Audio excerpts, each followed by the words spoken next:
Yo, what up, Orm? Thank you for the first fam. Appreciate you. What is up? Game Awards votes and more Donkey Kong Bonanza. Game's fun. Love the game a lot. Excited to be hanging out with you guys again. Wrapping up my breakfast. I've been getting a lot of sleep lately. I haven't been able to really keep up with my DMs or emails as much because of me just constantly waking up. Like it's basically eat, sleep, stream, repeat. Eat, sleep, stream, repeat. Eat, sleep, sleep.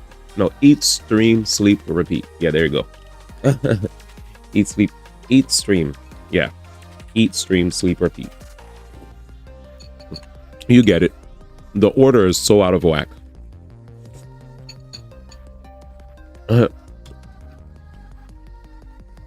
I can't eat the stream. It's impossible. What up, Dan Rather? How you doing? More so, eat, comma, stream, comma, sleep, comma, repeat. There you go. Sad. This is a DJT impression. A good one.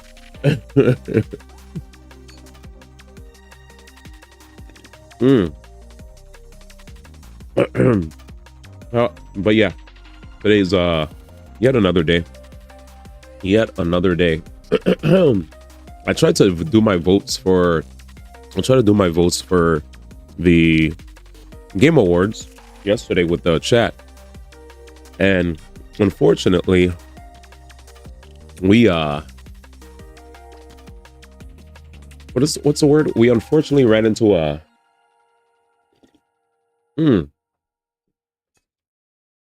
lot of 404 errors. It was like really annoying. I guess there was a lot of traffic.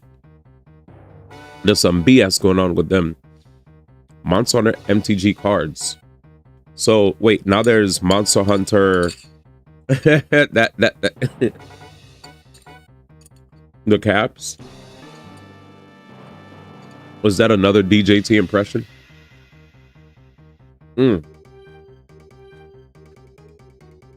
He said Crooked Wizards of the Coast. But yeah. Oh, okay. Wait, what happened? I thought you were head out of the gutter. No gutter. I was more but yeah, what happened with I was more so saying I thought you were doing an impression of 45/47. You know how he'll randomly just capitalize words in his tweets? I thought that's what you were doing. No gutter there. Unless, I guess, everything with regard to him is in the gutter. To which I say, you got it. Let me move my mic away from my mouth. So there's 4 Monster Hunter Secret Lair Magic the Gathering sets.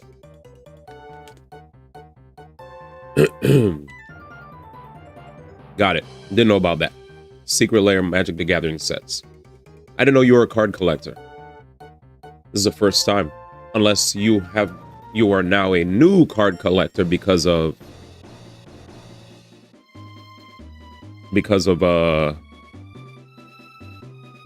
Monster Hunter? That's my guess.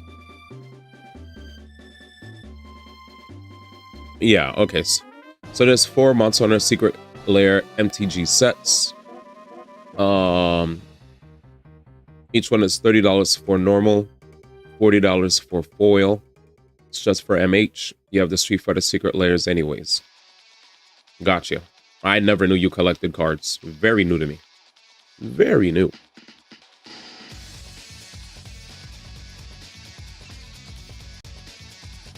Give me a second.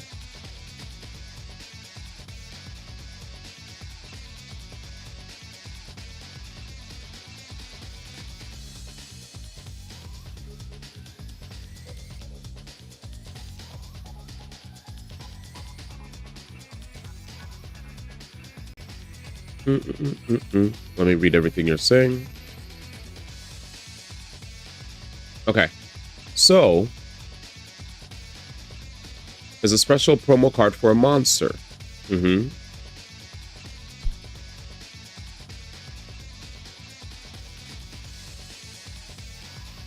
But to get it, you must buy the 4 complete bundles in their US and Japanese forms.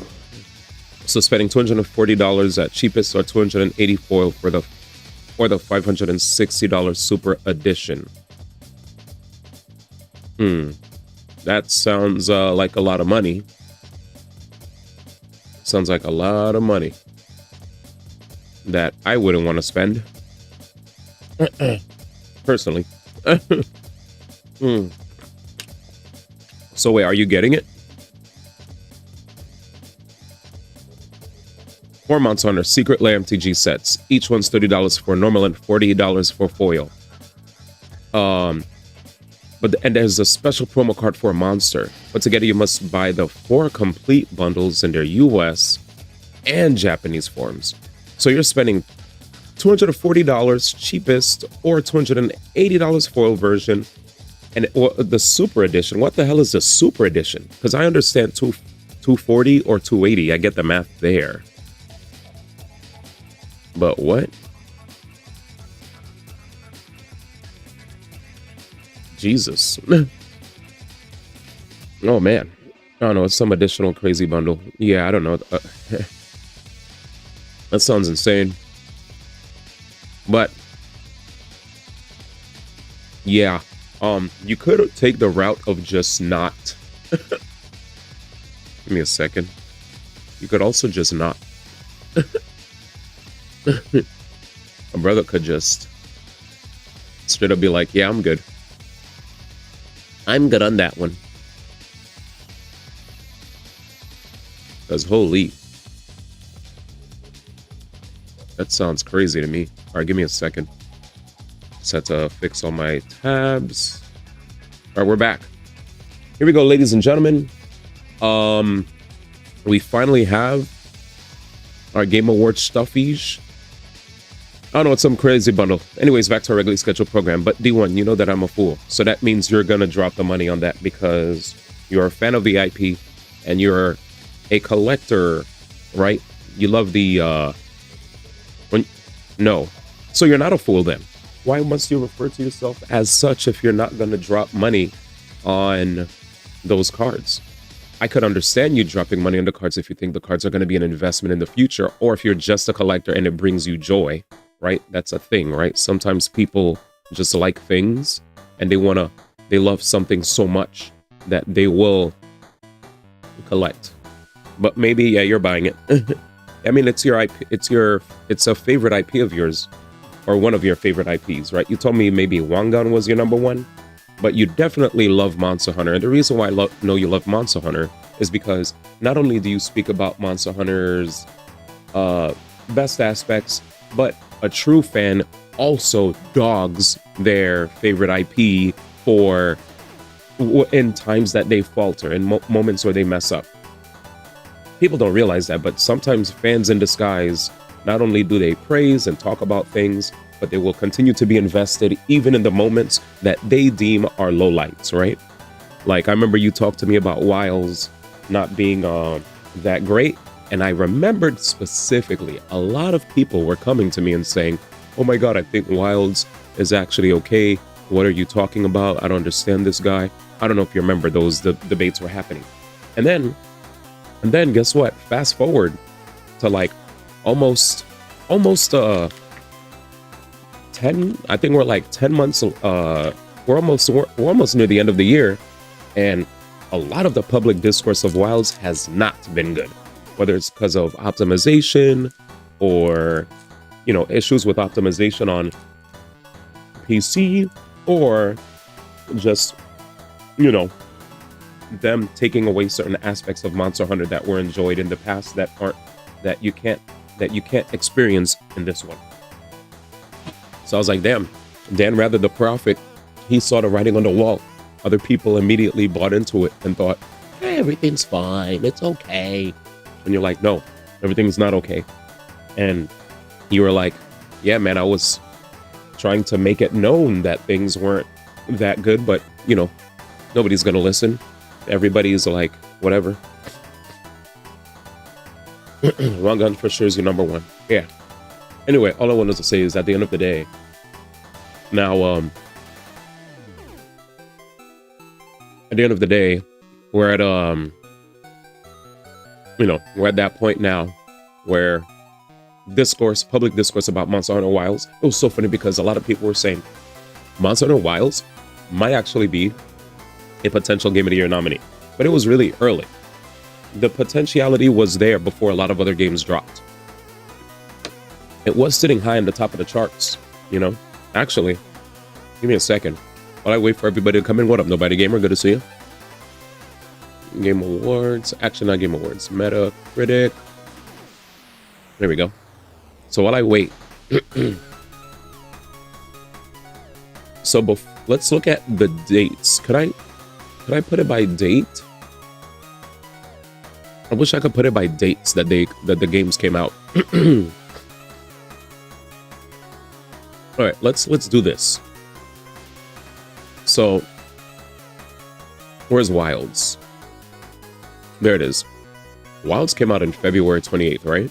So with Wilds coming out in February 28th, let's see. Kingdom Come Deliverance was a very strong release early into the year. And so was Monster Hunter Wilds, right? February 4th, 2025. February 28th, 2025.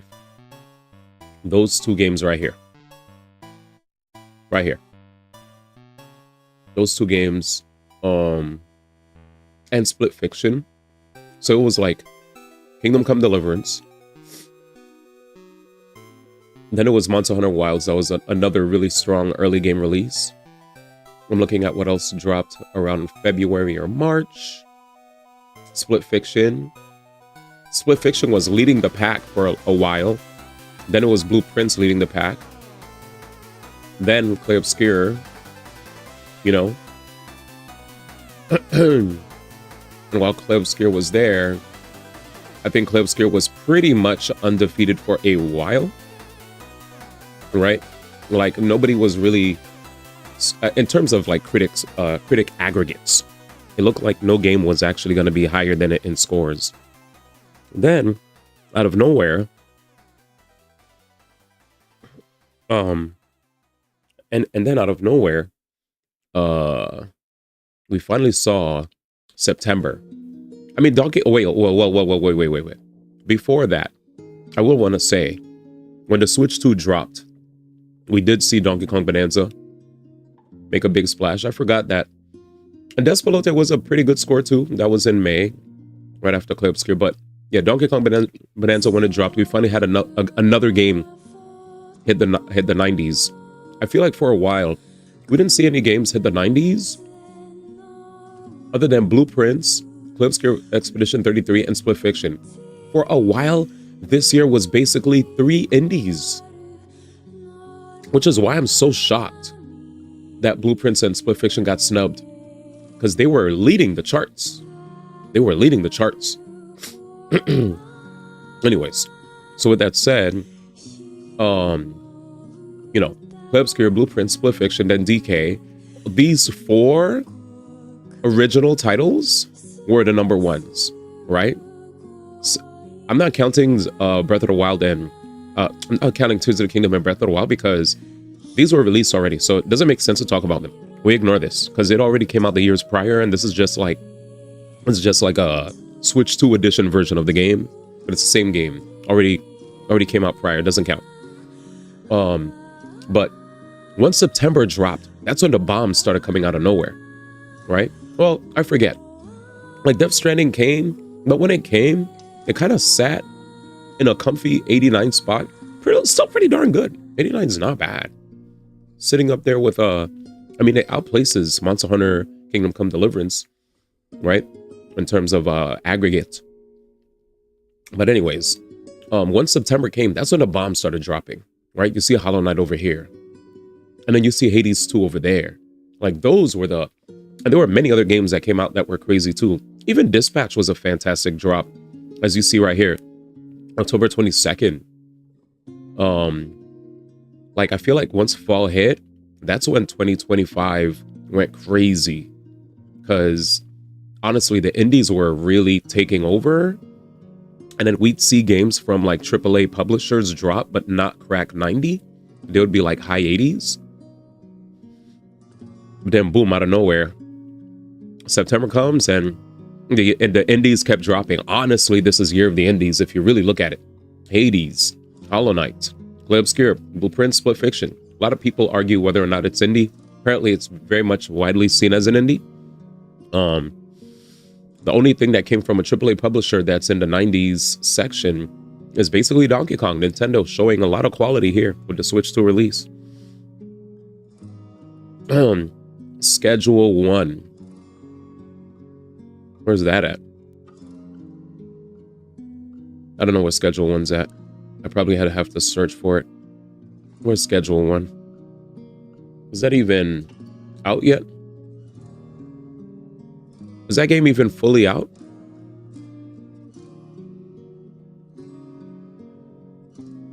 It's still early access. Yeah. Yeah, this game was a fun game. But it looks like it's not really officially out yet.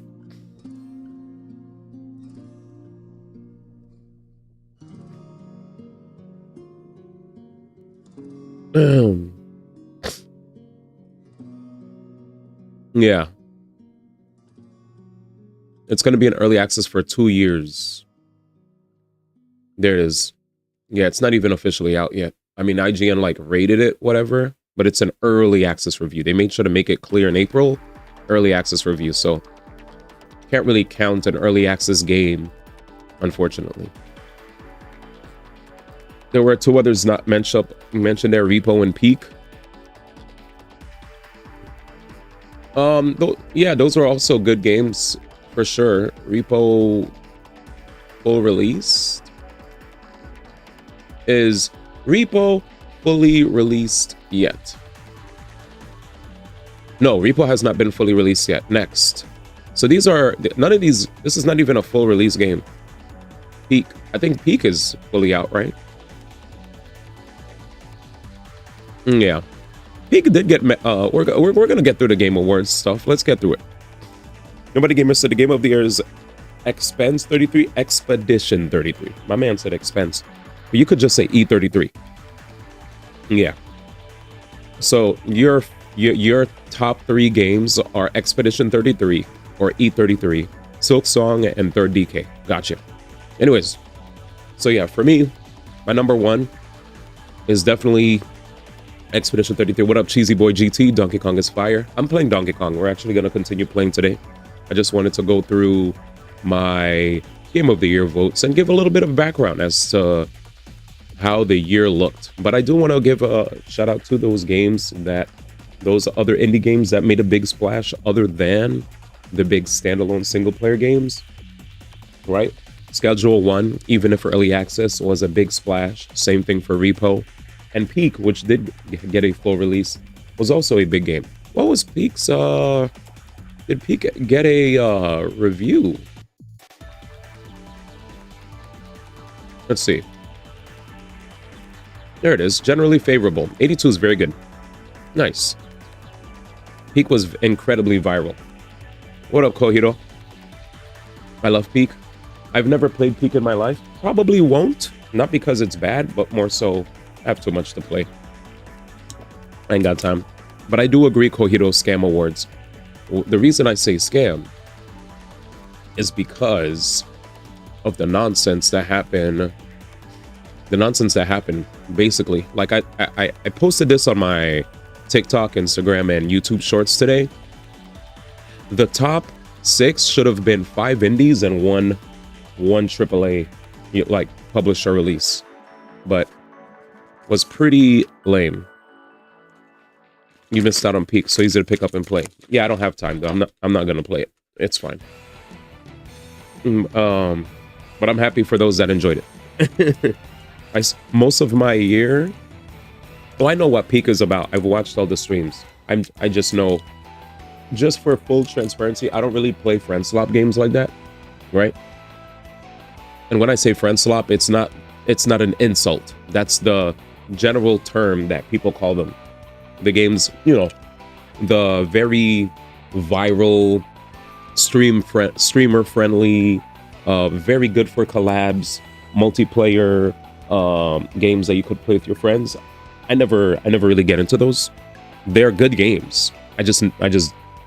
I'm constantly chasing my backlog. That's just who I am as a person. It's not because they're bad. My brain is always telling me I need to play my single player games. That's where my brain's at. I'm just hard focused on playing single player. That's all. But anyway, when I say pick up and play, you can literally do 1-1 with homies and go back to your usual slot. Imagine having friends in slot.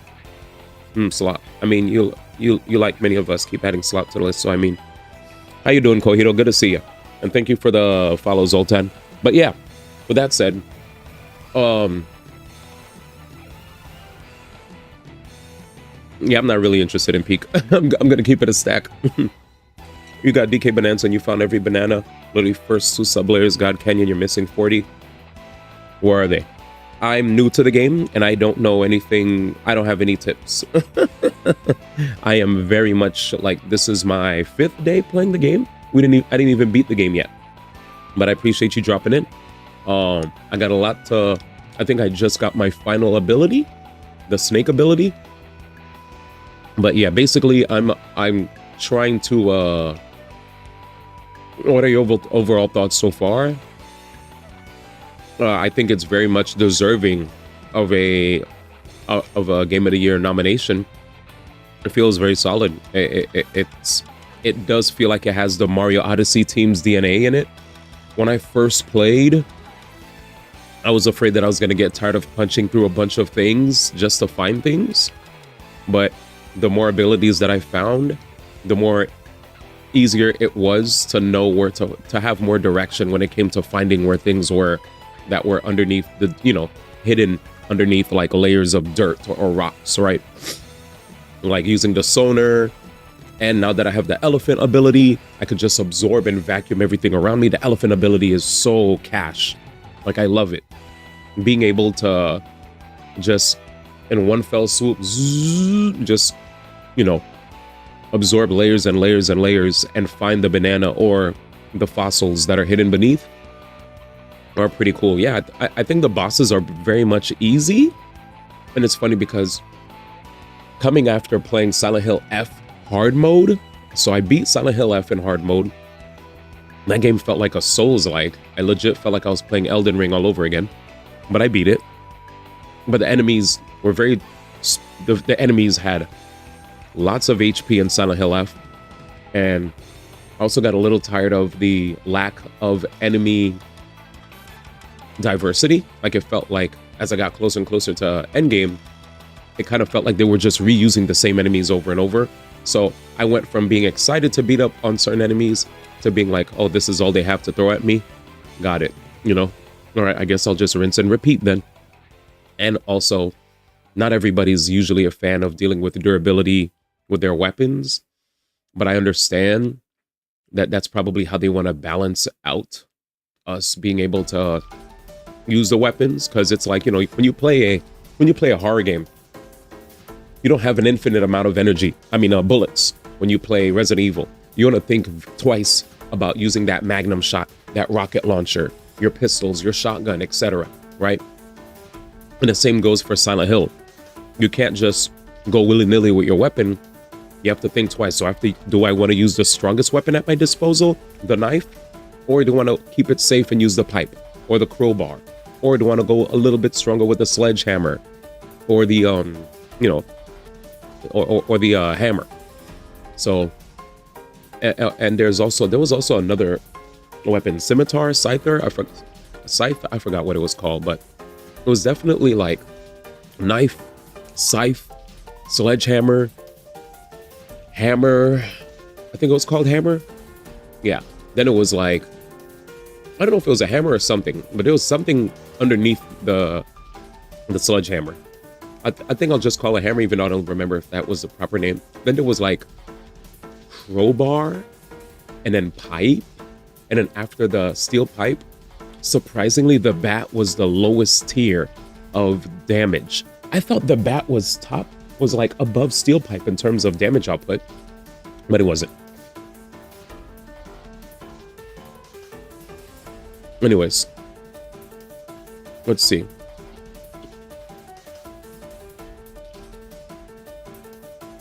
So overall thoughts rating wise, 9 out of 10. There are plenty of ways to find them, but beating the game helps a lot towards 100% in the game. Also, when's TJ gonna have an actual variety list of games? What do you mean?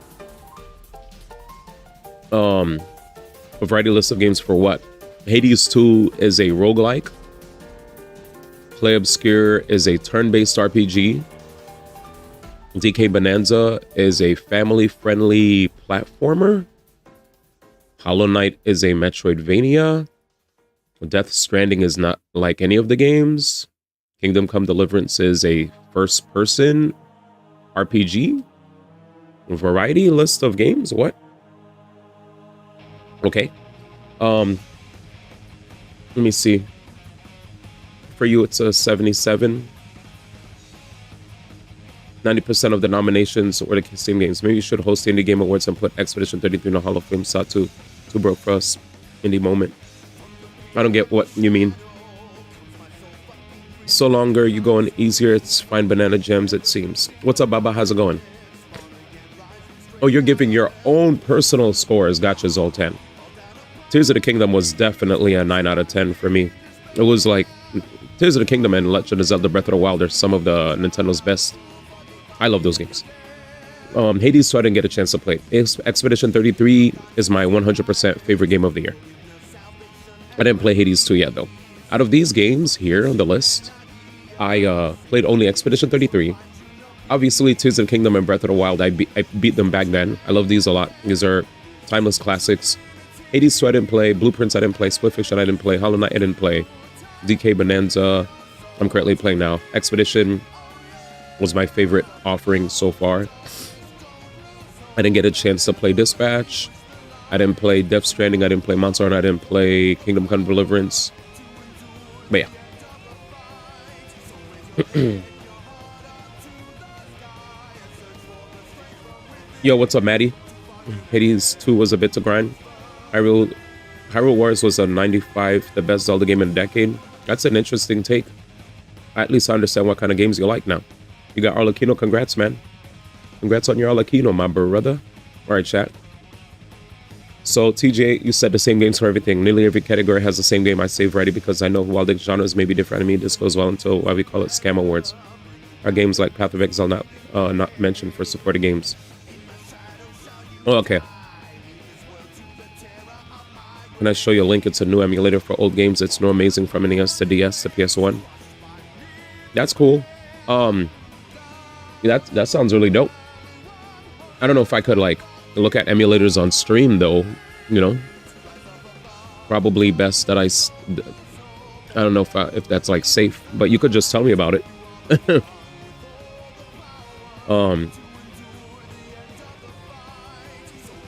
You got Astral Chain for Switch, nice. All right, let's see this. Give me a second, chat.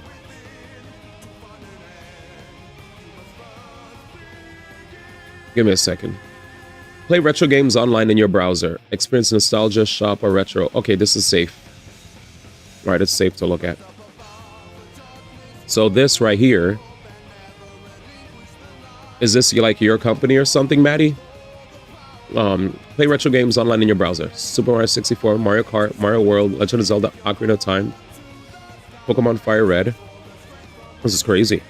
Some guys on Reddit made it. I finished all the old Castlevanias. This is crazy. Chat, have you ever heard of this? You literally could just play the games there.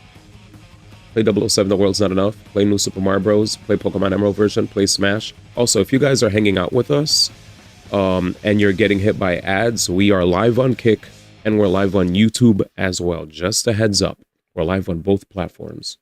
Just giving you a heads up. Let's continue. Give me a second.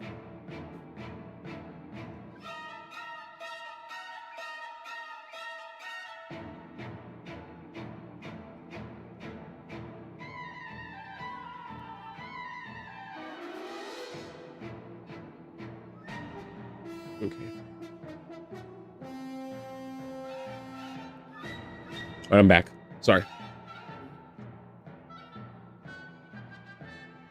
Browser emulation has been around for ages. You don't have to install anything. Your first harbinger since that guy. Nice. You just don't like the potential input oddity and delay with those. Got it. So basically, like, there can be issues with like input delay. Also, what's good, Jam? So cool. Ready for a blast from the past? Play retro games online now. Very, very cool. Very, very cool. With that said, though, before we get started, Alexa, please stop. Anyways, very cool. Thank you for sharing. We're about to get into my votes right now, as we tried to do the votes yesterday, and unfortunately, we kept getting blocked. So here we go again. So game of the year, I already picked my game of the year yesterday. As you can see, it says here, change my vote. I picked Expedition 33. This is my favorite game of the year, without a shadow of a doubt. It touched my heart a lot, and I will not change from my stance. Next, best game direction. They put Split Fiction, Hades 2, Ghosts of Yotei, Death Stranding 2, and Expedition. Awarded for outstanding creative vision and innovation in game direction and design. Well, I don't think that Expedition 33's game direction was truly innovative, because a lot of people think that it is the first time any game has ever had action commands and RPGs. I do want to say that it had an outstanding creative vision that touched the hearts of not only myself, but many worldwide, so I'm going to still go with it. Best narrative. I definitely am still picking Expedition 33, as its story has made me cry, and I still look back and think about it, and I'm amazed at how that game has moved me in many, many ways, more than once. So I'm going to go next with that one. Expedition. Change my vote. Nope, vote placed. Next. Best art direction. Honestly, I'll be honest with y'all. I love the art for a lot of these games. I'm still picking Expedition 33. I absolutely loved how the game looked visually. I've played a lot of RPGs that usually have the cell shaded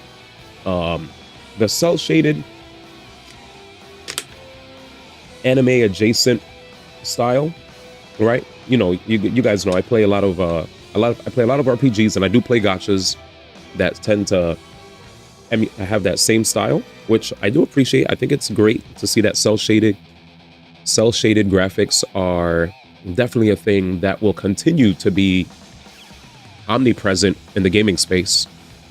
But at the same time, as a person who doesn't usually gravitate towards realistic looking games, I will have to say I liked the art direction that they took with this one. So I'm picking that. Best score in music. I've actually sat down and heard the music for a lot of these games, and we'll have to say that a lot of their soundtracks are fire as fuck. They are really fire. But I'm still going with Expedition 33 here. It's an Expedition 33 sweep for me, I fear. Next, best audio design. Expedition 33. Next. And the reason I say that is not just because of the music. Even when it came to parrying enemies' moves, there were sound cues that you could listen to that could give you a tell as to when it's appropriate for a person to decide to parry. And I believe that when I saw that, I was like, wait a second, there's so many people that cry about parrying in the game. Instead of crying so much about how difficult it is to parry, shut off all your senses. Listen for the audio cue. There was a point on stream, I wish I fucking clipped it, where there was an enemy that was so hard for me to parry because he did a lot of animations before he finally committed to attacking. So what did I do? I closed my eyes, waited for one specific sound cue where you hear, like it sounds like there's like a whirring sound, like a wind up before the hit's about to connect. And when I heard it, I parried right after that sound effect with my eyes closed on stream and got the parry correctly. And I was like, that's insane. I didn't know that all this time I just had to listen to this particular sound cue. Why is no one else talking about this? And I remembered I searched, and there were a few tweets where people did talk about this, but apparently not everybody knows. But I just wanted to say, besides just like the sounds of the combat, the sounds that help you with regard to tells when an attack's about to connect, the sound that you get after you get a successful parry and you counterattack your opponent, like, Jesus Christ, man, that game just was that was an eargasmic game all the way through. Really loved it. Nothing sounded like it ever.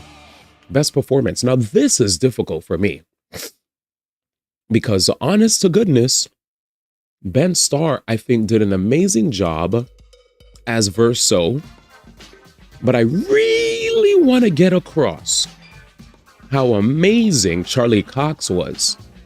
Frick, Jennifer English carried the entire game. Oh my God, dude. Jennifer English really, really, really carried the entire game. But it looks like I realized something. Did we have Fighting Game of the Year this time? Yes, we did. Yes, they did. We literally watched Jeff Keighley's entire nomination thing, and the fighting games were definitely nominated.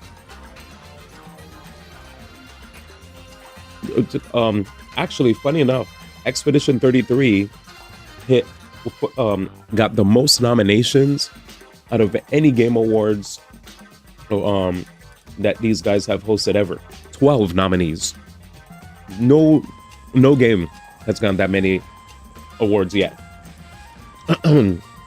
Like Deathloop had 9 one time, which was really high, and it caused a stir because some people felt like certain games got snubbed, you know, when it came to seeing repeat nominations for certain games. And honest to goodness, I totally want to say that the feelings that you guys feel are valid. Whenever these award shows happen, unfortunately, there will be picks that get snubbed. I'm still mad that Blueprints and Split Fiction aren't on the list for their excellence. Like, you could tell that Jeff was catering to Hideo Kojima by putting Death Stranding 2 there, despite how excellent Blueprints and Split Fiction were.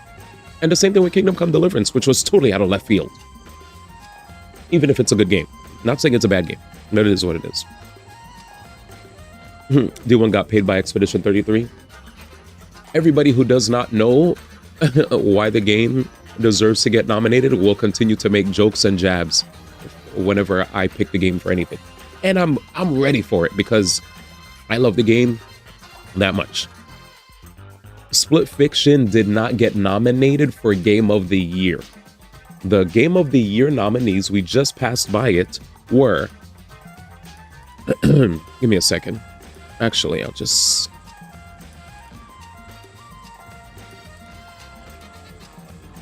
Where is it? Here it is. GameStop has it. So here it is. Game of the Year. Play Obscure, Expedition 33, Death Stranding 2, Donkey Kong Bonanza, Hades 2, Hollow Knight Silksong, Kingdom Come Deliverance. So they snubbed Blueprints and Split Fiction for those 2 games. That's what I was trying to say the entire time. I said it a few times, but maybe you guys got hit by ads, so it's not your fault. Also, we are live on YouTube and on Kick, just in case you get hit by ads. Just a heads up. All right, let's get it going. Oh, you know the GOTY category. Okay, good. All right, let's get it. My bad. I thought you didn't hear me. So, best performance, honestly, chat, I'm going to be real with you. This is hard. I actually think Konatsu Kato did an amazing job in Silent Hill. I want to say that Charlie Cox was definitely one of my favorite characters. It just sucks that his character isn't there for the entirety of the playthrough, but for the time that you got to enjoy the character, it was like, damn, really good work. And he doesn't even You know what? When he got interviewed, chat, when he got interviewed, tell me why he didn't even he didn't even play the game. He just got called in, did his lines, and dipped. If you guys don't understand why the Expedition 33 story is such an epic one, these guys literally went on Reddit, put out a post looking for people to help with their game, and they corralled a bunch of random people who some of them never made a game for their first time. They even found the guy that made the OST was a guy who had like a SoundCloud. They just randomly found him on the internet. You know, it was just it was literally a bunch of just lucky moments of just like corral. It's like something straight out of like out of a TV show where they basically collected the Justice League of game devs, you know, and composers and etc. and voice actors, just a bunch of people all together decided, hey, boom, let's make a banger. Let's just make a banger. So crazy. What up, Radish? So that's why, in comparison to a lot of these other games who already are they're already established, you know, some of these companies are already viewed as AAA companies with the budget, right? They have all the things that they need to make a good game happen, you know. The onus is on them to just make a good game, but they have the money and the experience to know how to make a good game. While these guys just said, fuck it, let's just put together something that's heavily inspired by some of our favorite categories, from some of our favorite genres in gaming, and just put a love letter out there, you know. Like it's just too difficult to ignore the amazing story that is Expedition 33. Honestly, I'm gonna probably have to go with Jennifer English. I really want to pick Charlie Cox, because Charlie Cox voiced Gustav, and Gustav was just that guy. He was that guy. That guy was goated. But Jennifer English was a voice actor that you got to hear from the very beginning to the very end. And she did quite the amazing job. I was like, damn. Like, Mael was there the entire time. I also want to say that Ben Starr did an amazing job as Verso. Verso was peak as well. But honestly, Mael was goated. Mael was 100% my character. That was my best character. Budge. It's hard to pick. Because obviously I feel like Gustav had a leading role with Charlie Cox. Ben Starr had a leading role with Verso. Mael never really led, but she was definitely omnipresent, right? She felt like I felt like she was definitely very integral and important to the story.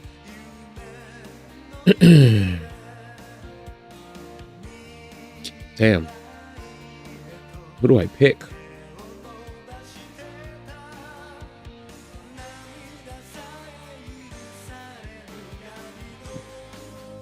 It's just basically, who do I pick?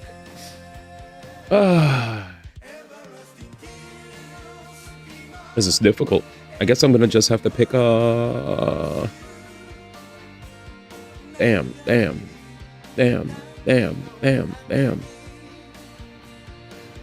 I really want to pick. I think I might just pick I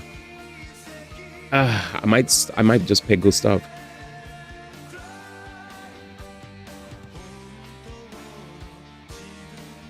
Did you play Expedition 33, Radish?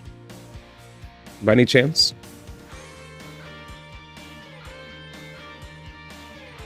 Oh, okay. You got me scared, man. I was like, wait, what do I say here? Jesus. All right.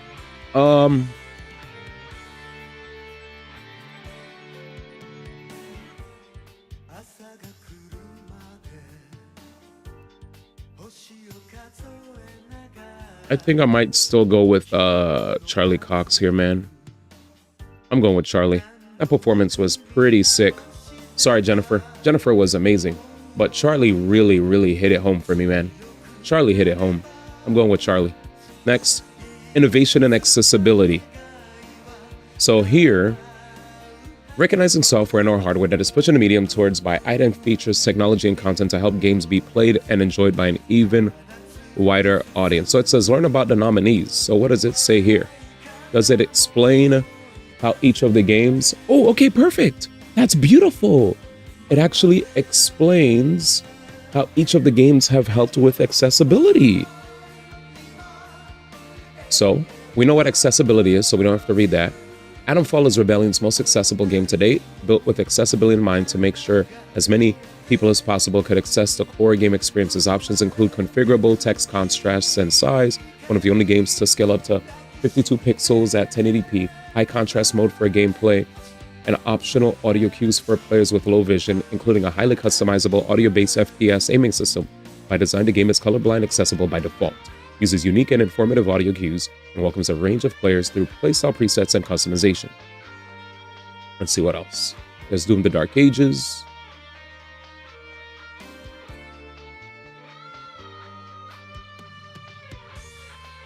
All right. Assassin's Creed Shadows. It's funny how Atomfall, they put like caps for Atomfall. It's almost as if I felt like it's almost as if they're saying that it's going to win. But let's see. Personally, I heard a lot about how South of Midnight did a great job. Let me see. What did Assassin's Creed Shadows? I played Assassin's Creed Shadows. I did like the remapping and allowing people to hold, press, double press for actions. That was insane. We need more games to allow people to do that. Not just button remapping, but also allowing us to toggle stuff sometimes, like toggle having to hold or press something or double tap something. All that stuff is like pretty darn sick. Yeah, I'm probably gonna just go with I'll go with Shadows. See ya. Shadows is my pick. OD controversial. People aren't gonna like that. Games for Impact.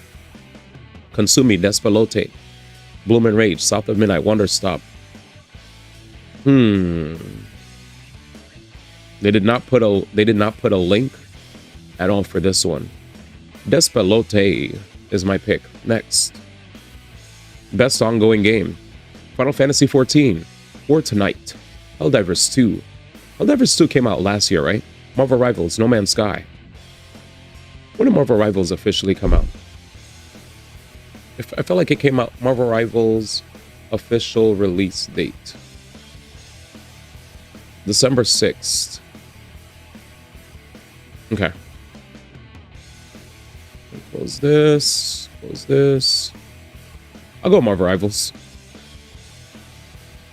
Next. Marvel Rivals free. Best community support. Baldur's Gate 3? Holy schmidt. I didn't even know they were still supporting that community. Final Fantasy XIV.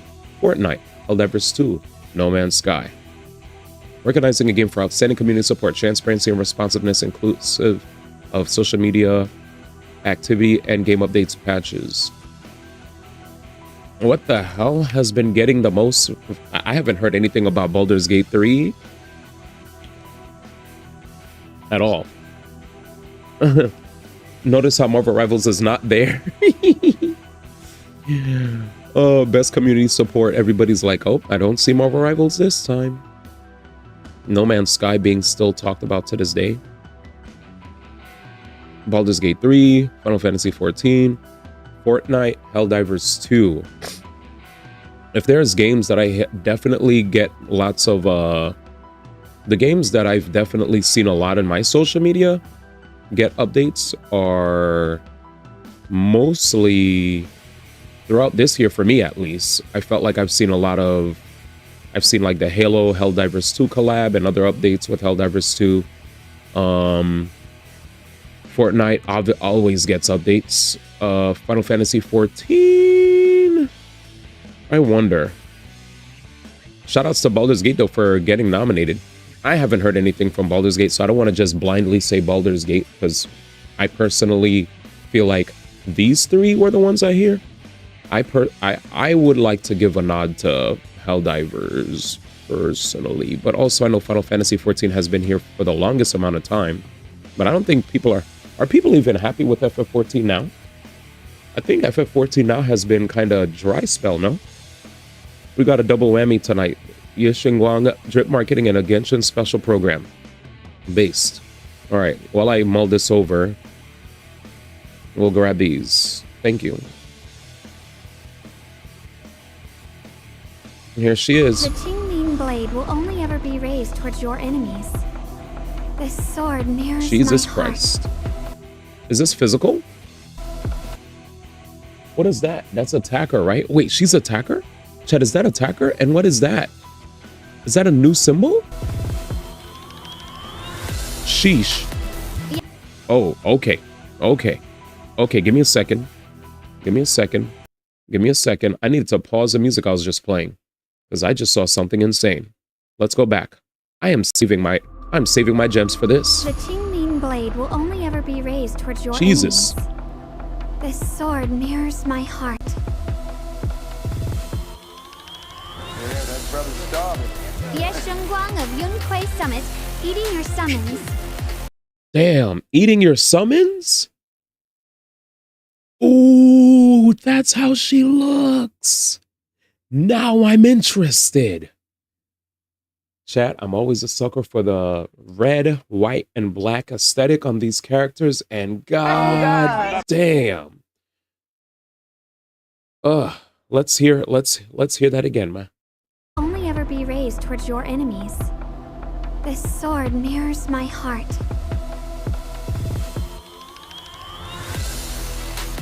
Yeshengguang of Yunhui Summit, eating your summons. Damn. Yeah, Wang. All right, so that's how I have to say it. Got it. Next, what's this? Dear Traveler, it's announcement time. The special program for Genshin Impact's new. This is the 21st. The 21st is this Friday. So there's a special program for Lunar 3. It's going to drop some redemption codes, yada, yada. Here it is. Durin's coming home, boys. Durin's coming up next. Durin is coming. And the Wanderer? The Wanderer is right there. I see Varka, Albedo, Lauma. Who the frick are these people? Why is it so tiny? Is that supposed to be Arlecchino again? Or is it?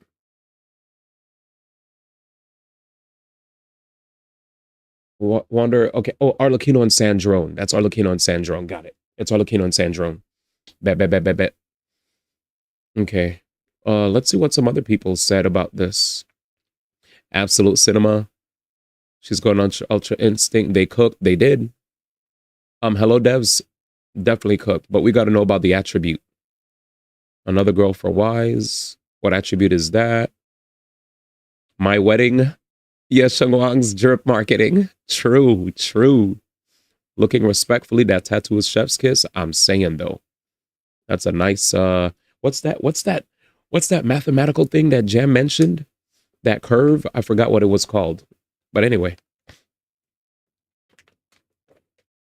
Who said Llama rerun? Is there a confirmation? Did you read a leak? The golden ratio. Thank you. She also has a void icon next to her name. The void hunter icon. What's the void hunter icon? If I may. Is that it there? Is this the void hunter icon to the right? This thing? The red circle? To the right here?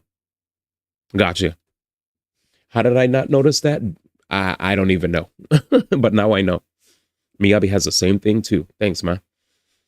Easily the best design in ZZZ. Definitely my favorite design, and I can't wait to play her. I don't even know what the hell her freaking thing is. So you have a link for her JP voice. I'm only gonna play in English. I don't mind. I like her English voice. I have no problems. But let's see JP. What did you just call me? Well, I like that voice. Senior. Wait, are you saying I have a junior now? Breathe. Calm yourself. There. Sorry, I lost my composure for a moment. I'm fine. Don't worry about it, Senior. Breathe. Focus. All right, let's hear JP. 今なんて言った？姉ですって。私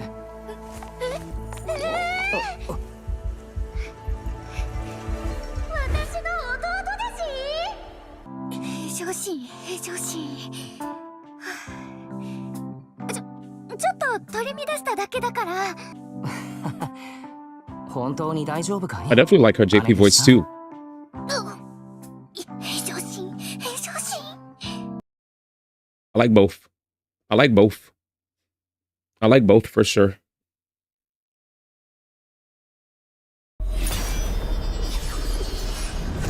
I am Yeshunguang, wielder of the Qingming Sword of Yunquei Summit.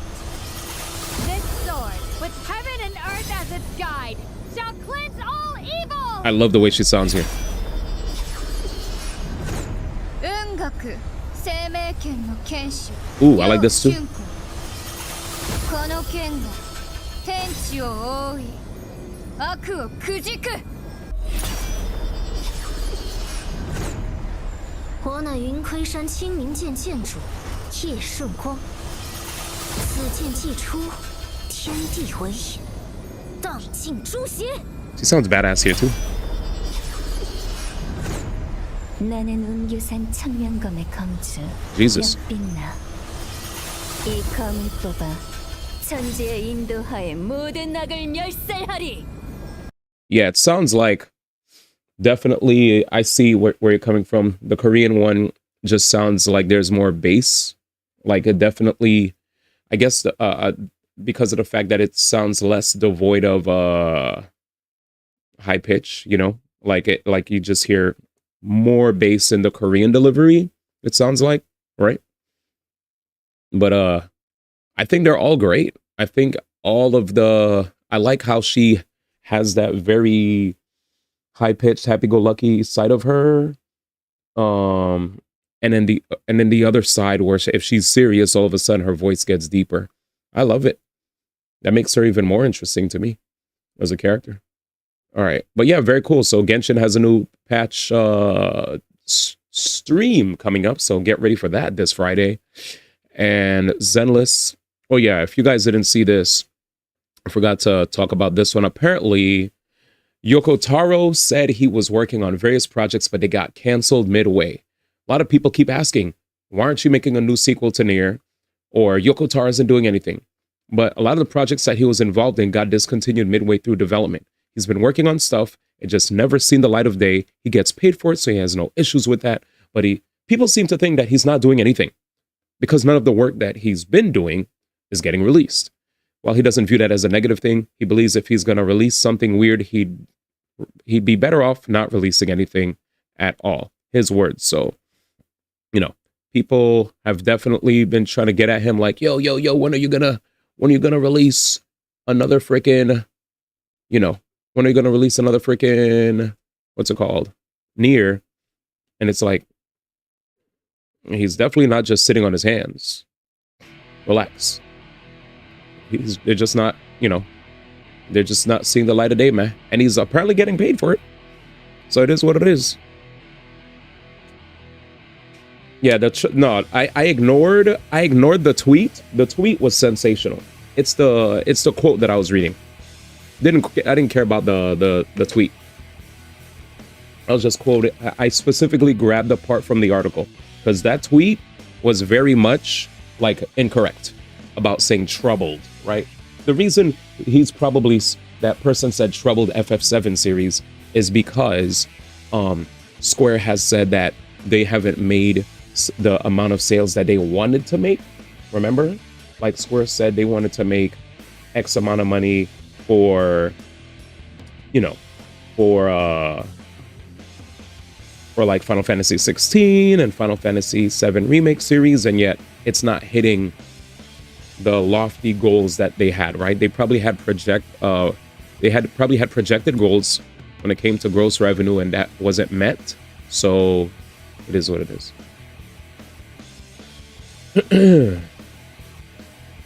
Yeah, Chinese one is 100% the baseline, for sure.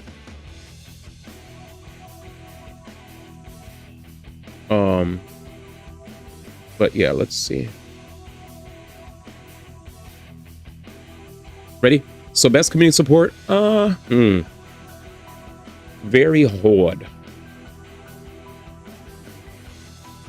I'm just gonna go with Helldivers and move on. Next. Shout out to Baldur's Gate though, being there. Next. Wait, don't tell me it's crashing again. Oh my god. We were not able to vote last night. We kept getting jammed. Best independent game. I know what I'm picking. Next game. Expedition 33. Best debut indie. I know what I'm picking. Clay Expedition 33. Next. Best mobile. Clay Expedition 33. Am I OD? Best mobile game, chat. So best mobile game. Destiny Rising. Persona 5 The Phantom X. Sonic Rumble. Kek. Umamusume Pretty Dabi. Wuthering Waves. I'm sorry, guys. There's only one game that matters here. I'm not even going to go into specifics.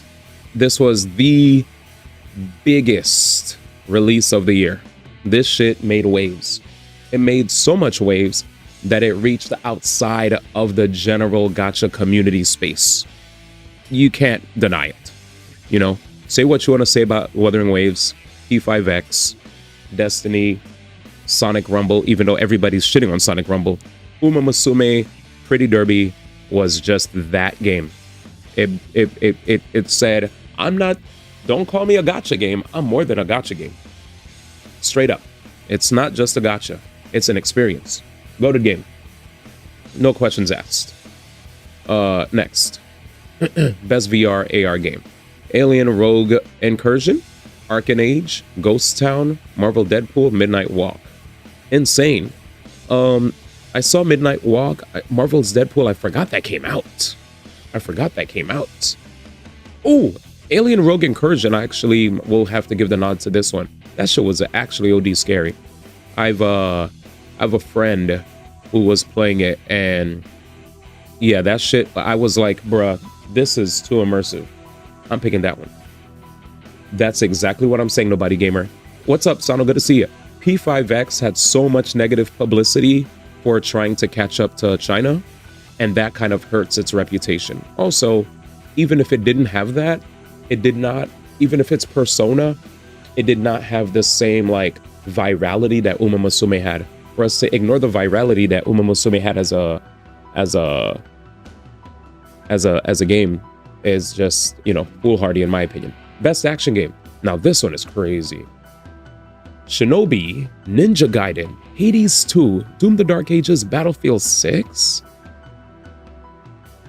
Why didn't you just put Hollow Knight there? No, I'm sorry.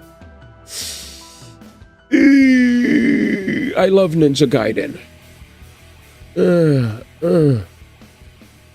Hades 2, Ninja Gaiden. I'm between these two. Even Shinobi was actually pretty OD too. But I kind of feel like at the end of the day, as much as I love, I personally feel like Ninja Gaiden 4 might be more my type of game than Hades 2, but Hades 2 is just overall just the best action game out of all the games on this list. It would be stupid to not recognize it. Best action game. I'm looking at everything here, and all I see is Hollow Knight. Next. Best RPG, Play Obscure. Next. I'm not even looking at the nominees. Best fighting game. Now here, chat. As we're all, most of you guys who learned about me met me through the fighting game scene, right? I want to go use the bathroom, and I want you guys to sit down and look at how funny this list is. I'm gonna take a piss. Look how funny. Please discuss how funny this best fighting game list is.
Let's see.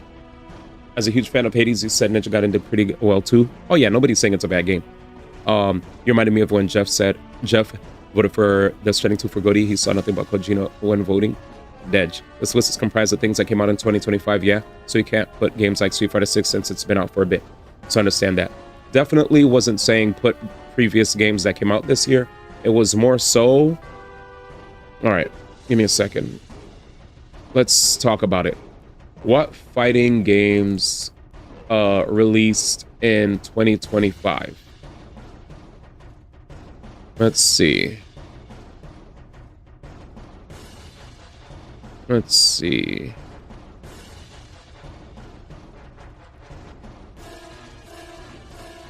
Let's see anything new. New.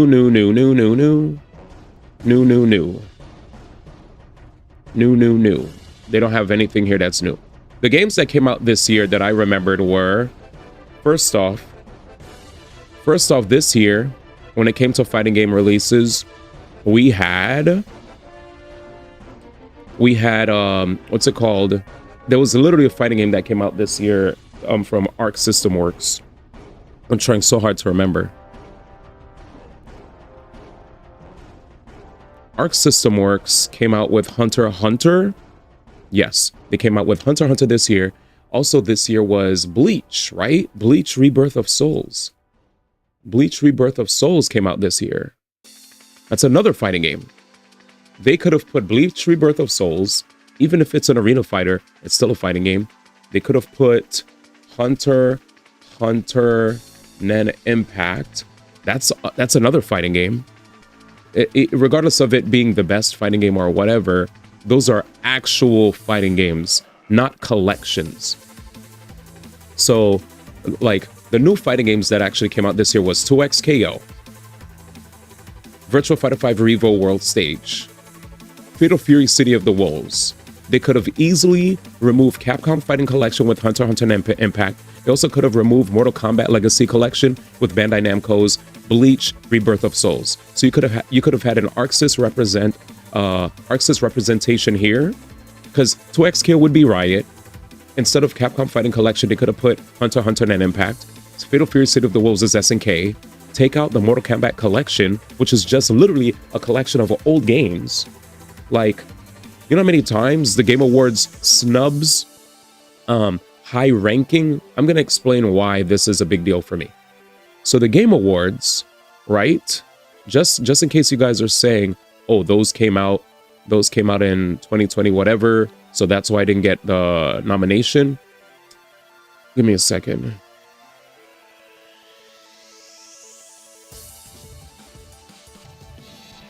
All right, let's see if it allows me to move it.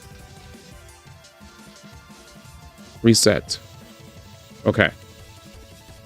I just want to get a point across. Okay. 2024, give me a second. You see this here? This UFO 50 did not get recognized. This game was actually highly rated. And Jeff didn't mention it when it came to his like best of list of games.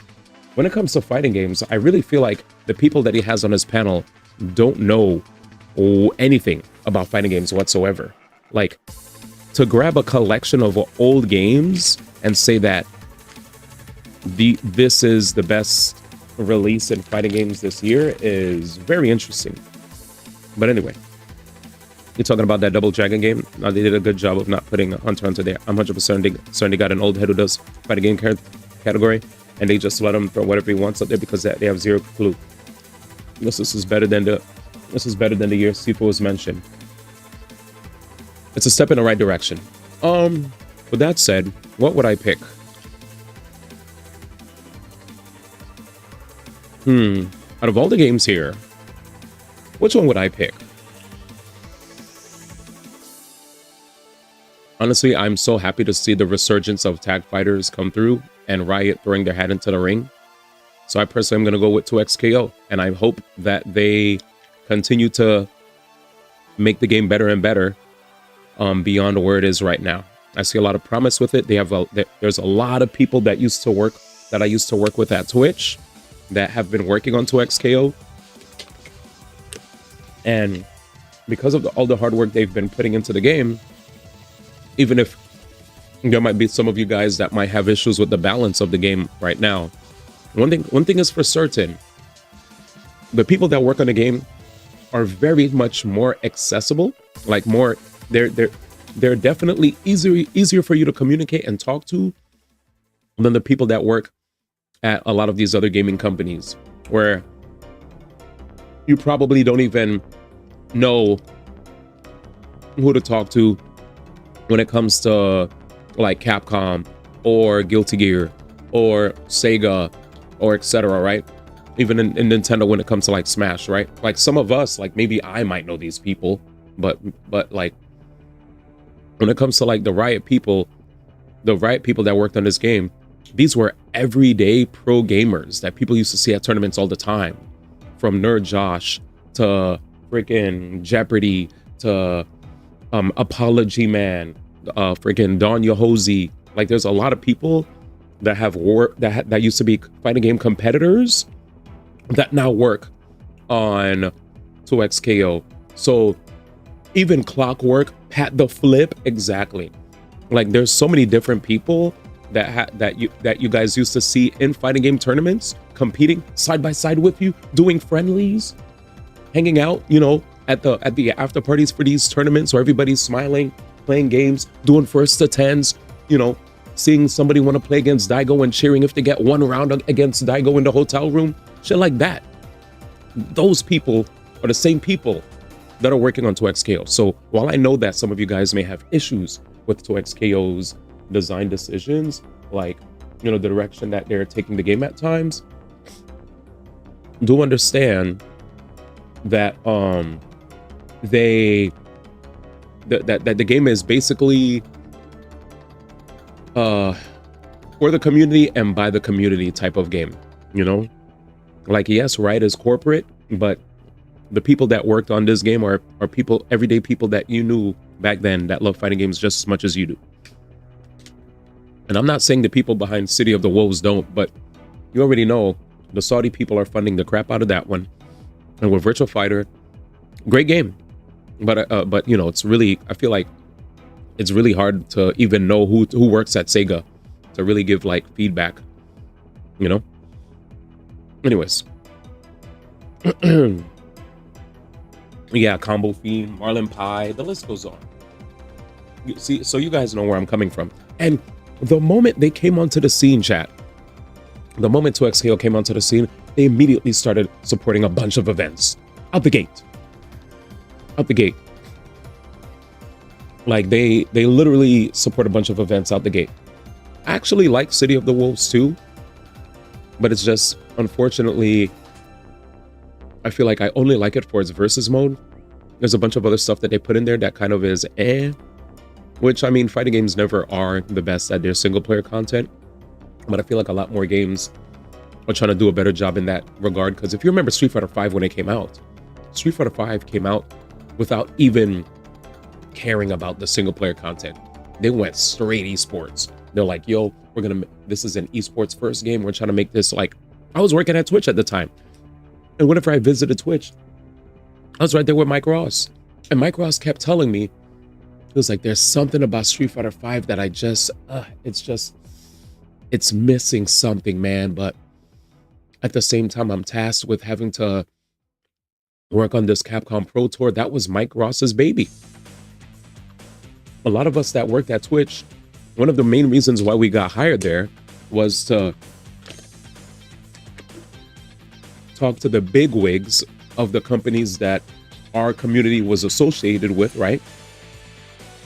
And or the bigwigs that our community's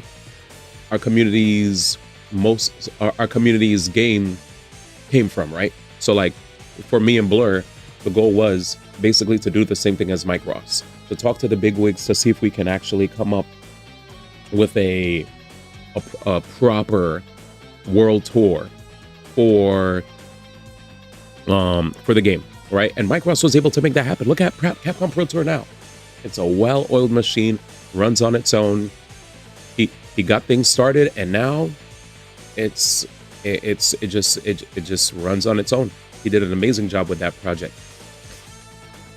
And it's crazy because a lot of people don't know that he worked behind the scenes on the Pro Tour at all. They just look at him as a personality. They look at him as, you know, a player. And funny enough, when it came to myself and Blur, a lot of people didn't know what we did behind the scenes. But when we were at Twitch, for the 5 years that we worked there, we helped with lots of cool events. If it wasn't for Blur and I, we wouldn't have had the South by Southwest Battle of the Five Gods event, where we also brought on other players to be special guests at said event, right? We funded that using Twitch's budget. That shit was crazy. We're like, yo, yo, Blur, let's do this thing. South by Southwest, let's get Nintendo's approval. Battle of the Five Gods. It's gonna be crazy. Bring in all these great players other than just the Five Gods as well. And boom. And that shit was crazy. That shit was amazing. We've also put together lots of big shows at PAXs as well. I helped out with the Pokemon World Championship stuff for 5 years. Whenever they had issues, I was their point of contact. I was there day in and out. Yo, B, we have a problem with this. And they're like, you know what? Hey, since Twitch is bringing you out to this event, by the way, would you mind commentating as well? And I was like, what the crap? But anyway, with that said, I just wanted to give a personal shout out to Mike Ross for all the hard work he did. Anyway, my pick for this is going to be 2XKO. We're going to move on. Best family game. This is the Nintendo section, chat. Split Fiction, Sonic Racing Cross Worlds, Mario Kart World, Lego Voyagers, Lego Party, Donkey Kong Bonanza. For the best games appropriate for family play, irrespective of genre or platform. Now, this is an interesting one for me. Best family game? That's tough. Because I look at DK Bonanza, I'm like, why is it in this category? I mean, I guess this is still a family-friendly game, and there are ways to still do co-op, multiplayer. You could still do multiplayer. Somebody could still control Pauline and do certain things. I forgot what. Mario Kart World. Sonic Racing Cross World, Split Fiction. Damn. This is hard. I don't know what to pick here.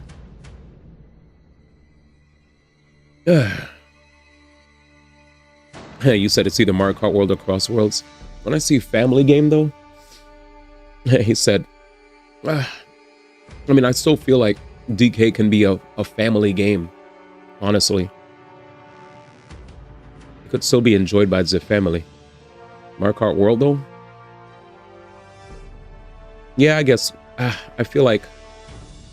But when you think of family play, I think of multiplayer, like real multiplayer. Like DK Bonanza, I don't really think of family play for this. I think Mario Kart for family play. So while I think the best game out of all the games here is Donkey Kong Bonanza, if I were to choose something for family play,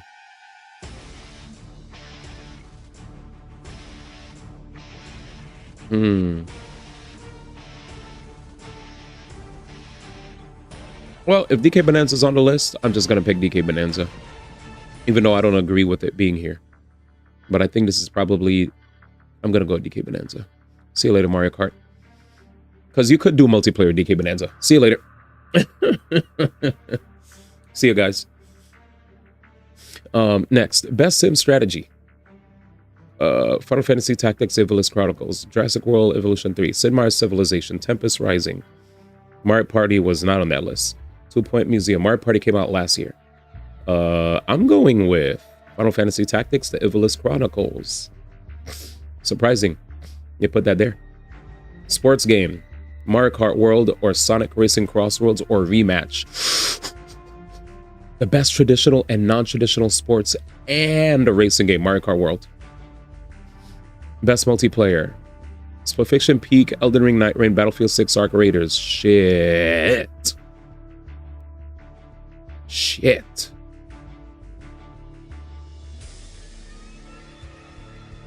Shit. Split Fiction, Arc Raiders, Battlefield 6, Elden Ring, Night Rain, Peak. Rematch. Well, it's sports or racing, right? So I put Mario Kart. He said Arc Raiders for Shroud should be happy. Split Fiction so Joseph Ferris could be happy. God dang it. Split Fiction, man. I'm doing this for Joseph Ferris. Fuck Shroud. And I'm sorry, Peak. Joseph Ferris. Fuck the Oscars.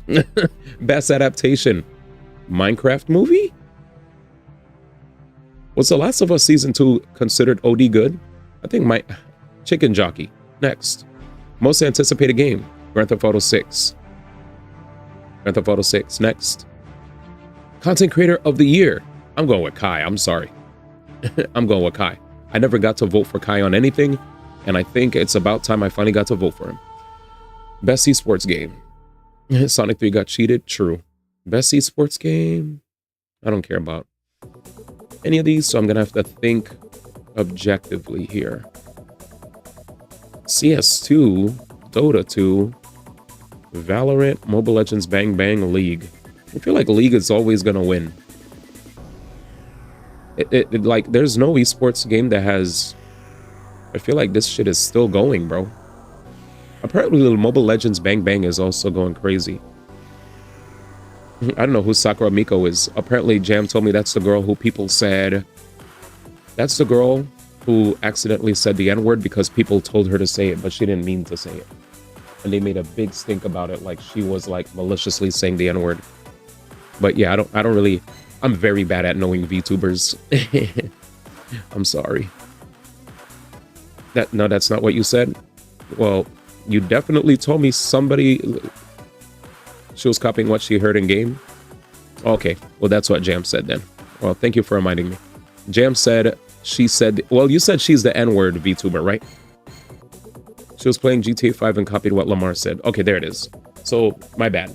Nobody donated. She was playing GTA 5. She heard the N-word and she copied it. My bad. All right. And it became viral and literally helped her grow. All right. My bad, guys. I apologize. And I can be corrected. All right, let's see. Is she the one that said, nigga? Something like that? Yeah, there it is. Nigga. Yeah. 2020. Oh, better yet, maybe Tanisha call your dog ass if she ever stop fucking with that brain surgeon, the lawyer she fucking with. Nigga. Fuck you. What? Oh, fuck. Ooh, honey. Fuck you. We living on top of each other and it ain't right. Lamau. Part of the nigga charm, man. F, come on, man. Let's just bust a move, man. You gonna drive or what, Bill? Drive where? Pick up this heat, nigga. Why? Business, nigga. Business. Come on, boy. Y'all niggas act like girls. Shit. They running on you. Hey, motherfucker! Funny. Bruh. But yeah, thank you guys for the correction. I apologize for misquoting y'all. Let's get back into it. My bad. All right, best esports game. Dementia's really hitting hard, guys. I'll tell you. Dementia's hitting hard. She got the pass somehow. We'll go with League of Legends. All right, best esports athlete. Crazy. Brock Sommerhalder, Chovi Jongji Hoon, League of Legends. Forsaken Jason Susanto, Kakeru Watanabe, Street Fighter. Mena RD, Saul Leonardo, Street Fighter. Zaiwu, Mathieu Elbo, Counter-Strike 2. This is my GOAT. This is my GOAT. And this is my GOAT. It makes me so sad to know that he unfortunately had to take a step back from competition due to medical issues that he's having. Apparently, it sucks because yeah, he was the GOAT. He was the GOAT. I hope he gets a comeback. Let's see again. Kakeru retirement because a neural dysfunction that began manifesting in August 2025, making it difficult to continue competing. This condition affects the brain's ability to send and receive information to the body, and now he's focusing on his recovery. The retirement follows a period of health-related withdrawals from major tournaments. Damn. Yeah, he has a neural dysfunction that impacts his physical abilities. The condition makes it impossible for him to put in the necessary time and effort required for professional play. He had to withdraw from the Esports World Cup in 2025 due to health reasons, and his condition continued, leading to his official retirement announcement in October 2025. He is not prioritizing his recovery and health. There it is. We'll be voting for the Streamer Awards. Is that already a thing? I know they talked about it, but I didn't know they already put that out there. Let's see. Cockett was my pick. Damn. Such a sad story. Best esports team. For once, we don't have T1 chat. Gen G, NRG, Team Falcons, Team Liquid, Team Vitality. Well, shit. So Team Liquid for Mobile Legends Bang Bang. Gen G for League of Legends, NRG for Valorant, Team Falcons for Dota 2, Team Vitality for Counter-Strike 2. Damn. I did not get to follow any of these esports, so I'm just gonna have to toss it into the wind and go with Team Liquid, man. See ya. You have reached the edge. I'm dead. You have reached the edge is hilarious. Wait, were they double checking to see if I was a bot? Let's see if my votes went through.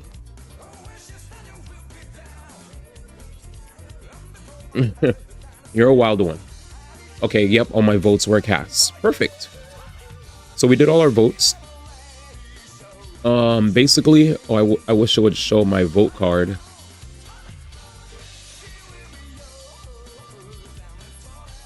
Let's see if it shows my vote card here. Perfect.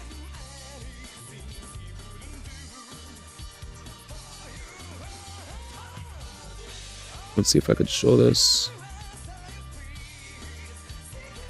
Give me a second, chat. I'll put this here. Here is my vote card. No. All right, there we go. And my vote card is right here. As you guys can see, I have Game of the Year, Expedition 33. Best Game Direction, Expedition 33. Best Narrative, Expedition 33. Best Art Direction, Expedition 33. Best Score Music, Logan Testot, Expedition 33. Best Audio Design, Expedition 33. Best Performance, Charlie Cox, Expedition 33. And then Innovation and Accessibility, Assassin's Creed Shadows, Games for Impact, Best Pelote, Best Ongoing, Marvel Rivals, Best Community Support, Helldivers 2, Best Independent Game, Expedition 33. Best Debut Indie Game, Expedition 33. Best Mobile Game, Umamasume. Best VR AR, Alien Rogue Incursion. Best Action Game, Hades 2. Best Action Adventure, Hollow Knight Silk Song. Best RPG, Expedition 33. Best Fighting Game, 2XKO. Best Family Game, Donkey Kong Bonanza. Best Sim Strategy, Final Fantasy Tactics, The Infamous Chronicles. Best Sports Racing, Mario Kart World. Best Multiplayer Game, Split Fiction. Best Adaptation, Minecraft Movie.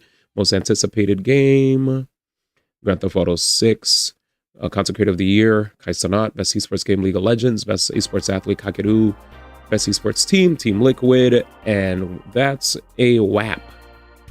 That is most definitely a wrap. But thank you very much. A big thank you to all you guys for finally being able to see this part of the stream to its completion, as we were waiting to do our votes. And now that I heard there's Streamer Awards votes, we'll definitely do that on another day. But yes, now I just pulled up We Start. Oh, well, there it is. There's my vote card, man. It's right there, man. It's right there. I got all my stuff there, man. You could read it and weep it, man. It's right there, man. My goatee, Best Direction, Narrative, Art Direction, Score and Music, Audio Design, Performance. Oh, you can't even see it, man. Jesus. All right, man. There it is. This is my entire vote card. You can see everything that I picked, man. We just went through it. We spent a decent amount of time on it, so I'll let you take a gander. The goatee, Game Direction, Narrative, Art Direction, Score and Music, Audio Design and Performance, Expedition, Innovation and Accessibility, Games for Impact, Best Ongoing, Community Support, Indie Game, Debut Indie, Expedition, Mobile Game, Umamasume, Pretty Derby, you know, all that. VR, Alien, Action Hades, Action Adventure, Hollow Knight, RPG, Expedition, Fighting Game, 2XKO, Family, DK, Sim, FF Tactics, Best Sports Racing, Mario Kart, Split Fiction, Multiplayer, Adaptation, Chicken Jockey, Most Anticipated Game, GTA 6. They should just have GTA 6 by itself in that section, to be honest. Content Creator, Kai. Esports Game, League. Kakeru for Esports Athlete, Esports Team, Team Liquid. And done. That's basically it. That's it, ma. But yeah, that's my vote. My votes are now final. And I get to play DK. Because I did all my gacha stuff off stream. I finished the entire Genshin event. I finished the entire Genshin event. Got all my weeklies done for Gensh. I am caught up and ready for action. All right, let's do this.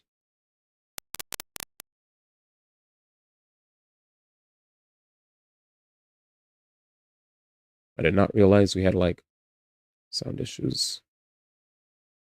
They said, are you going to post your vote card on socials, man?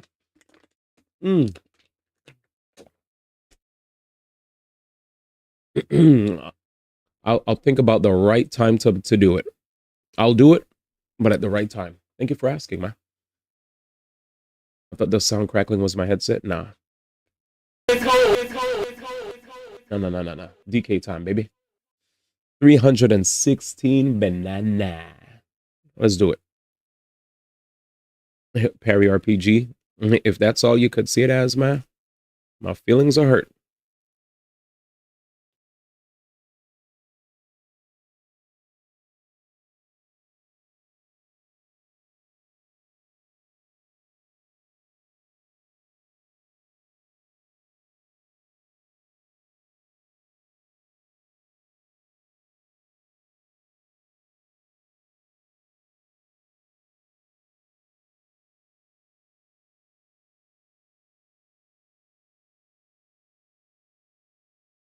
All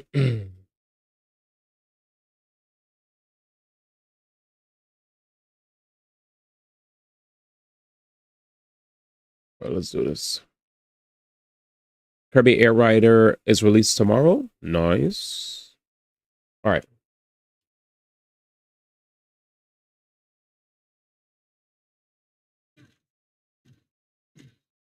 Perfect. Had to make sure sound was correct. All right, let's go. We're going to be diving into the next sub layer, it seems. Holy air conditioning. All right, what I want to do here again?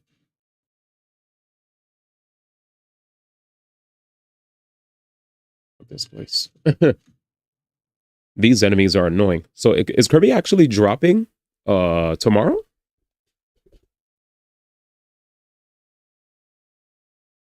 That's crazy.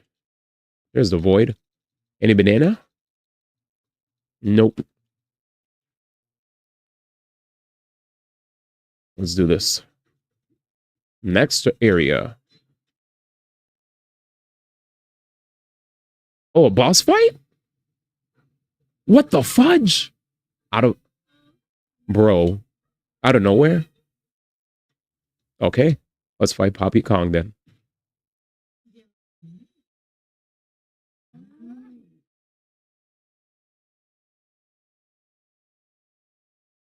Holy, Invisible Lady's back. Jesus. Is she back? Yup. Let's see what I could do. Let me zebra it. Oh, Jesus. There she is.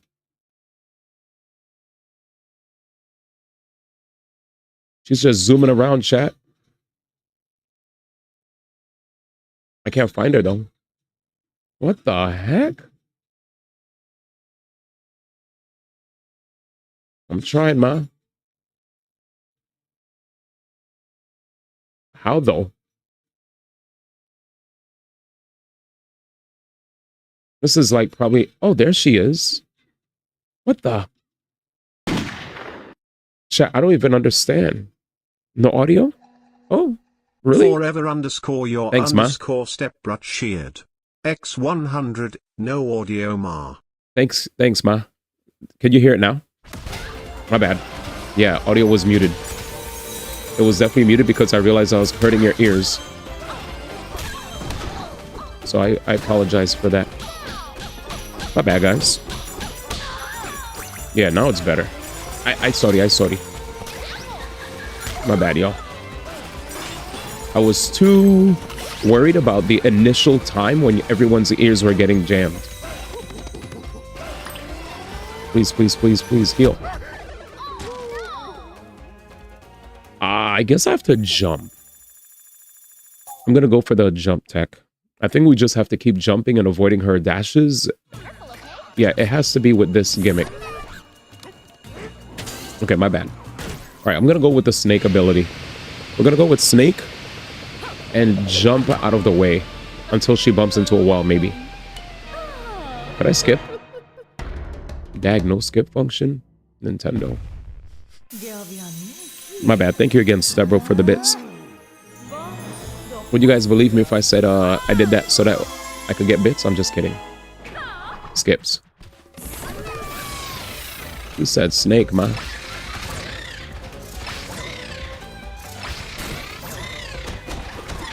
There's nothing I could do there.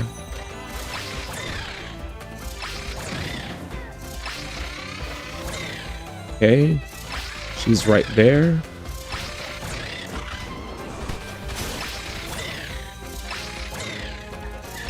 Feels stally. Oh, there she is. I'm trying, man. It doesn't look like I could mess with anything on the walls. Oh, did I hit her?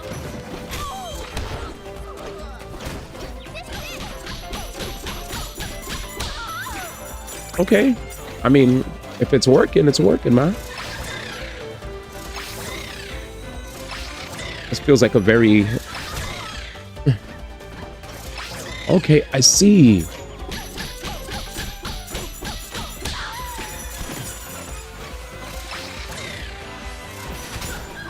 Oh, I got hit. Oh, glare.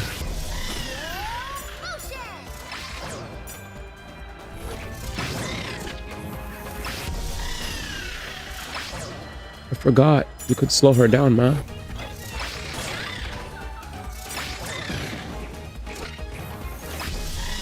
Where is she? So you could slow down time.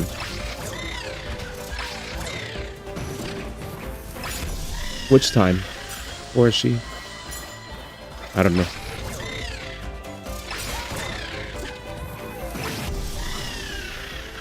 Where are you, ma? Jesus. There.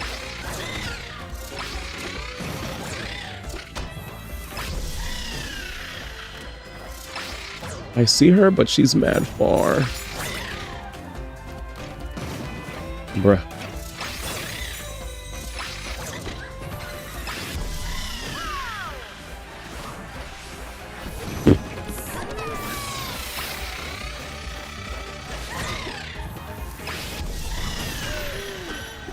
There she is. Come on, ma. Wait, you can't beat her up while you're in slow mode? Come on!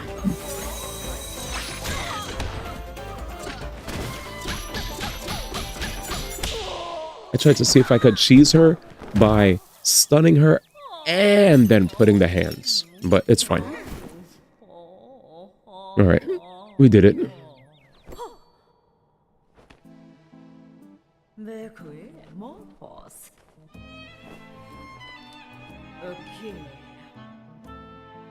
What she said, this operation has been a joke. There's no profit to be had, that's for sure. Well, I won't waste my talents any longer. I'm out. I resign. What the heck?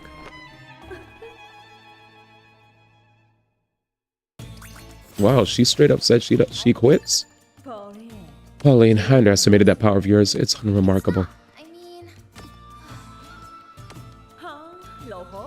It's like, well, no matter. I am done doing business with that fool of a president, which means I have no reason to get in your way. Hey, thank you. I presume you two are still trying to get to the planet core? It's not as if I care, but good luck nonetheless. Poppy seems different. Maybe she'll be happier and nicer now that she's not working at that awful company. True. Thanks for the help, Poppy. I'm confused, but... what the heck? Oh, hit this. We out, baby.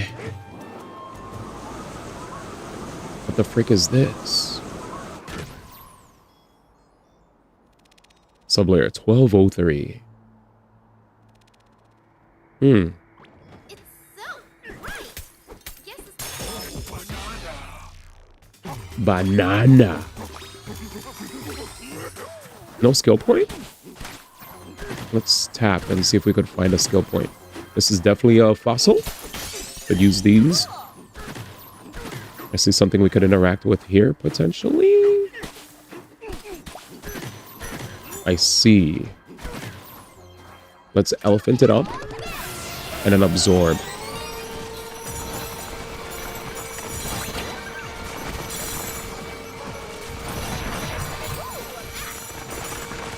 This ability is busted, chat. Oh, Jesus.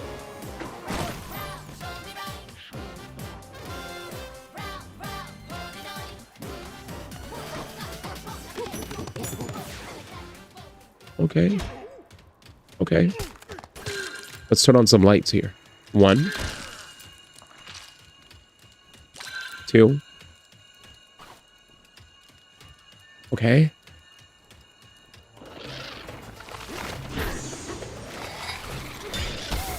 Oh, fudge. Oh. Come here. Idiot. Idiot. 4 more. 4 more? What's 4 more?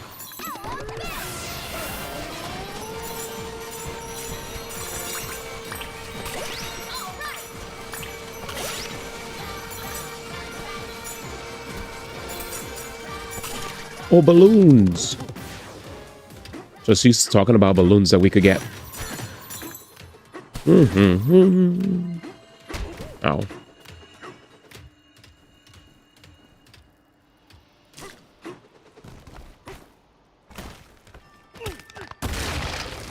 Jesus.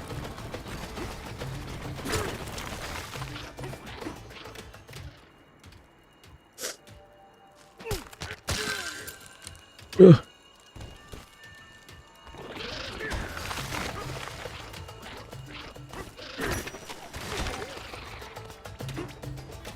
Nothing here. I don't even break that. Oh, I think I know how to break it. Turn into the big DK. Yeah. This is bad. This is bad. This is bad. This is bad.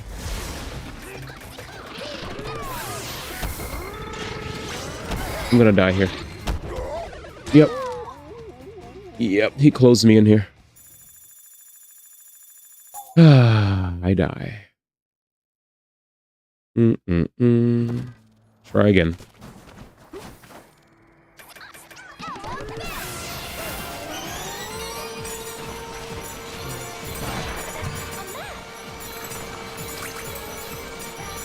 Busted ability. Love this ability so much.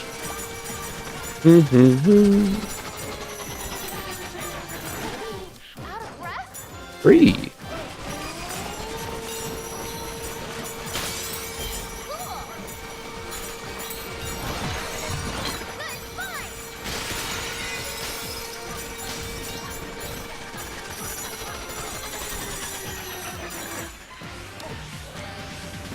How does this work?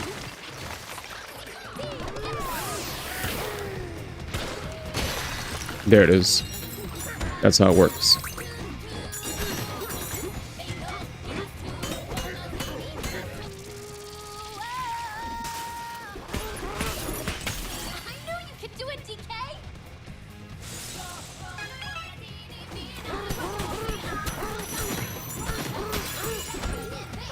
What the hell is this?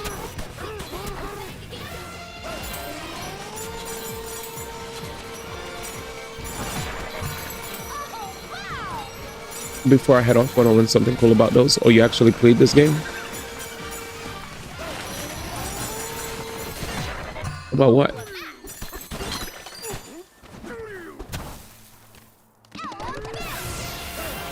I'm guessing you learned how to do those crazy... I'm guessing you learned how to do that crazy tech that everybody learned how to do? I heard there was like a speedrun tech that invalidated stuff. So DK's a gamer because you can hold L to sing and R to punch. Oh. You can hold L to sing and you can roll punch? So wait, why do I have to hold L? Oh, is holding L just a flex? Is that just a... Focus.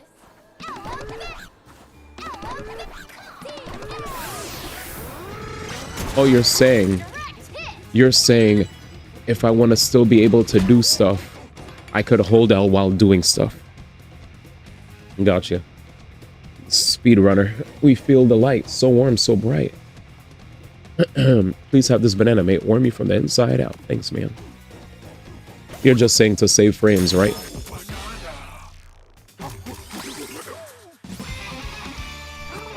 So frame 1 of starting to make it melt, you can break it. Cool.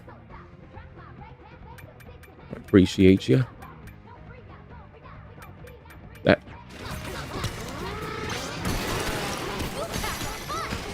I did not know you ran this game. So I'm guessing you'll learn how to do the crazy stuff. The movement tech is rad as hell. I heard. I did not learn it. But nobody really shared it with me. I was just like, I was afraid of doing what I did in Sonic Frontiers. Because in Sonic Frontiers, I invalidated the crap out of Knuckles' section. Because I learned how to because I learned how to do his thingy. You know, once I learned how to do Knuckles attack, it was like, well, it was over. I didn't learn clips with the normal stuff. Well, I was talking about like the thing that invalidates having to fly with the ostrich. That thing. Because I remember seeing the clips on social media. I've seen clips where I was like, well, what the hell? DK's flying. Yeah, I'm very basic level.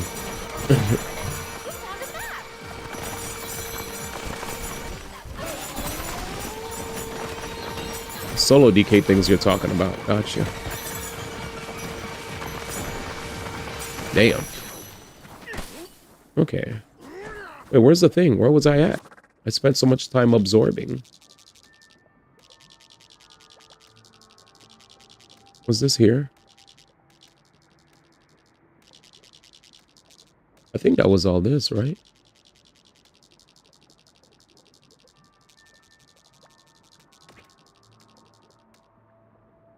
The trick jumps have gone so far. A dedicated Discord for trick jumps. That's crazy. Serpent stands. All right, let's go. Teleport. Damn. Yep. I believe it. I believe it. Speedrunners are insane. Okay. Okay.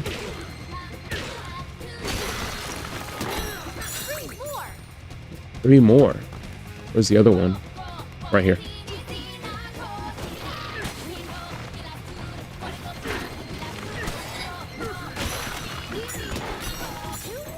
Two more.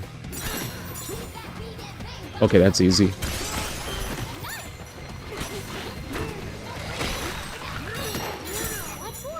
One more. Oh, I don't even need this.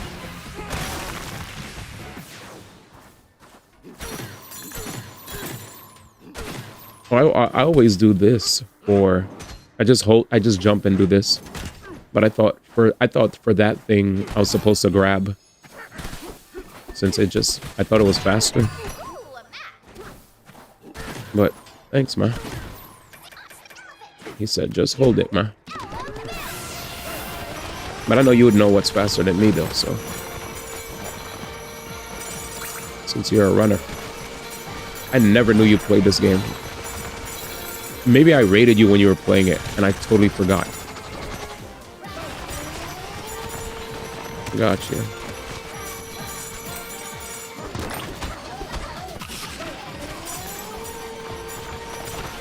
Let's see.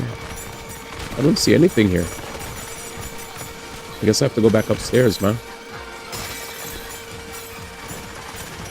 Yeah, I guess I have to go back upstairs. But how? Snake? Because we can't climb like this. I guess we're snaking it, man. Yeah, we're snaking.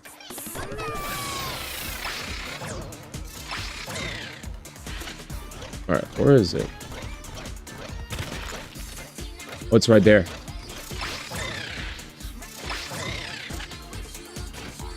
I love this song. Oh no.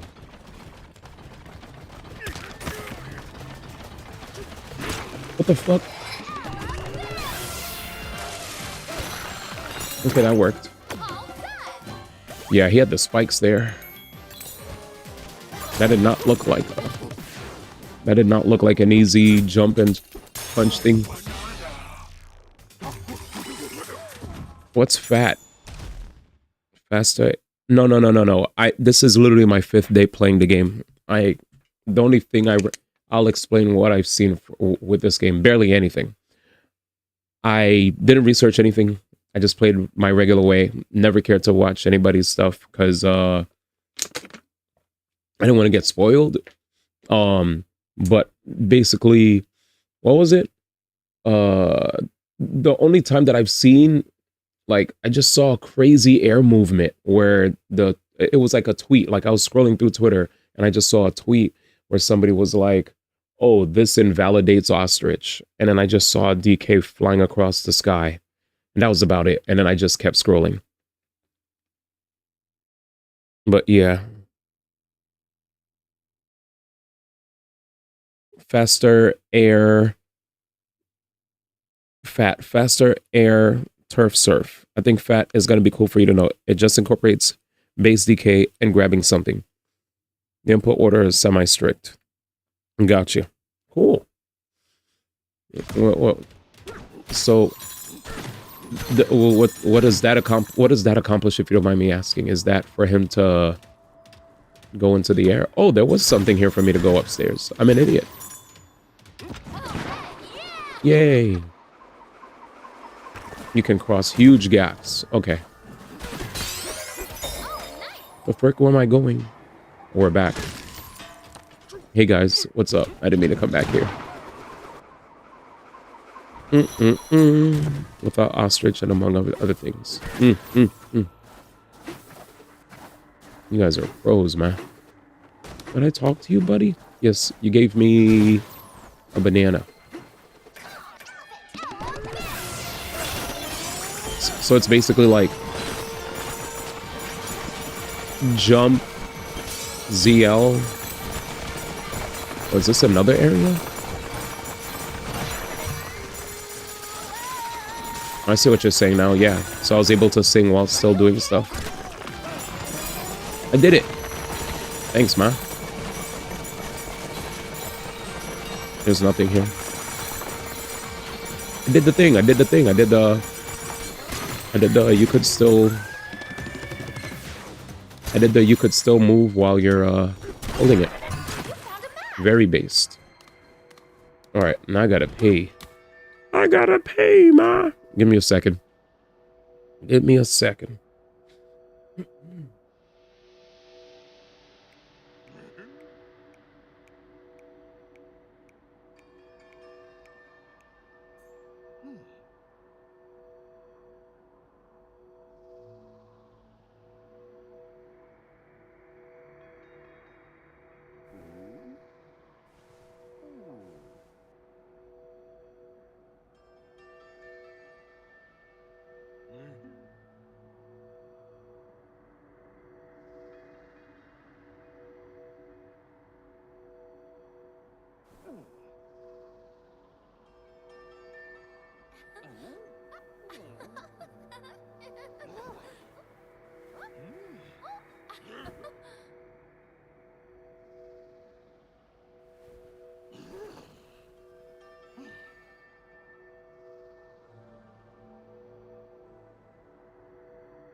Very melee shit. It was so fun to move around after I learned it. You can cross huge gaps with an ostrich, among other things. How to find a shorts version to not take up too much of your time. That sounds hype. This is probably what Zara was trying to tell me about.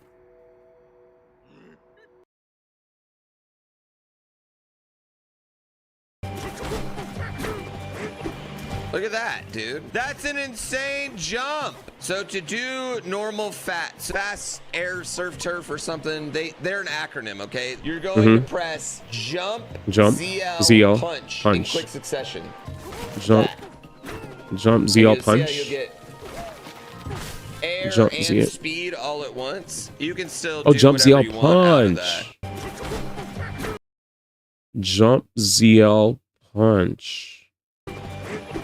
Look at that, dude. That's an insane jump. So to do normal fast air surf turf or something, they're an acronym, okay? You're Oh, that's going to Pooh Bear. press How did I never know I was subscribed to Pooh Bear. Shout outs to him. He's that's a great guy. I've met Pooh Bear way back. I didn't realize this was a Pooh Bear video. Guys, make sure to check out Pooh Bear. Very cool guy. Donkey Kong Bonanza, the whole thing. Fats, you can jump crazy now.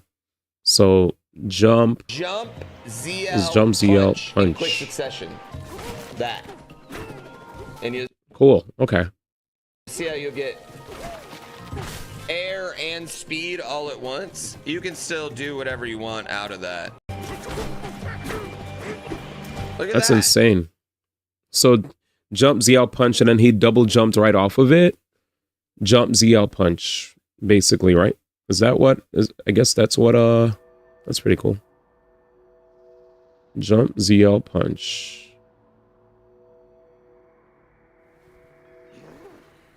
Let's see. What up, Mayday? Yeah, so while in midair, you can swing the rock block of whatever and then swing and jump again after the original one. So happy you voted for Hollow Knight 6 song. Proud of you and what you've done for minorities. Anyway, see ya. What kind of copy pasta is this? Did you see my I forgot to post this in the Discord. But I guess I'll post my voting card for those that haven't seen it. Here's my voting card. I'll just put it in general. There it is. My voting card.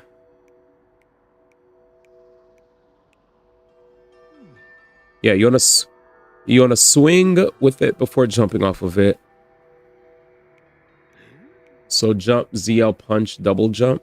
So anyway, yeah, you wanna swing with it before you jump off of it, which gives you more distance since the double jump drops it. Yeah. Got you. Crazy. Okay, so let's see if we could do it. The punch part is interesting.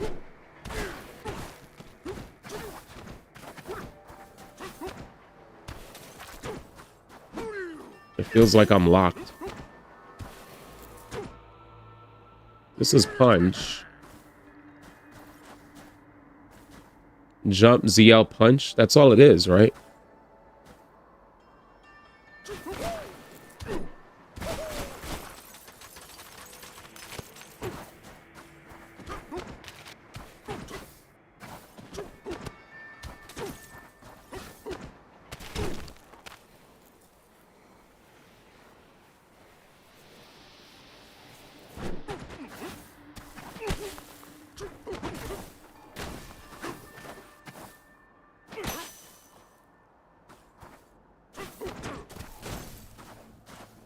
Alright, because when I try punch, nothing's happening. So, like, I was told jump ZL punch, jump, so it's like, jump, so, jump, ZL, I'm mashing punch after I press ZL, by the way.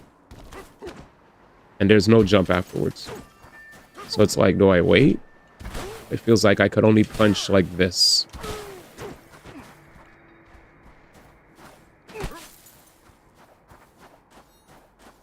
I'm not holding ZL.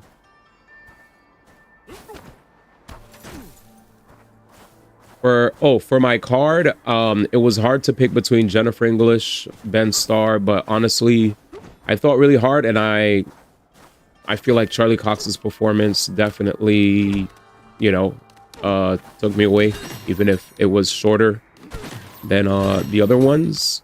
I was just like, I was stuck between Jennifer English and Charlie Cox, and I was just like, I think I'm going with Charlie, man. My heart is saying Charlie. I'm going Charlie. Are you holding ZL? Tap ZL again to get off the serve. Okay. Okay, there it is. That's the problem. Okay, there it is. Yeah, that makes sense. That makes sense. Yeah. I got it. Yeah. It's the second ZL. It was the second. Yeah, that's insane. That's insane. That's insane. Yeah, that's great. Jennifer English robbed. No, I totally understand it. Trust me, Jennifer English was... I feel like Jennifer English was pretty much integral. So I would understand why you would disagree, and I wouldn't even... I would totally get why you'd be like, nah. But I feel like, I guess, like, from your perspective, I get it, because Mael or Jennifer English was like the main glue for the entire thing. But I also wanted to say that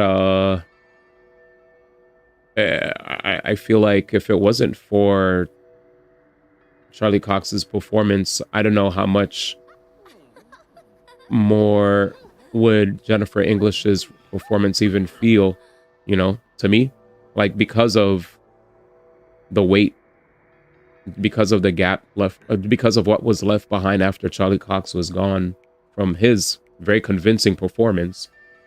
It like, I transferred all of that over to Jennifer, and I think Jennifer did that amazingly. And Jennifer was amazing from the beginning. The first time I saw her, right? She was our little sister, you know what I'm saying? But so I do want to say I was very much split between the two, and I just had to, I kind of just went with Charlie, and I'm not going back, you know. But I understand. I get it. I get it, man. I get it. I get it, man. And I understand if you're gonna, and I understand if she got robbed from BG3 and Expedition. Watch her win, though, man. Or is everyone just gonna go with Gustav? I went with Gustav because I don't know who played the game that's in the chat, but yeah, I don't want to say too much, but I get it. What's happening here? Wait, why isn't this just okay? How do I break the red one?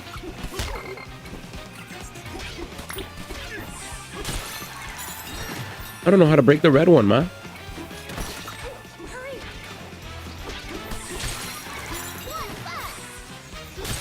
What? Oh, was he supposed to be in the darkness? Oh, it's a reverse. It's a reverse. It's a reverse. It's a reverse. Yeah. No, I hear where you're coming from, Mayday. Trust, that was the hardest decision to make, man. But just like Danny said, man.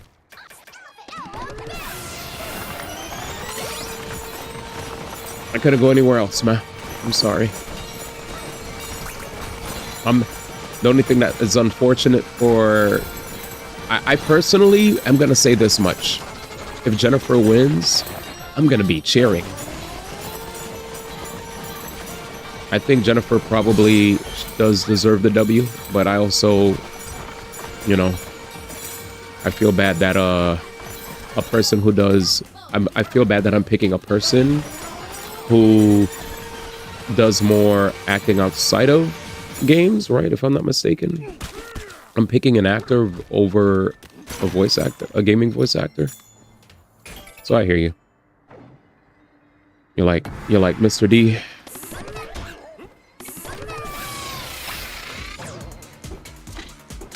Wait, what's happening? Okay. I just want to say you're valid.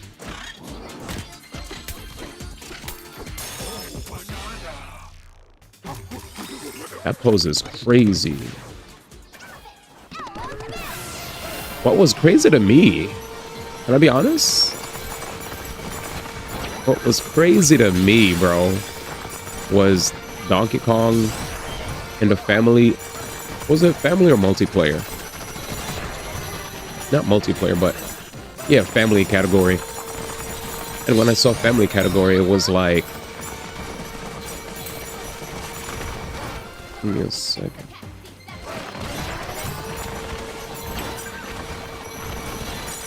When I saw family category, I was like, huh.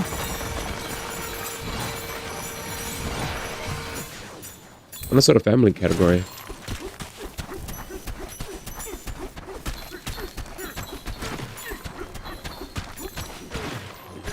Oh, what's this? Oh, shit. Oh, no. Come on, gyms. I see your nonsense. Come on in. The water's fine, Jimmy. I learned how to fight, y'all. Yeah, thank you, Danny. You already know the deal. Anyways, when I saw the category, I found it very funny. I felt like the what the fuck is this?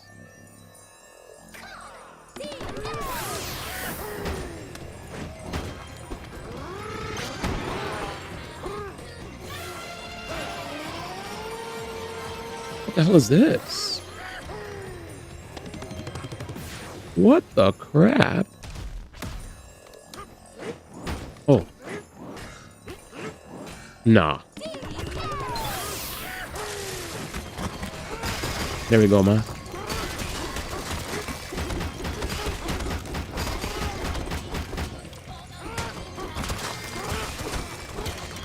What is that?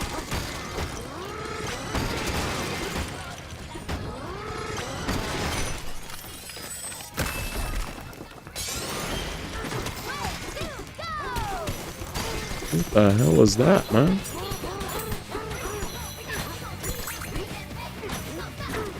Oh yeah, what is it again? Alright. I learned. Shoutouts to the GOAT. Now I know what Czar meant by way of the rock. Do you know the way of the rock? Guess I get this. Jesus. Giant fossil? Yeah, we got it.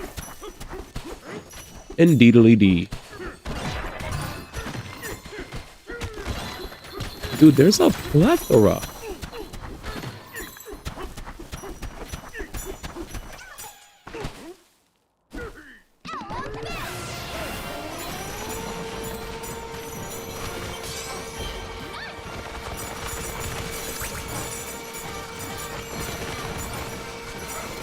Ooh, banana.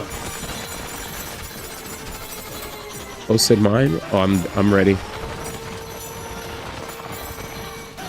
They said you ain't ready for me, man. All right, let's see. Let's see, Mayday. How is Mayday's in comparison to mine? Angel said, solid picks. My vote would have looked like hers, she said.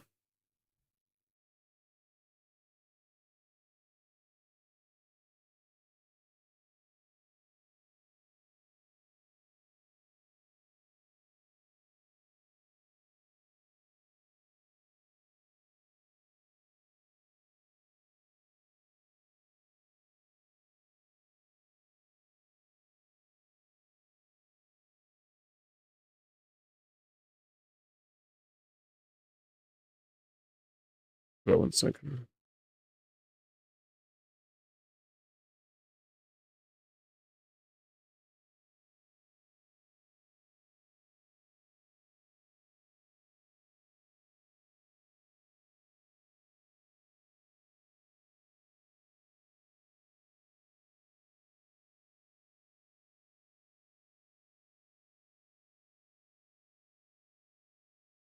Wait 1 second.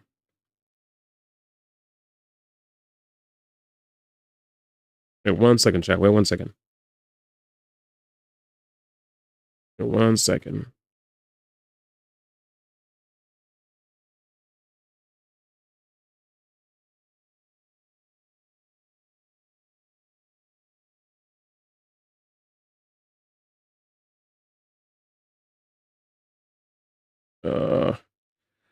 And one of my homies.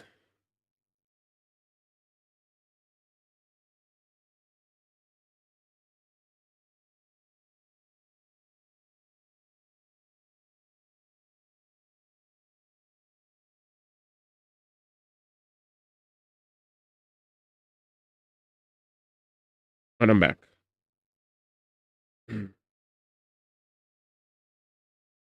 But I'm ready. What are you guys saying? Mayday.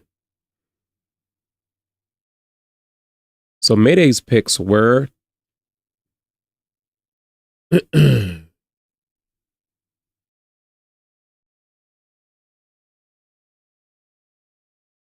see. These are Mayday's picks.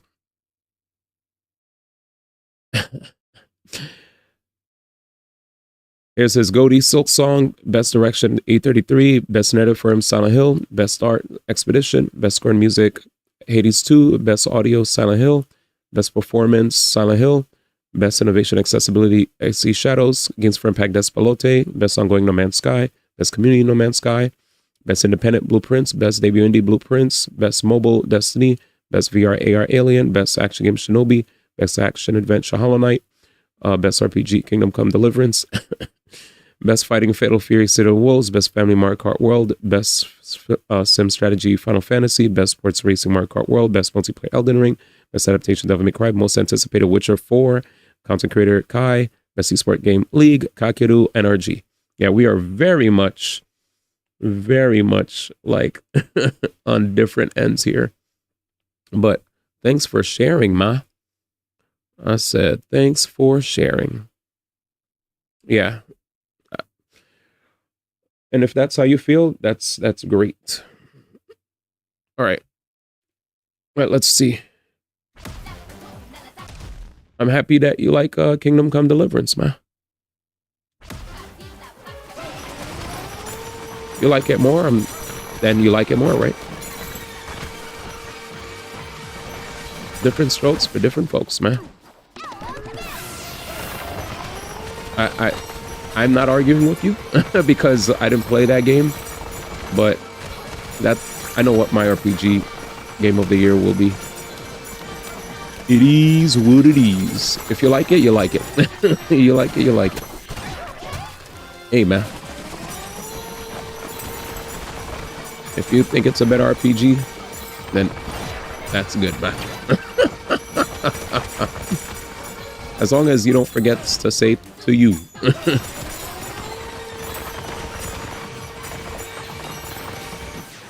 All right, let's see.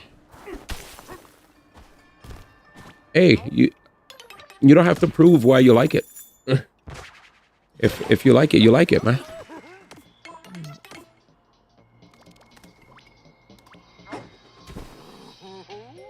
If you like it, man, you don't even have to prove why you like it. Well, let's see. I told you not to eat so many bananas. Oh my god. Now you have a tummy ache, don't you? I do appreciate you sharing, though. No more for you. I do appreciate you sharing, man.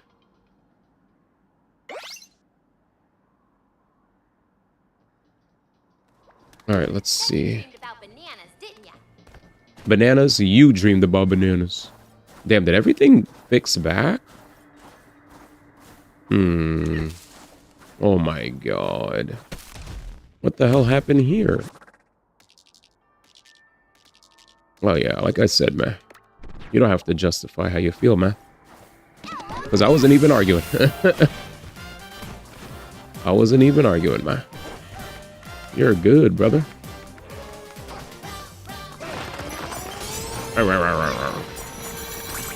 If you like what you like, right? Then you like what you like. And you got your reasons.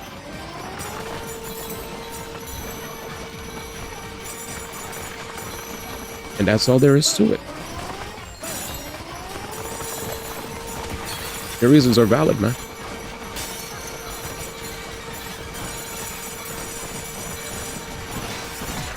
I mean, if that's how you feel, that's how you feel, man. If that's how you feel, that's how you feel. I'm definitely not in the, like, I didn't play it. I don't really think I'm gonna get a chance to play it. But, I will, say that you're valid. There's nothing in my tone or anything that's trying to say you're not valid in your decision, you know? It's always interesting to see people have different opinions, honestly.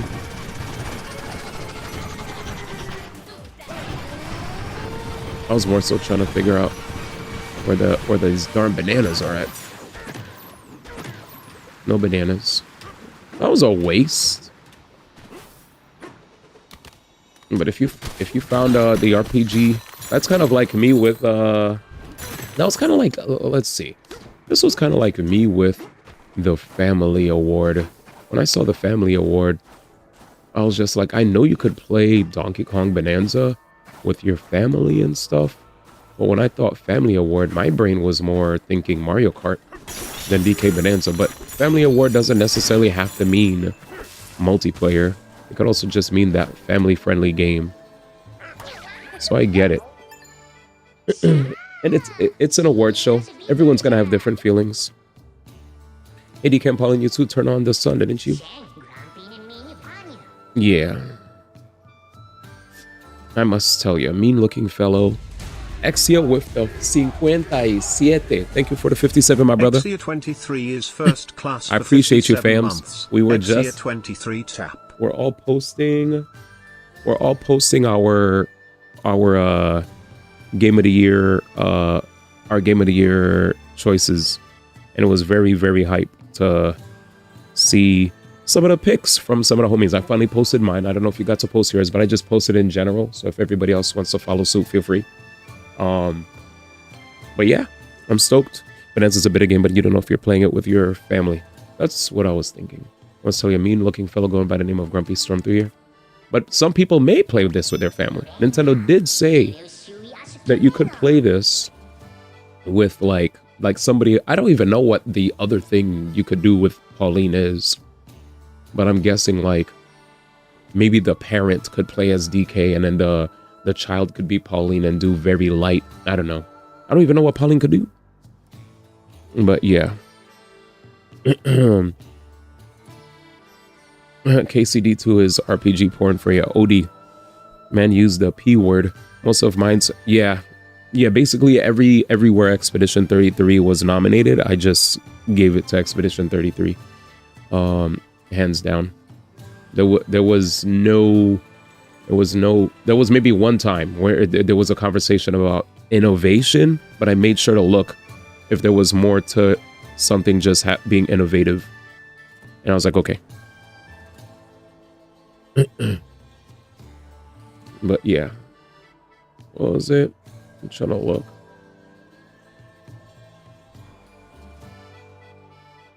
I'm trying to see. He said not because it's horny, but because it has a million role-playing systems to the detriment of the game at times. He was grumbling the whole way. I'm gonna clap her DK and Pauline real good. Ha! And he said something like that as he hopped off to the deepest part of our realm. Grumpy indeed. That's what all the nasty thugs showed up around here too. I'm sure nothing good is gonna come of this. Oh boy. Oh, they're coming. Is he making the ground shake too? So rude. E33 wins best game direction hands down for you. Let me see all the categories where I'm trying to find it. Was it game direction? Was it game direction? Okay. I think it was game direction was where I saw the word innovation being used, but then I looked at everything else and I was like, yeah, I'm just gonna go with Expedition. Especially against 3 sequels in a category. that's kind of how I felt with Game of the Year as well. Knowing that there's literally sequels all over the place, whereas Expedition 33, while it's inspired from other things, it's the first from those guys, the first entry from those guys this year. Whereas obviously Hades and Silksong are excellent because you know, there's already an expectation of greatness from them, and they were great. I also wanted to give it up to Expedition for being, even if inspired, of first, you know, because it's not like Hollow Knight isn't. It's not like there weren't Metroidvanias before Hollow Knight, even though Hollow Knight now is seen as the best Metroidvania, more than you know, like Hollow Knight now is even seen in a more better light than Metroid, which is crazy, right? Isn't that crazy? Like Hollow Knight is so good that it surpassed Castlevania and Metroid in the eyes of many. What a world! What a world we live in. It's that OD. Welcome to the Style Shop. We accept local fossils, and not only local fossils, as payment. All right, let's see what we have here. Reduces damage from enemies, increases the chance of doubling any bananium chips you collect. Enhances your snake time by 80%. Aquamarine.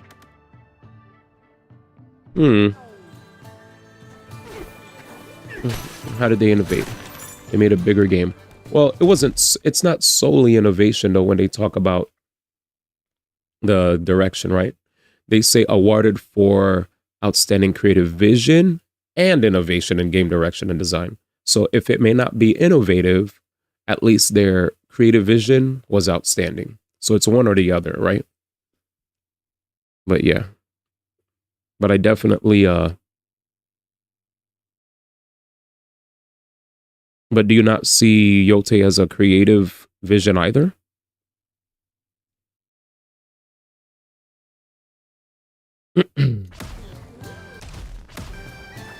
Not really. You just feel like it's like, well, I feel like a lot of people, honestly, from the reviewers, what the reviewers said, they felt like it was basically part 2. They felt like it was part 2 of part 1 already. So, like, they didn't really feel like there was anything new that was brought to the table. So, I will say, I hear where you guys are coming from. Yeah, super safe.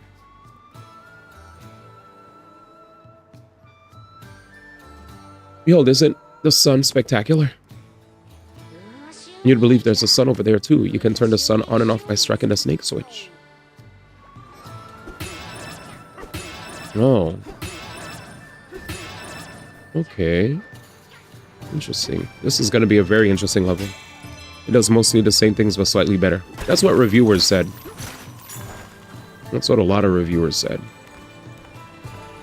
So I was definitely interested that it was mentioned, but I sometimes feel like games get mentioned not because they're going to win, but for marketing purposes.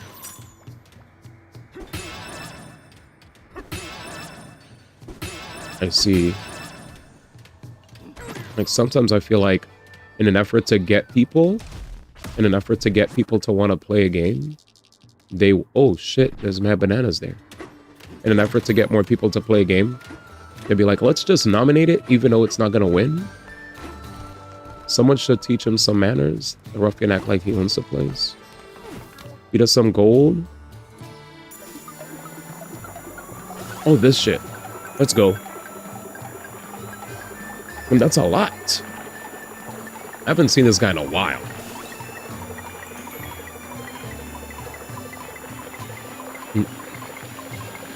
Yeah, today I ranted about again about, I wish you guys were here when I was doing my whole thing. That's why when you were bringing up KCD2, I felt like I was already all Game Awards did out because I already yapped a crap ton about it in great detail before you got here. So I was like, I'll still entertain the convo because I'm down. I'm down to see, you know, what you guys are talking about. But yeah, I was gonna say, as far as let's see. Blueprints would have been better in that category. Hell, Donkey Kong Bonanza would have been better. It's the only thing KCD does better than anything else this year. Probably the only thing. We should play it one day. One day, man. One day. We'll do our best to get through all the bangers that were mentioned this year. I think it'll happen. Because it seems like yet again my map. Yet again my J.O. Bizzle paused hours. So we are back. There's so many chickens all over the place. Vanadium gem. One day. But I do have a lot of stuff that's still on the list, right? Like there's a crap ton of Nintendo games that I wanted to play eventually, but I still wanted to make sure that as long as I got DK, I wanted to get DK in for sure. I know I'm not going to be able to get Death Stranding in because I wanted to play the first one, and I know I'm not going to be able to play Yote or the one that preceded it before the Game Awards. I feel like the most likely thing that was on that list, what was nominated? Expedition,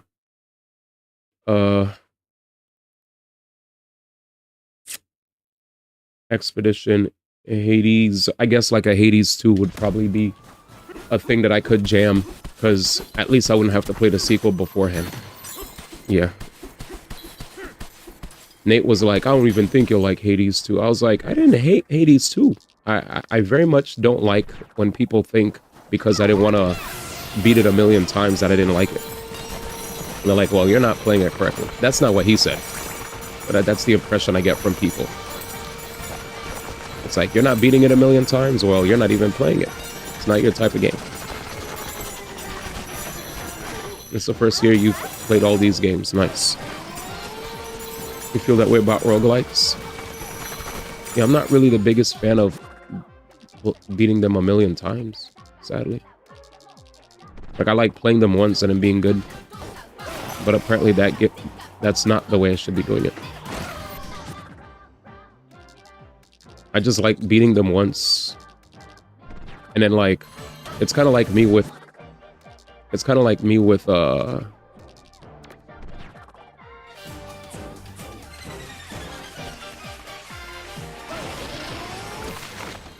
I see.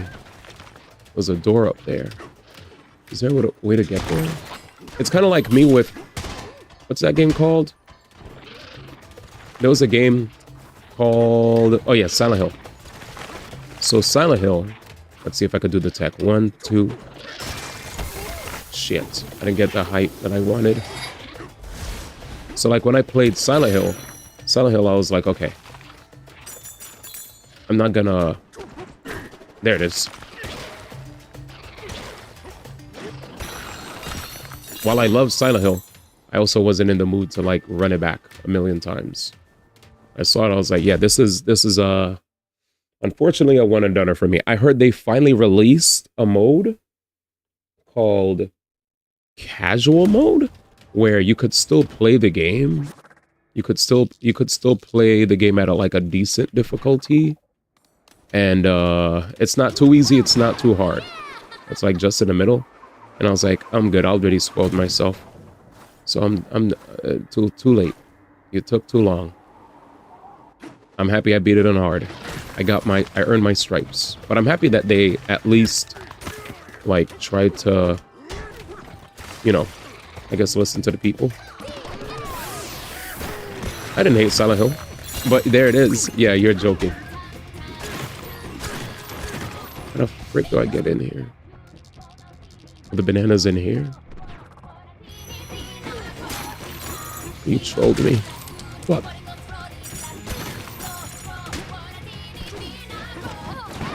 I hate going all the way up here. I hear they made an update to make it easier to get the other endings. Yes, yes, they did. Okay, you already... yeah. Game's great, but... I'm exhausted. I did this already. I don't have anything to grab. Snake. Jump, jump, jump. There it is. I keep forgetting how to do these abilities sometimes. There's a lot going on in this game. It's fun, though. There's cool tech I just learned today. But wait, are you saying you feel the same way about roguelikes? Could you explain? Like, do you also feel oh, shit. Are you saying you don't feel compelled to run it back a million times? Because for chat to really tell me that me beating it once wasn't enough and that I had to beat it 10 times, I was like, if this is the roguelike way of life, I'm sorry, but this is not for me. That's what I'm saying. Everything that... okay. I didn't know if you were a big fan of everything being a roguelike too, because low-key, I kind of get that feeling that everything's a roguelike, bro. I was like, I don't want to be rude, but it's definitely apparent to me that almost everything that gets really... almost every indie is a roguelike. And I was like, damn, son. No disrespect. 10 is OD. That's what I'm saying. Sometimes I get bored. Yes, that's exactly what it was. Like, I was playing Hades, and the Hades fans were enjoying it. But when I was playing, I was like, brother, this is the millionth time that I had to fight this guy. And they're like, oh, they change it up. And I was like, okay, I see that. There definitely are moments. Shit, there's no way this just happened.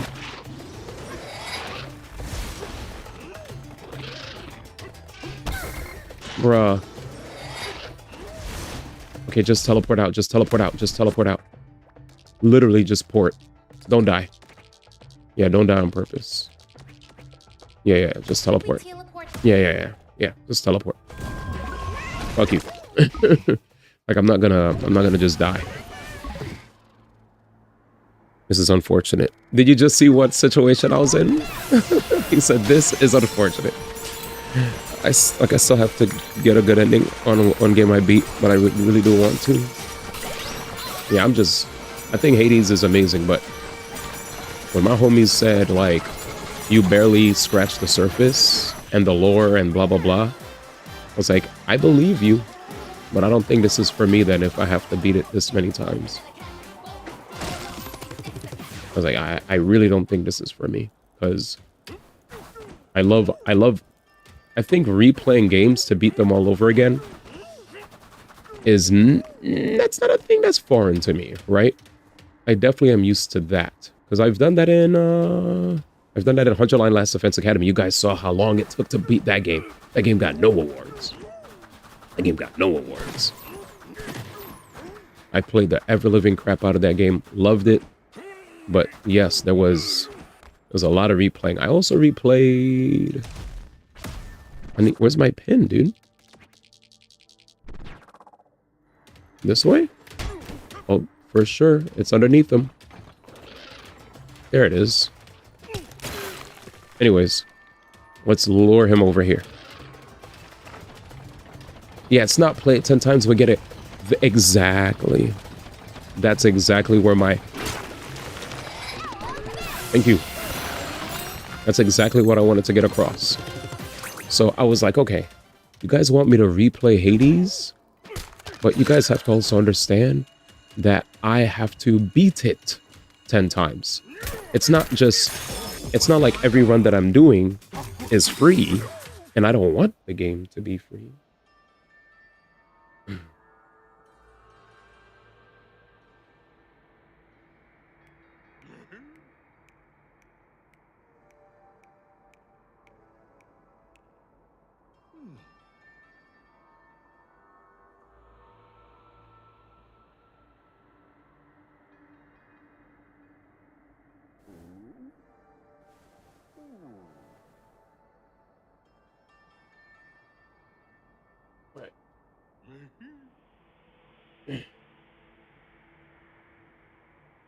Sorry. Anyway, let's go. Bink. I did die a couple times before completing my first run. Oh, I didn't die a couple times. You said a couple? A couple is like 2, right?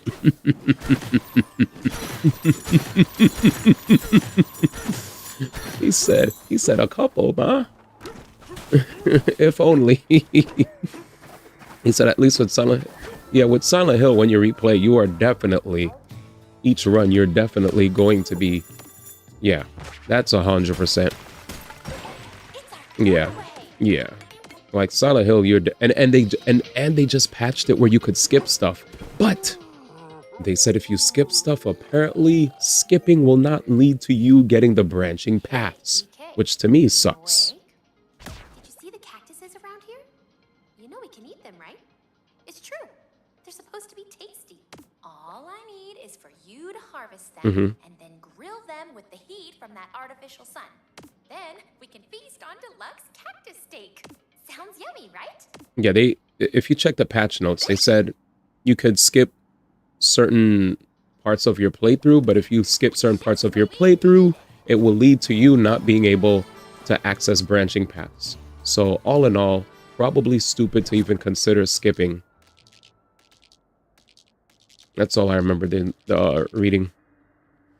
Let me see if I could find it. Silent Hill F patch skip. Silent Hill F patch adds option to skip select sections on New Game Plus. Also Hinako's stamina replenishes slightly faster. That's crazy.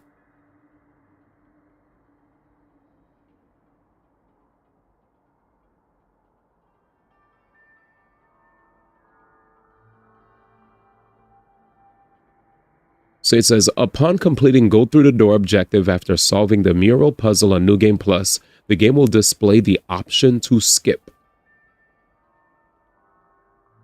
Polygon said, Silent F's combat just got a lot easier, but apparently they wish it hadn't. Last week, Konami released a small update for Silent Hill F, featuring a new casual difficulty mode for first-time players or exhausted New Game Plus players. But the part of the update that really caught my eye, I'm reading from Polygon's point of view, was a small note tucked away under System Changes section of the patch notes. Fewer enemies are placed across multiple sections. It's no secret that Silent Hill F's approach to combat has been somewhat controversial. Hinako has a lot more tools at her disposal than previous Silent Hill protagonists, and is quite agile. Though I personally enjoy features like Omamori, perfect dodging, and other unique melee mechanics, I get why others don't. Silent Hill was originally a franchise with clunky tank controls, and running away from enemies instead of engaging with them wasn't just feasible, it was often the wisest choice of action. You can still run away from many of Silent Hill F's smaller combat encounters to avoid wasting resources or damaging your weapon, but running isn't always the best strategy, as the game features quite a few enemies who are lurking around corners and will immediately grab you if you attempt to run past them, leaving you injured anyway. I prefer to clear out as many enemies as I can because I generally enjoy the combat. In the latter half of the game, it was the number of enemies that had me struggling. It was the lack of the durable weapons. At several points near the end of Silent Hill F, I had to skip past areas I wanted to explore because they were swarming with enemies, and I was armed with nothing but bunny ears and the world's least durable axe. Yeah, near the end was a very exhausting point for me. And a lot of other people. Decreasing the overall... Okay, here's the new part. The reason I read really fast, by the way, chat, footnote, the reason why I was reading really fast, or aside, the reason why I was reading really fast was because I feel like we all know this stuff. So let's hear what he says about casual mode. Decreasing the overall amount of enemy encounters, especially unskippable ones, in the game is certainly one way to deal with this issue, but I wish Konami had taken a different route to make the experience more approachable. The too many enemies problem could easily be solved by scattering a few more lead pipes or weapon repair kits throughout the game's final hours, instead of defanging it by reducing the number of nightmares lurking in the shadows. For those who would rather avoid combat than engage in it, the latest update is a welcome change. And I get it, Silent Hill has never been an action franchise, and when you're playing as a tiny teenage schoolgirl, avoiding fights with giant monsters canonically makes the most sense. But Konami implemented an interesting, exciting combat system in Silent Hill F. Give me a second. In Silent Hill F, and I can't help but be bummed out that the game's latest update now gives me fewer opponents to engage with it. I mean, You could just not play in casual mode and go back to hard mode and you're fine. And you could also play Lost in the Fog. Imagine being mad that the casual mode addressed what a bunch of people found annoying, right? Like near the end of the game, it's a long trek, 2 to 3 hours of just endless, unskippable enemies. There's some points where they're skippable, but there's definitely points where invisible walls are implemented, forcing you to have to deal with a whole host of enemies. And not only regular enemies, but enemies that also can spawn more enemies. So that shit was just insane. I mean, I beat the challenge, but it was definitely mind-numbing for me, to say the least. For me. You could legit blow through a playthrough in 4 to 6 hours. I heard from a friend you can skip the finale sections of the village till the last part of the game, but skips new cutscenes or something.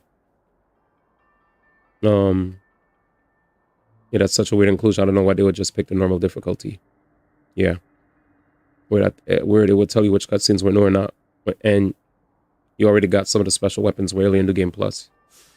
Yeah, I don't know. That there it is. But it looks like these guys are complaining. I think this mode that they added is definitely the mode for the people. For the people who are not fans, you know? Or not fans of the approach. There are a lot of fossils here. But I don't really want to buy anything here. So I think I could leave. And go to this next sub-layer?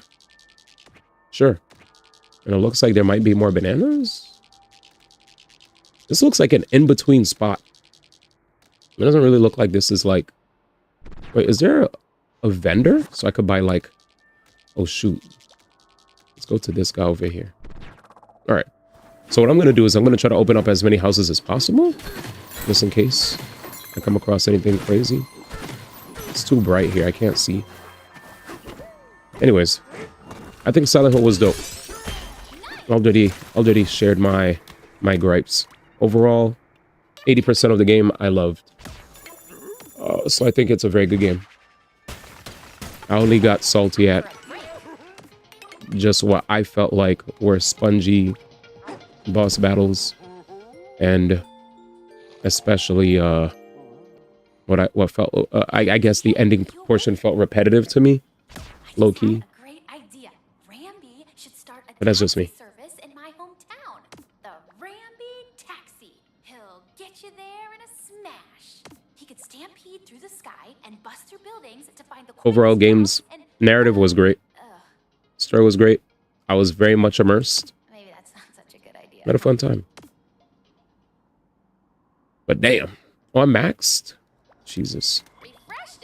There you go. Shout out to Shinobi. Shinobi. Action game. Shinobi made a really good action game, but are we not counting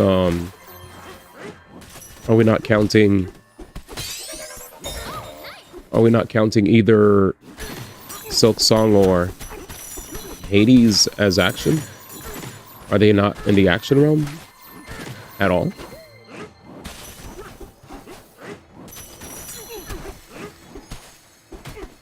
Or are you just... I feel like there's so many subcategories of video games nowadays that you can't just say action anymore. You almost have to have like a roguelike section, since roguelikes are all the rage. I really enjoyed the audio design for Silent Hill, but I also enjoyed the I also explained to chat one of the reasons why I really enjoyed the audio design for Expedition. When I was doing combat, one of the things that I was telling chat that I really liked was, aside from just like, I'm not even talking about the score, the music, but when I'm doing battles, apparently a lot of people don't notice this. They like to just complain about parry this, parry that, but they don't realize that there were a lot of audio cues in the middle of the battle that really can lend to you actually well timing a parry or not. Like when I'm playing, there was a certain time where I was getting so exhausted trying to parry a certain enemy's attacks, because he always had like these annoying, what's it called? He would always have these like delays, right? He would wind up, he'd slow down. And I'm like, dang, I keep getting bodied by this guy. And what did I do? I closed my eyes. I closed my eyes. And the moment I heard that audio cue that I needed to hear before he actually attacked me, obviously this is not the only reason I'm giving it to the, giving it that award, but that's one of the reasons. Like, I really enjoyed the fact that they actually cared to incorporate sound cues to make the seemingly difficult battles seemingly impossible to beat battles actually way easier for me, you know. But I obviously know, like, Silent Hill, as far as like horror games are concerned, they always have like pretty darn amazing sound design that makes you feel really immersed in the world that you're in, right? You really get that convincing sense of fear, right? So I definitely could understand where you're coming from. Yeah, Sekiro and Souls games do the same thing.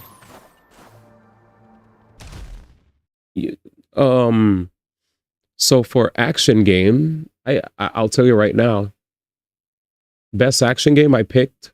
Oh yeah, you're right. Action game I picked. No. Is that your list? That's your list. Best action game I picked Hades 2. So Hades 2 I picked best action game. Hollow Knight, Silk Song I picked best action adventure. So Hollow Knight was there. Silent Hill, I don't think they're nominated. They're not. Sekiro and Souls games do the same thing. Real best audio designs are graders. Did it get nominated?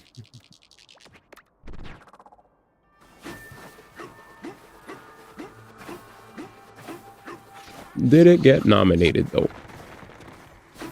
Oh shit.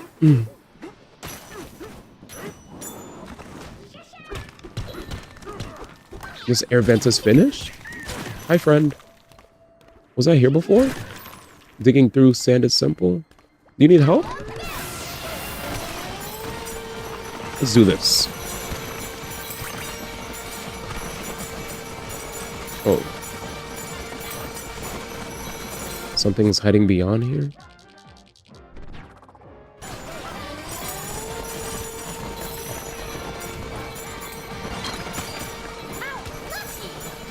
Yeah, I thought... Yeah, Hades 2 was definitely there. Since I thought you played it. But I did hear good things about Shinobes.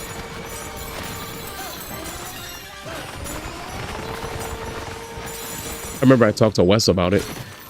Because I know Wes loves beat-em-ups. And I think Shinobi would definitely...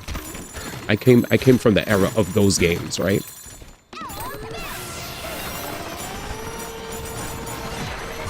Like the 2D side-scrolling action games. So that'd be a nice callback for me to...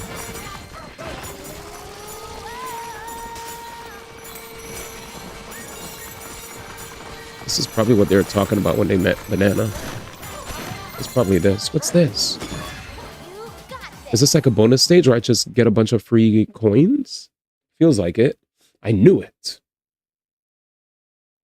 He said, no, but Arc Raiders...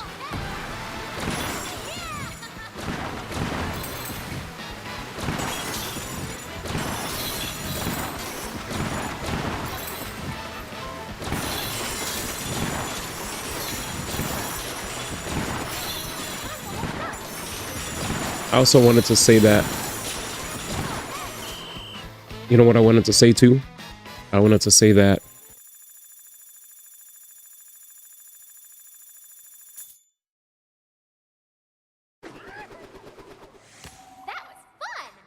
what is it? I wanted to say that I was definitely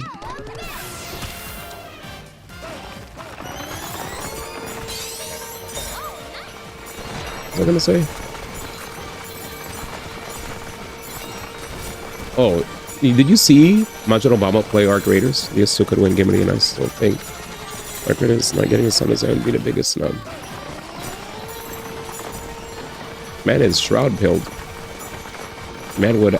That's a very interesting statement. I guess you truly don't think Expedition deserves to get GOTY then, and it is what it is. I was like, as rage baity as that sounds, I understand if that's how you feel. That's how you feel, man. I'm gonna have to just accept that that's the way of the Mayday. You know what I think is the biggest snub then? To that nature, the biggest snub to me is not seeing two specific games make it into the fighting game category. Hunter x Hunter, right? Hunter x Hunter and Impact, regardless of the game having the issues that it had, for a collection to win, for two collections. Oh, I wish you were here, because I actually went in depth with all my reasoning, but there were two collections that were added. Hunter x Hunter and Impact. Hunter x Hunter and Impact.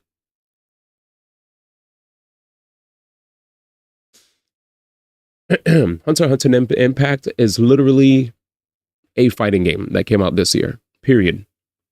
Right? They put stuff like Capcom Fighting Collection and Mortal Kombat Collection. At this juncture, you might as well start putting games. That means that one of the years that Nintendo decided to just drop Mario Sunshine, Mario 64, and freaking Galaxy all in a collection, you might as well do that too then. There were other fighting games that came out, you know. 2XKO being an early access meant you didn't vote for it. You voted COTW. Unlucky. I was not aware that it was still in early access, so I voted for 2XKO. See ya. What else came out this year for fighting games? I think there were two games. Yeah, that's Clash of the Wolves is the first full fighting game that released this year. I agree. Hunter x Hunter and Impact came out this year. What else? I guess it's just like PUBG getting nominated when it was in beta for the Game Awards. Oh yeah. There you go, Exia. Thank you. Bleach. That's what I was saying. Bleach Rebirth of Souls. So I said that Bleach Rebirth of Souls and Hunter and Impact got snubbed. Those were the two. Like Bleach Rebirth of Souls is a fighting game. It may not be like, you know, the type of fighting game that people would probably expect for me to mention, but it's definitely a fighting game. And as far as Hunter and Impact is concerned, that too is a fighting game that came out this year. So you know, it's shit.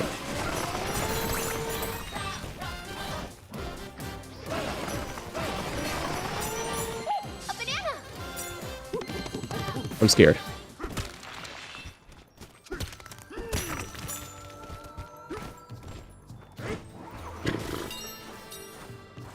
Can I even get that banana with my thing? You would have put indie fighting games over in an Impact. I mean, if you're not even going to pick 2XKO, man. This guy said Iron Saga versus... What's that?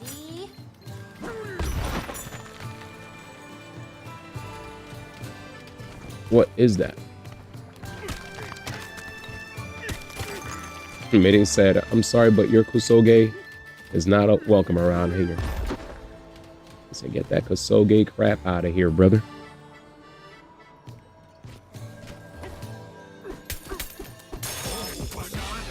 I mean, it was at Evo, man. It's a fighting game, man. Hate it or love it. It was at Evo, man. Iron Saga was pretty decent.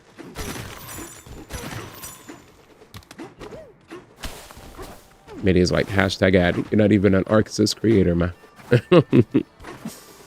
I'm done. He said, "You're not even an artist creator, and you're glazing." He said, "So was Mario Kart DS and Multiverses, man. Multiverses got awarded for he got awarded for best fighting game actually at Game Awards."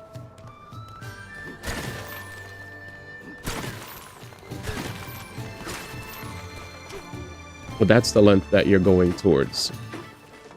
You're so instead of saying, so you're saying because something was at Evo, he's like, let's take it a step further. All right, I see where you're going with this. Never mind. I 100% see where you're going. Made it be going to the extremes. Extremes. But hey, man, understood. And then impacts never come into Evo. End of day. I guess what I'm trying to say is Iron Saga versus, regardless of how we feel about the games, Iron Saga versus Nen Impact and Bleach Rebirth of Souls were alongside Clash of, what is it, City of the Wolves. And what else? What else came out in fighting games this year?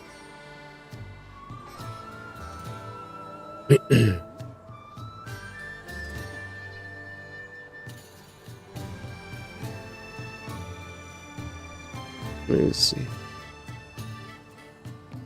Let's see.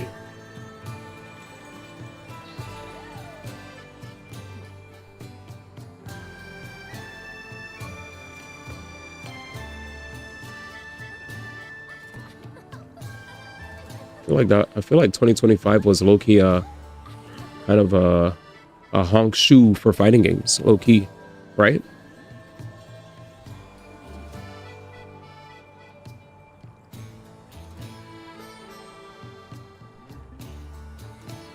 High-key honk shoe.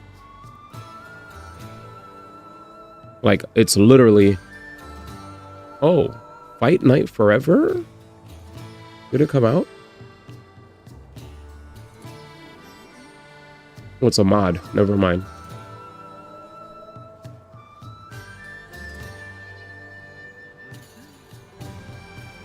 I know you don't want to reward it. That's fine, but it is a release. I'm just acknowledging it as a release for this year. Is it one of the weakest releases? Yes, totally. I'm not arguing if it's like the best representation of fighting games this year. Absolutely not. That wasn't my intention. But yeah, basically, not enough fighting games came out this year.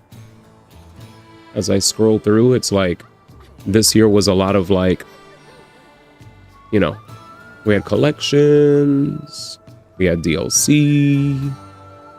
Yeah, pretty tough. Pretty tough. I don't know about it being the worst fighting game. I will say the online definitely made it shite, and I will admit that you know, the Kusoge in that game is very much insane. But I do want to say that dropping a game in this day and age without any sort of, what's it called? If you're dropping a game in this day and age without freaking rollback, you might as well just not release the game, bro. Might as well not release the game. Like, what's the point? You know?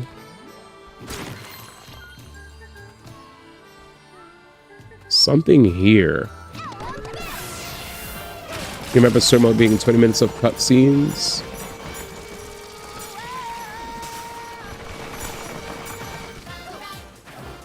Are you talking about Nen Impact?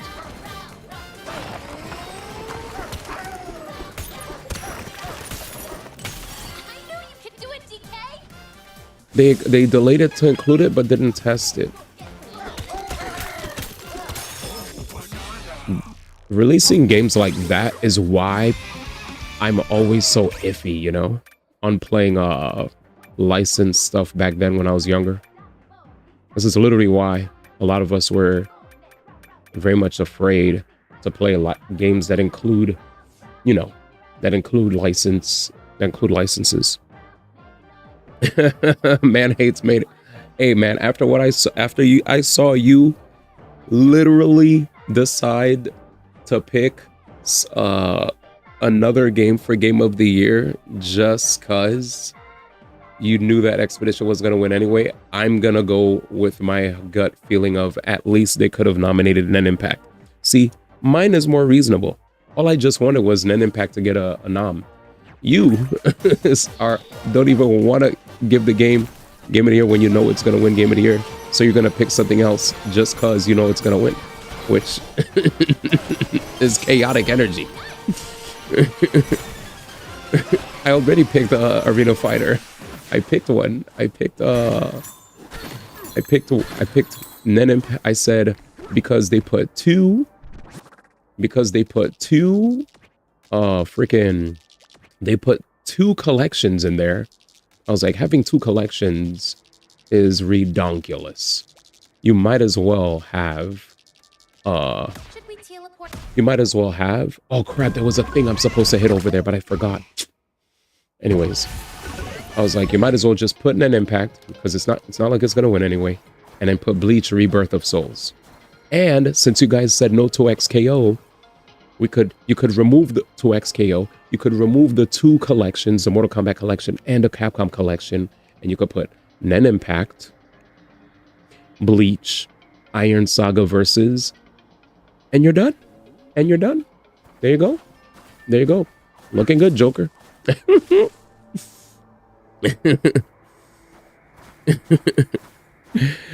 True, there was a Demon Slayer Arena sequel. My man hates Nen Impact, man. Haters, man. Haters. And the funny thing is that the Mortal Kombat collection wasn't it panned for not being excellent? And yet we're keeping that over. We're crapping on Nen Impact. It was panned.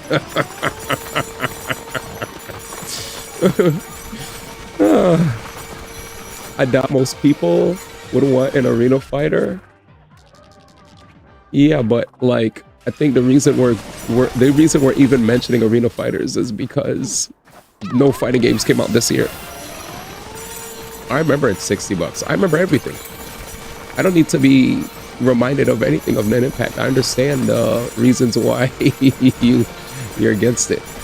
We've spoke about Nen Impact at length. I want to be chaotic now. He said, put the Demon Slayer. He said, you didn't even play it. Wait, I didn't play Nen Impact. Oh, wait, are you saying I never played an Impact in my entire life? Wait, I must see. Did you just say I never played it? I'll say, did you say Avatar and Invincible will be as bad? So, that's a choice. That take is a choice. I don't think any of us agrees with that one, buddy. That's an interesting call out. But what makes you feel that way? Avatar literally looks like Peak. Avatar looks smooth. Avatar looks insane. Huh? Oh no. Nen Impact. All I did say was Nen Impact. See, nobody's listening to me. All I said was I didn't talk about which games were the best or the worst. All I said was there are barely any fighting games that came out this year.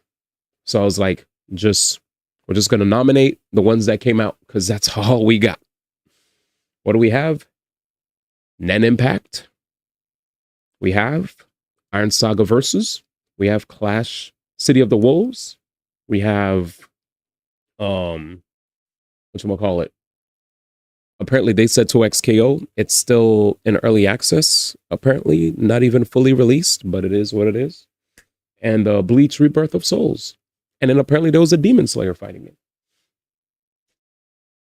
I just said nominate all the fighting games that came out because there's barely that came out anyway. Because for them, wow, for them to even put collections in there to me is hilarious. And then the pushback I was getting was basically a feeling of Net Impact being such a flop that it shouldn't even be recognized to begin with. That it shouldn't be nominated for a best representation of that genre. Which, to that end, I guess that also shows why sometimes we see certain things get nominated in the Game Awards, because it's probably was just straight up shill. Capcom and NetherRealm were like, let's be real. There's no real fighting games that came out this year. Just promote our collection. It doesn't need to win. Just put it in there. That way people know our collection exists. Because people do base their decisions on what to play sometimes off of a nominee, at an award show. Like, damn, a lot of people are glazing this for excellence. I guess I should play it. You played Invincible versus and it's infinitely better. Also, Avatar looks sick. Did you see the new Avatar mechanic? Flow state? No need to agree. You already said an Impact was decent. I trust the team behind Invincible versus. I was going to say, when did D say that? Thank you. Thank you, Exia. I didn't say that at all. Mayday's going ham.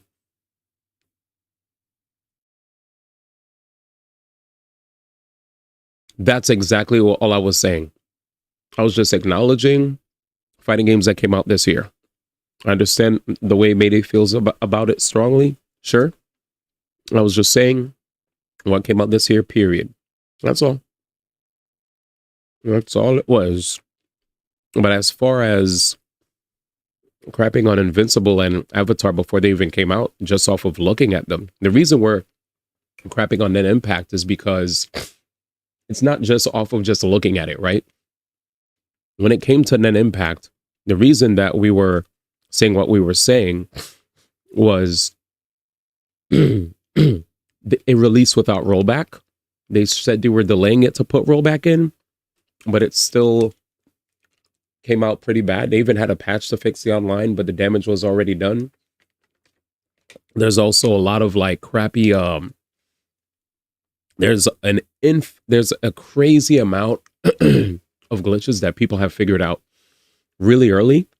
Like, not even like Marvel vs. Capcom 3. Marvel vs. Capcom 3 had a lot of dumb shit. But guess what? There were counters. There were a lot of counters to stuff. The only thing you had to deal with in Marvel was if you got infinited, it is what it is. You got to wait for your opponent to drop, right? But there was sometimes counterplay if you use TAC combos and you guessed right. And also people found counterplay to dealing with incoming mix-ups.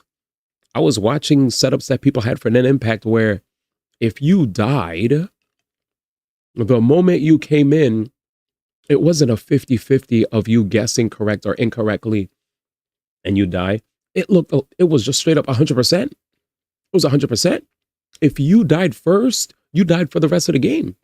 There's no guessing like, oh, I used this option that gave me invincibility on entry and I escaped the 50-50, or this is a left-right mix-up and I held forward and I blocked the cross-up. No. They literally had setups that Mayday showed me on Discord where upon entry, you're just guaranteed dead. That shit was insane. Like Marvel vs. Capcom 3 was not like that. Marvel vs. Capcom 3, you had a chance. You had a chance to play. Anyways. Let's see. Solidified that MVC3 was a happy accident. It was good. I mean, I do think it was a happy accident. It was good, Ren. When he was playing it at that event that time. Yeah, I did play Net Impact at Anime Expo, but at Anime Expo, obviously I didn't know nobody knew all the setups that people knew the moment they got their hands on the game. Once they got their hands on the game, it was a different story. When he was playing it was playable at Evo. There were 30 setups. You saw a decent line for Invincible versus Ed Evil when you were there. Also, there are people from the fighting game community that are working on Avatar and on Invincible versus. When it came to Nen Impact, that was straight up aiding all the way in Japan, doing their thing with little to no input clearly from anybody, because it looks like they just released that shit.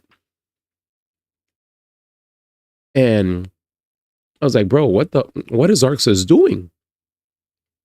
Like, it almost looked like that was a cash grab attempt where they're like, let's secure the Hunter x Hunter and license, release a tag fighter, a versus fighter with a Hunter x Hunter license. And then after that, who cares if the game sucks? Who cares if the game is amazing? Just release it and put a $60 price tag. And if the online sucks, it is what it is. Aiding in another publisher. Arxis had nothing to do with it. Well, maybe bringing it to the West.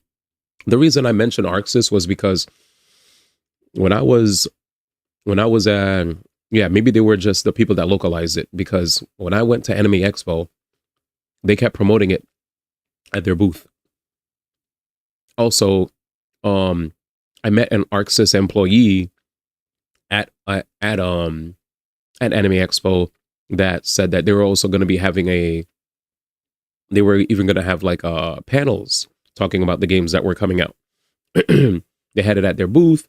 They talked about it. They even talked about a creator program where they were going to consider giving us copies of Nen Impact, et cetera, et cetera, et cetera.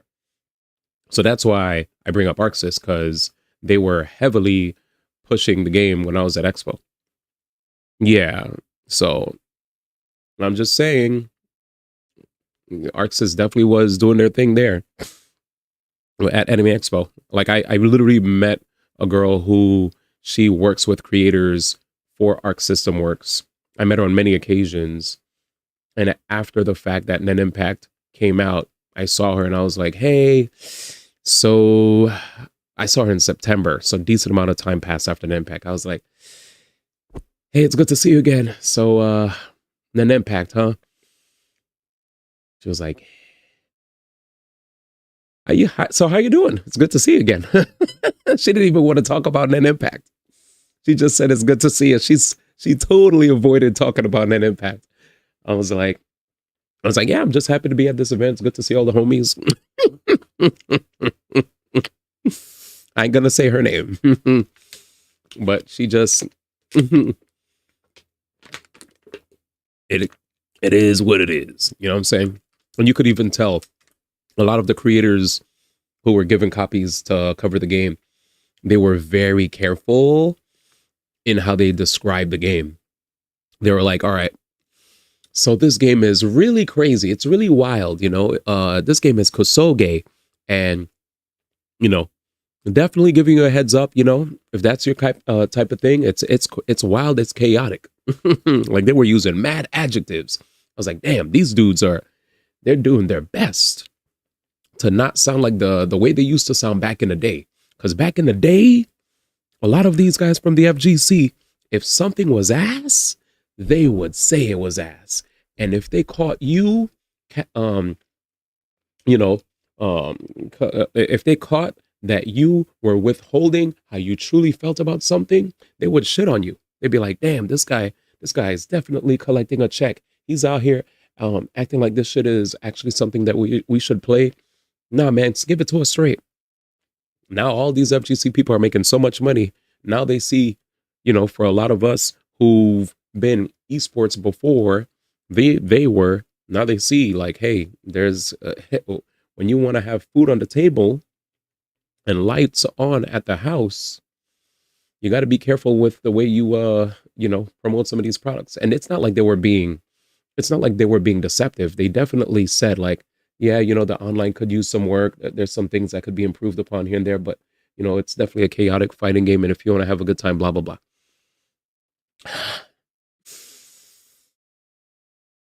Let me see. Oh, yeah, I remember that. For sure. 18 publisher, 300% combos. It's weird. It does feel like KI Marvel 3 crossover, but they didn't have motion inputs at the time. They're re-adding motion inputs for Invincible. Wouldn't blame her. I heard this is Goaty. Oh, you're talking about Donkey Kong Bonanza, Rin? Yes. It is considered a Goaty. My Goaty is Expedition 33 though. Glaze. I'd be so against it if we didn't have to demand them to add rollback and then it just not work. Agreed. I don't understand. If you can't give an honest review on a product, why do they give these products to be reviewed? No. You can give an honest review, but you can't just like straight up like there's giving a review where you just objectively say what can be improved upon and what's missing from the game, and there's just straight up ripping on a company's reputation, ripping on the product, and being like, you know, this shit is ass, this shit is garbage, this shit came straight out of my fucking, you know, insert your most hated ops asshole or something like that. You know what I'm saying? Like something like vile to that nature, you know? Like you don't want to get to like the thing is, so back in the day when a lot of us were adolescents, we thought it was cool to just like say a bunch of crazy off the wall shit on the internet, right? But as we grow up and as we realize, oh shit, you know, we're working with these big companies and at the same time we want to continue to make money and be in a good relationship with them, we're still going to say if their product is bad, but there's many different ways to say bad without just like using obscenities, you know, or you know, just vile language. That's all I'm saying. They're like, we've seen enough IGN reviews where they crapped on products without having to use curse words or any expletives. That's what I'm saying. Does that make sense? Like you could give a review of something being bad without like being disrespectful to the publishers or the devs or whatever. Does that make sense? You could just say this failed here, this failed there, this could have been improved, blah blah blah. Do you get it? We gonna play this off stream, man. Facts. I told you when Elijah accidentally told Ed Boon that Mortal Kombat 9 was straight ass at a release tournament. Jesus. Yeah, you told me that story. That shit was wild. That shit was wild, bro. That shit was wild. What the fuck? Where are you guys going?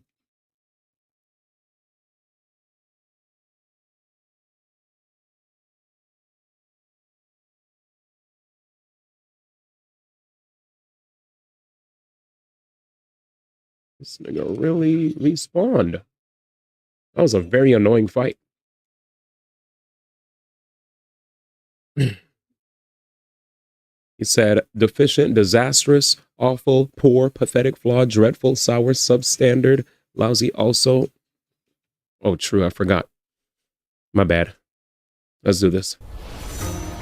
Avatar Legends, the fighting game, allows you to choose one of 3 unique support characters for each main character.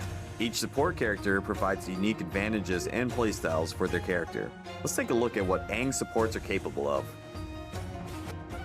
Gyatso enables Aang's air scooter with more mobility by enabling a controllable ball of air going forward and backwards with the ability to pass through opponents. With Momo, you receive greater control over your glider by pressing left, right, or nothing with the flow button in the air. You can also cancel into attacks from glider much quicker than it's moving in slow motion. Lastly, Appa provides Aang the ability to directly go into flow attacks using any normal attack button. That looks so smooth. With all the support characters to find your fighting styles then. You want to see more? Sign up for the closed alpha test now, and don't forget to wishlist Avatar Legends, the fighting game, on Steam.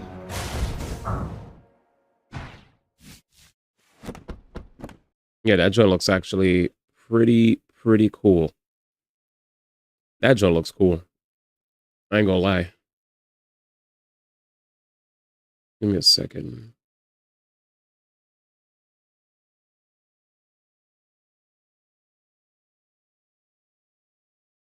Let me sign up real fast. What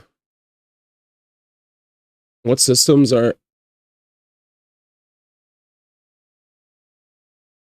let's see this.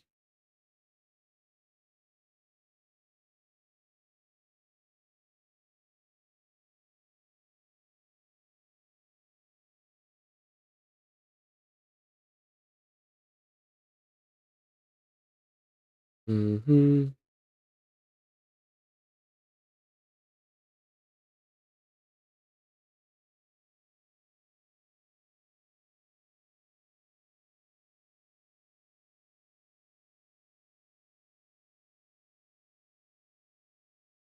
December 5th through 7th. I'm signing up right now.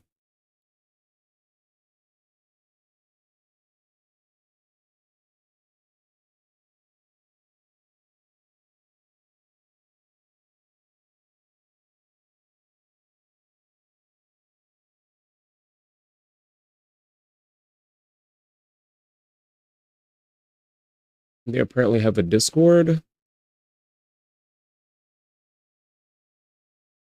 Cool.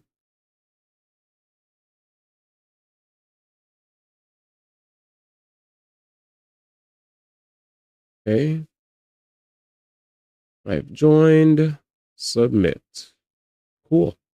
All right. I signed up for their closed beta alpha thingy. Thanks for showing me the link, Mayday. If I get in, I get in. If not, it is what it is. You playing game or showing video? Oh, I was checking out the I was signing up for the avatar thing. But yeah, this piques my interest, but I'm also ready for some characters to not be playable too because of this. It's legit MKX variations, and I'm so down. I miss MKX, no price. I can't wait for it to have dog crap netcode and be forgotten because of it. Are you not a fan of Avatar? Do you want it to not have good netcode? It's made by it's made by them fighting herds people, and oh yeah, Them's Fighting Herds was definitely the Them's Fighting Herds people definitely cooked. That was one of the leading games with rollback, yes. Even though I haven't played Them's Fighting Herds, I had good things are there online. I did too. I didn't either, but then I remember why can my why can My Little Pony fighting game get functioning rollback, but not Street Fighter? Why is that what we got out of that? I was trying because of HSH flashbacks. Oh no. No, you're good, man. I wasn't sure I wasn't sure if you weren't a fan of it. That's all. I was curious.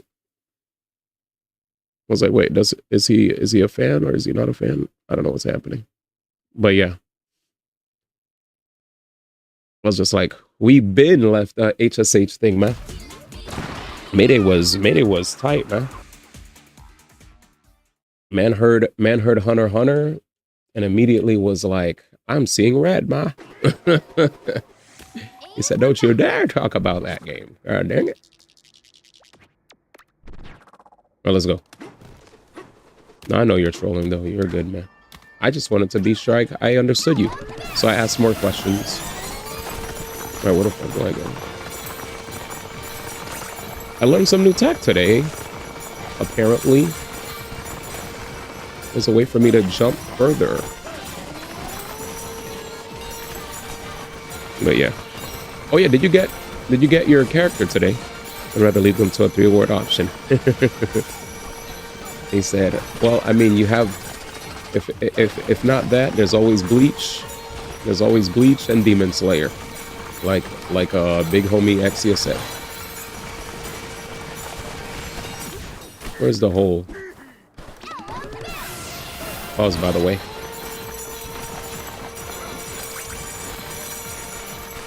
Where the hell is it? There's got to be a way to go downstairs. Oh shoot, did I get blocked? What's happening? Oh, I glitched.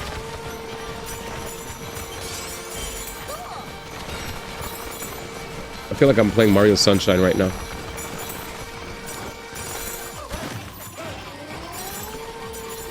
You know what I'm saying? Except instead of like spraying, I'm absorbing.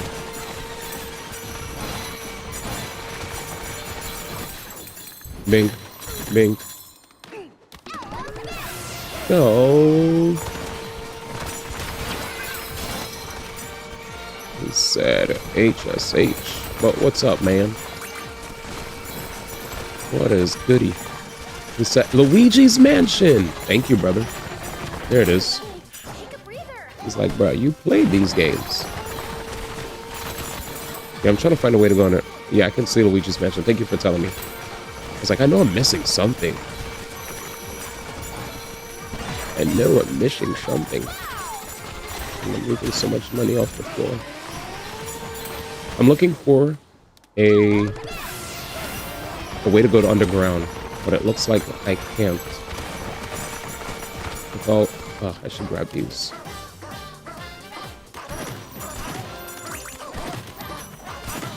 Jesus Christ.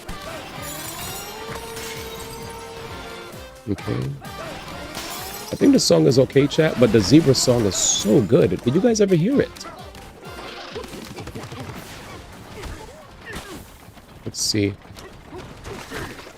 Nice.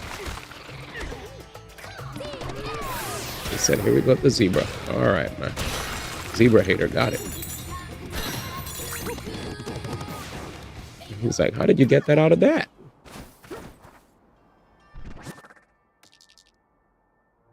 Always comparing the zebras, man.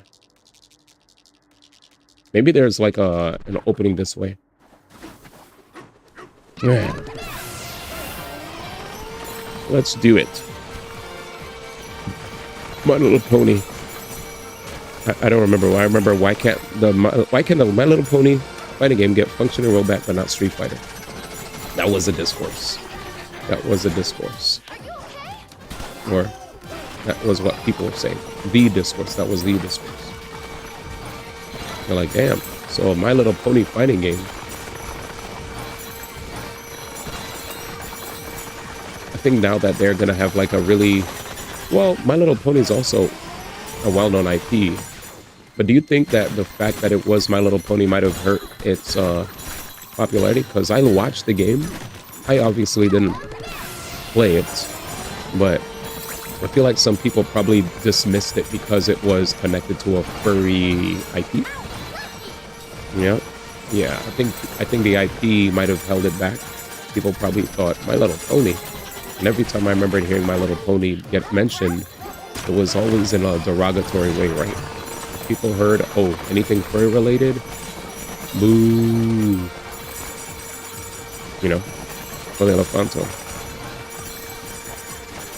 That was why you never played it. Gotcha. Yeah, the optics. That, and they needed to rebrand because of copyright issues too. Really? What copyright issues did they deal with?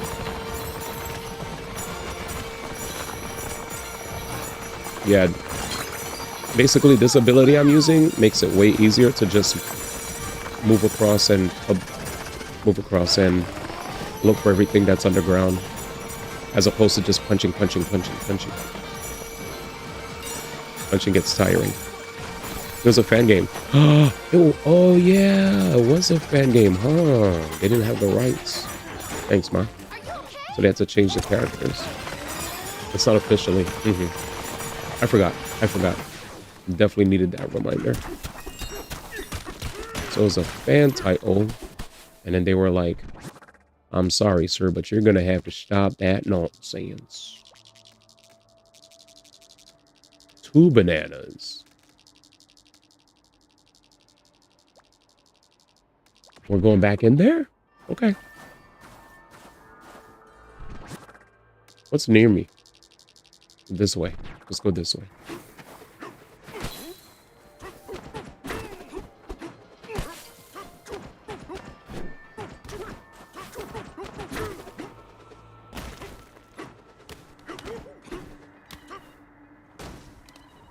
Let's see something.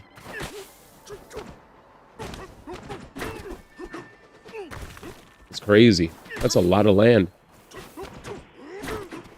Damn! We moving. That's actually a decent amount of coverage, man.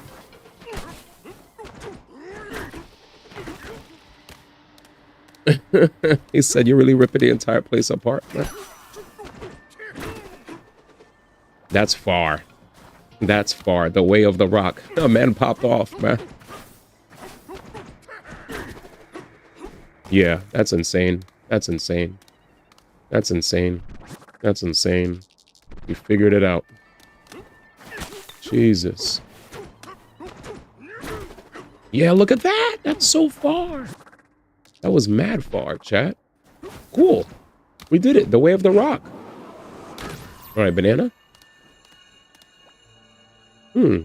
I gotta pee. He said he's learning, man. I was like, this has to be what Czar was talking about.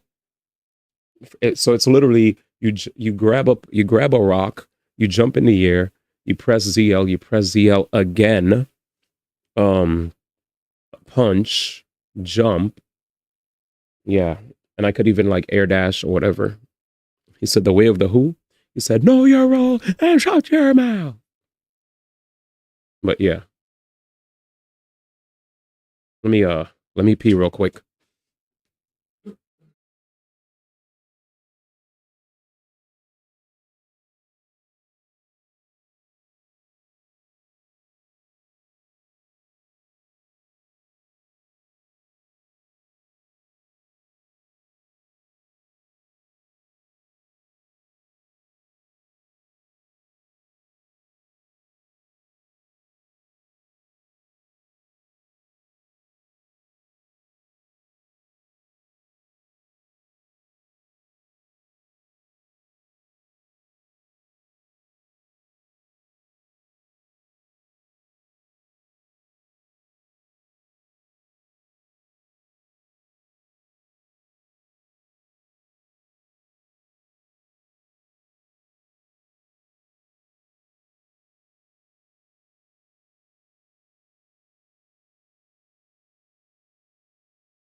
Okay.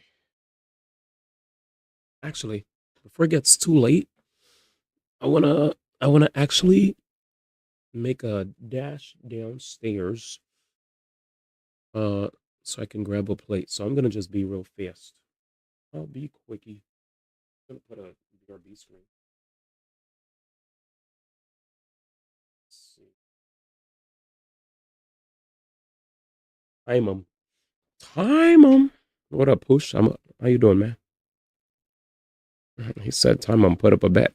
My man wants to have fun with it. He wants to have some funge. All right. Let's see.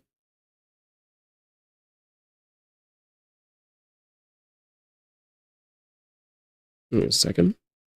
Yesterday was very fun when we saw IGN's best games.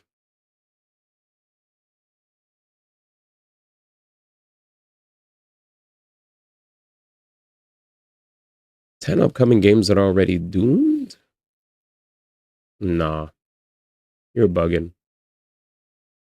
Oh, hardest 3D platformers of all time. That's a fun one. Push, thank you so much for the Prime. Doing good? Final pushed Apparently, his these first are the class for hardest 3D 43 platformers. months. Sheesh. I'm interested in seeing this. How quick is fast? All right. Well, you're already timing me. He said time him. All right, I'll be right back.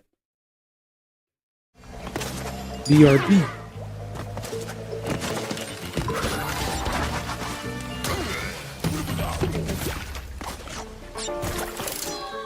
Welcome to Mojo Plays, and today we're counting down our picks for the 10 hardest 3D platformers of all time. Now, for this list, we are focusing on 3D platformers that are hard due to challenging mechanics, levels, gameplay systems, and/or a steep learning curve. These are not games that are considered hard due to being bad or broken, in the case of something like Bubsy 3D. Now, with all that said, let's double jump into our list.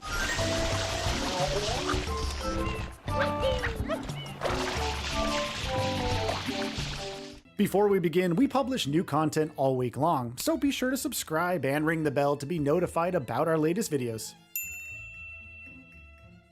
Psychonauts.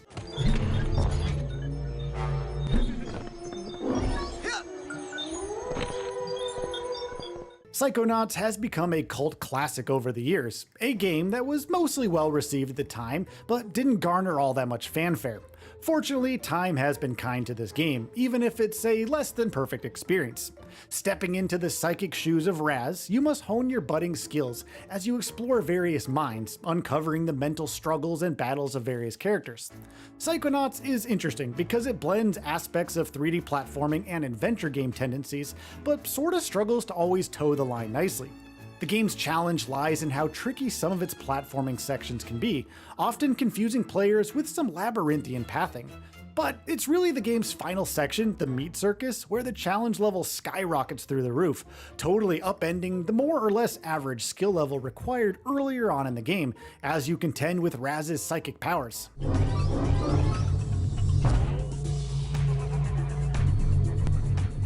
Banjo-Tooie.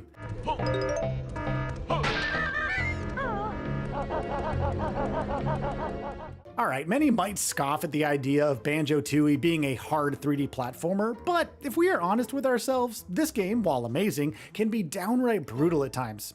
Banjo-Tooie opens up the experience quite a bit here, with lots of expansive areas, interconnected layouts, access by traversal or the train, and tons of backtracking. All of these aspects do make the game feel much bigger than Banjo-Kazooie, but they certainly increase the challenge level overall. While it would be easy to just blame much of the challenge on the wonky 3D camera, even for its time, Banjo-Tooie manages to challenge 3D platforming fans with some tough platforming sections, punishing bosses, and myriad collectibles and objectives that aren't always easy to understand or contend with. It's a fantastic game, but it's a much harder game than Banjo-Kazooie.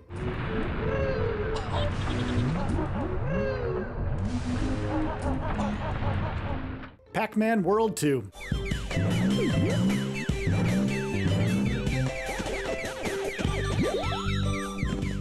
Who the heck would have thought that a Pac-Man 3D platformer would be tough as nails? Well, where the first game was mostly a breeze, with some challenging sections interspersed, the sequel really manages to ratchet up the difficulty with some truly brutal levels, inconsistent platforming maneuvers and sections, random difficulty spikes, and some outlandishly tough boss battles. It's an uber charming Pac-Man game to be sure, however it doesn't ease up on being incredibly hard. Knowing when to jump, slam down, flutter, or roll is never really obvious, made even more punishing by the lack of depth perception due to the somewhat isometric view here. Oh, and if you want to collect every pellet and piece of fruit and other collectibles, then you are going to need to be a master platformer.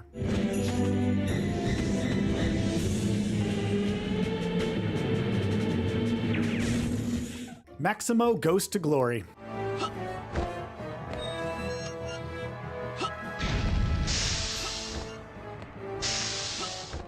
If any of you remember Ghosts and Goblins from back in the day, then you likely remember how brutal that 2D Capcom platformer was.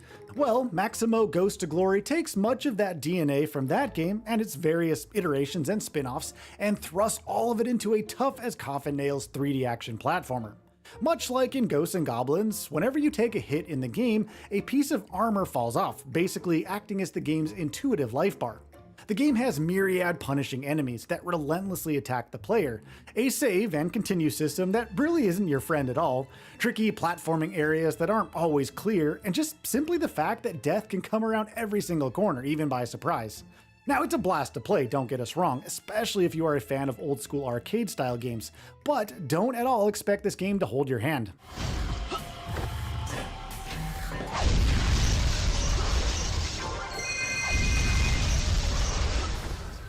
Snake Pass.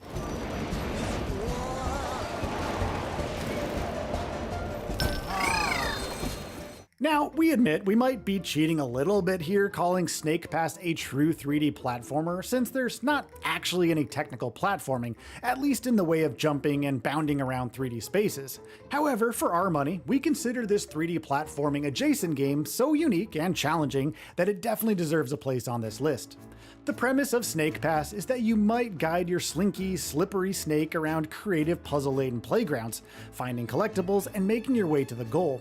But getting there is a whole different story. Since you can't jump or move in traditional ways like other 3D platformers, you must utilize the environment and objects and your bird friend in order to curl up and around areas to achieve your snaky goals. It's an uber fun but uber punishing game at times, even with its colorful and adorable visuals and whimsical music.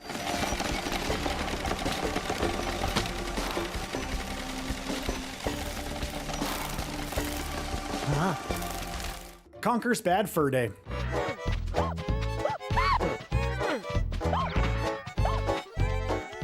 Surprise, surprise, another 3D rare platformer on our list. Yep, Conker's Bad Fur Day is not an easy game. While it is more fondly remembered for its raunchy humor and sarcastic tone, many players are equally aware that it's a tough game to venture through. The plethora of platforming sections alone are enough to make you pull your hair out. Your jumps as Conker often need to be pixel perfect in order to not fall to your demise, especially with the strict fall damage and general lack of health pickups, or so it seems. While the wonky camera doesn't always lend a helping hand, I mean even if it did, the game has so many punishing areas and bosses that your platforming skills will definitely be tested.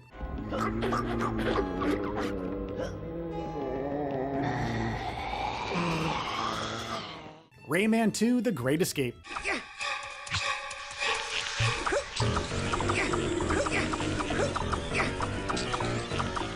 Gameplay diversity is king when it comes to 3D platformers, or heck, just video games in general. The Rayman series has generally done a phenomenal job with mixing up gameplay to keep things fresh throughout.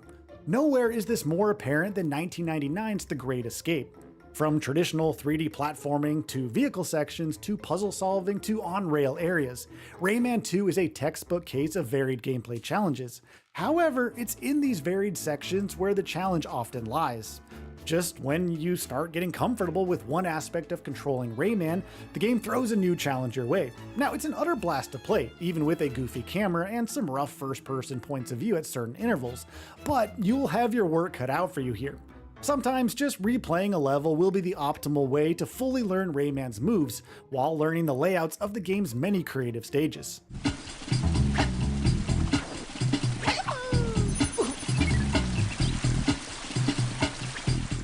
Super Mario Sunshine.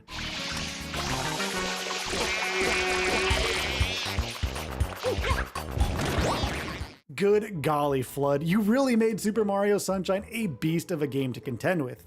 Now, for those of you who have no idea what I'm talking about, Sunshine graced Mario with a unique tool known as FLUDD, F-L-U-D-D, Flash Liquidizer Ultra Dowsing Device. You know, that standard thing we all are used to using in 3D platformers. Okay, sarcasm aside, most of this game's challenge level comes from utilizing FLUDD successfully across the game's many tropical stages. Then, once you do finally, sort of, get used to using FLUDD successfully, the game rips it away from you, which makes those 3D platforming sections and levels feel sorta out of left field. Now, don't get us wrong, we love Super Mario Sunshine here, but my goodness, this 3D Mario game is much tougher than any other one out there. Can we please get a mop to clean up around here? Please, and thank you.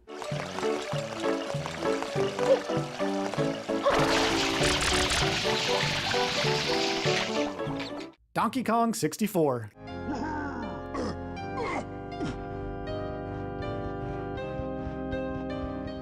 Good things come in threes, right? Well, here we are again with yet another downright brutal 3D rare platformer, this time in the form of Donkey Kong 64. Let's just get the obvious out of the way right up front. DK64 is mostly considered a hard game because of the staggering, and we do mean staggering, number of unique collectibles that must be hoovered up by the different Kongs at different times in the game. Yes, it makes for great replayability in addition to learning the game's fun levels, but let's not mince words here. There are enough collectibles in this game to make it to the moon and back, and maybe back again. Add in the awkward controls, even for the time, the need to keep track of each Kong's unique moves, and the lack of a map to keep you on track, and you have the recipe for a super hard, yet still utterly enjoyable 3D platformer.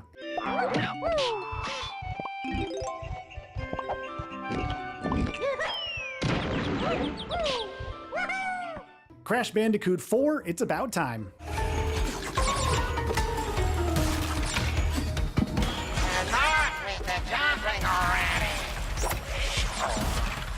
Okay, we could probably feature any Crash Bandicoot title in this list, and it would conjure up painful memories for many players, trying and failing to make it through the series' tough as nails platforming sections. Okay. However, Crash Bandicoot 4, It's About Time, is easily the hardest of the bunch. How long was that? It's like this game was designed with some sort of arcade Crash 4. What happened with Crash 4, ensuring you have to constantly die and repeat in order to just make it through each stage.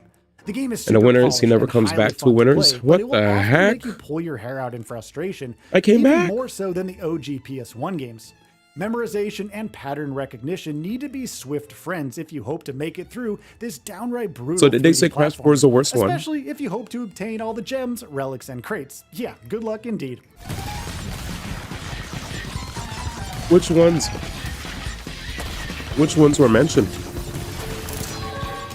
So, do you agree with our picks for this list? What are some of the hardest 3D platforming games you have played? Let us know in the comments. Wait a minute. Thank you for watching this video from Mojo Plays. Be sure to subscribe. Do you remember what was listed? It says hardest survivor horror games of the decade.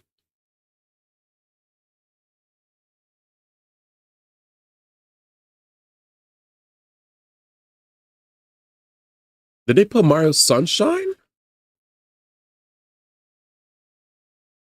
Psychonauts? Was it? Okay, so Psychonauts. Banjo-Tooie? Banjo-Tooie had some big levels. Is this my GOAT game? I knew it. Pac-Man World 2 was definitely... It was a challenge. Shoutouts to me, bro. I beat all the shit in there. Maximo Goes to Glory. They put Mario Sunshine, Conquer, Banjo. I didn't even think they were that hard. I thought they were challenging, but damn. Pac-Man, I do want to say Pac-Man World 2 repack was insane, though. For sure. What's this? Pass? Snake Pass?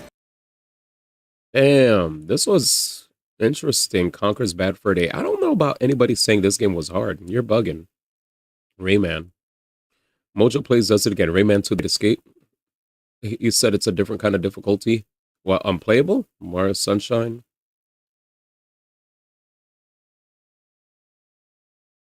He said never go for 100% in that game. All right, let's see what these guys have. I miss watching Mojo Plays. The top 10, 11 best Nintendo 3D platformers. Top 10, 11. The worst part of every Zelda game. Let me see. Where was their recommended? Nintendo 3D platform is ranked. But they had something else. Watching this video from Mojo. There it is. Top 10 hardest survival horror games. 3 weeks ago? Okay, bet. Hardest? Resident Evil hardest? I feel like it was the right difficulty. What? Welcome to Mojo Plays, and today we'll What be are you going talking over about? 10 of the most difficult This is survival clickbait. horror games to come out since 2020. Be sure to leave the lights on for this one. Before we get started, we post new videos all week long, so be sure to subscribe to Mojo Plays and ring that bell to be notified about our latest videos. The Last of Us Part 2. Huh? Survival horror? Yeah. Imagine playing a game that doesn't just challenge your skills, but breaks your heart repeatedly. That's The Last of Us Part 2. All right, no spoilers. Its Survivor and Grounded modes push you to the edge, stripping resources to bare bones and making enemy AI terrifyingly precise. Grounded mode escalates this tension by removing your HUD entirely and introducing permadeath, meaning every decision is potentially your last. Damn, permadeath? What the hell does that mean? So accidentally making noise becomes devastatingly lethal, creating an experience so intense you'll hold your breath just Jesus turning a corner. Christ. If you thought real-life heartbreak hurt, try losing hours of careful progress to a single misstep. Wait, what? Wait, you could lose hours and upon hours of progress in this game? Wait. Are you telling me that The Last of Us 2 is a game where you can make mad progress and you get pushed all the way back and you have to run it back? What? What?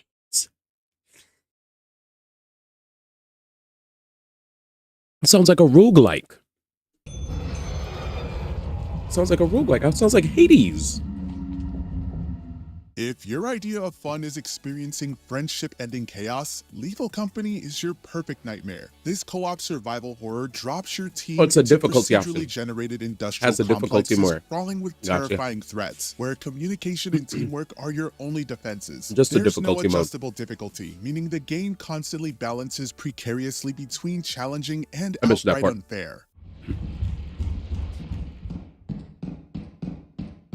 Mistakes lead swiftly to disaster, so expect plenty of yelling, panic, and possibly some regrettable insults. Each round feels like defusing a bomb while blindfolded, giving a tense, exhilarating, and utterly unforgettable multiplayer horror experience. And just when you feel like you finally figured things out with the game, a new monster gets added to the mix and completely ruins everything. He's right. Oh God, and I remember these moments, chat. We played these together. This was definitely a difficult game for me to play. Tormented Souls. Oh, didn't even give me a chance. What's this? 2021 release. Feeling nostalgic for the golden era of survival horror? Check out Tormented Souls, which brings back old school mechanics like limited saves and scarce supplies with zero mercy. Without adjustable difficulty, your survival depends entirely on puzzle solving skills and careful resource management. Every choice you make, Classic. from inventory organization to exploration routes, is crucial. One misstep can doom your entire run. Not again. This time, this wasn't a enemies are difficulty mode. grotesque, the combat is deliberately clunky, and the camera angles feel like they were designed by a sadist. This is far from a casual gaming experience. It's a relentless trial where every bullet counts and every healing item feels like winning the lottery. Oh my God. That's classic survival horror to a T, dude. When you find ammo, Sons of the Forest. a weapon, you're like, oh my God, finally. Stepping into the shoes of a desperate survivor, you'll find that hard survival mode in Sons of the Forest transforms an already challenging scenario into a brutal test of endurance. Resources are insanely scarce, your health drains rapidly, and mutants become hyper-aggressive, turning even basic tasks into desperate struggles for survival. Yikes. Every decision is an important one, from building defenses to scavenging supplies, forcing meticulous planning at every turn.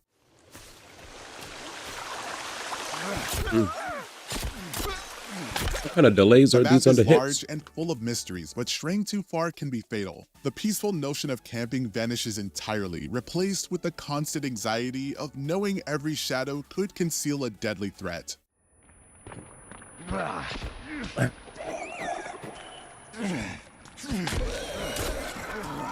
Amnesia: The Bunker. I played Amnesia games, but not the bunker.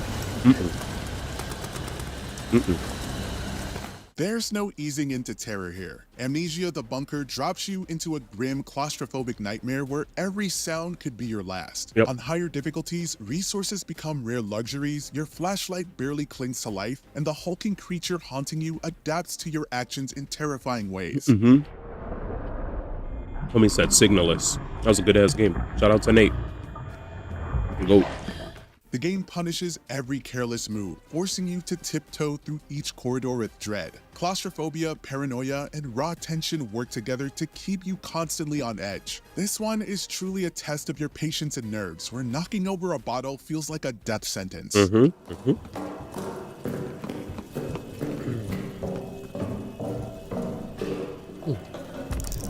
Dinner is done. Okay. Silent Hill 2 Remake. Peak. Absolute peak. Yes. Oh my god, man. You guys saw this stream. Dude, this game. Returning to the unsettling streets of Silent Hill 2 through this remake amplifies psychological horror to disturbing new heights. Enhanced difficulty settings for both combat and puzzles mean each step into the fog is fraught with tension. Enemies become nightmarishly relentless, and puzzles twist your sanity into knots. Best enemy. Chat, hands down, that was the, like, out of any enemy that was in that game, this enemy was the greatest enemy. No matter how many times this enemy appeared, this enemy had so much personality to it, even without having a face. Like, just the movement of the character. I always got jump scared by this thing. And if I didn't get jump scared, and I already seen it, like if I didn't get jump scared, I would sometimes just smile, because there were a couple times that the devs just put it in one of the most obvious hiding spots, and to just see it stand there thinking that I didn't see it would bring a smile to my face. I'm like, this dumb man, like, I know you're there, my boy. I know you're there. I forgot what we called him. But he was OD. Anyway, he said F was better. I wish F had an enjoyable, like, enemy like this one. I feel like I felt like, oh wait, it did. The scarecrows.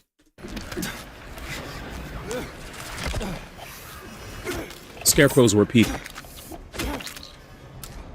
The atmosphere itself even feels like an enemy, bearing down on you with every haunting sound and eerie silence. This game expertly blends cerebral puzzles with visceral horror, ensuring you'll frequently question your sanity and whether venturing deeper into the fog-shrouded nightmare was a smart move after all. Look at him, chat.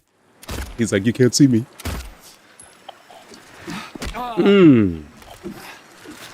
Love that guy, dude. Chat, they need to put him in Smash. Resident Evil 4 Remake. Of course.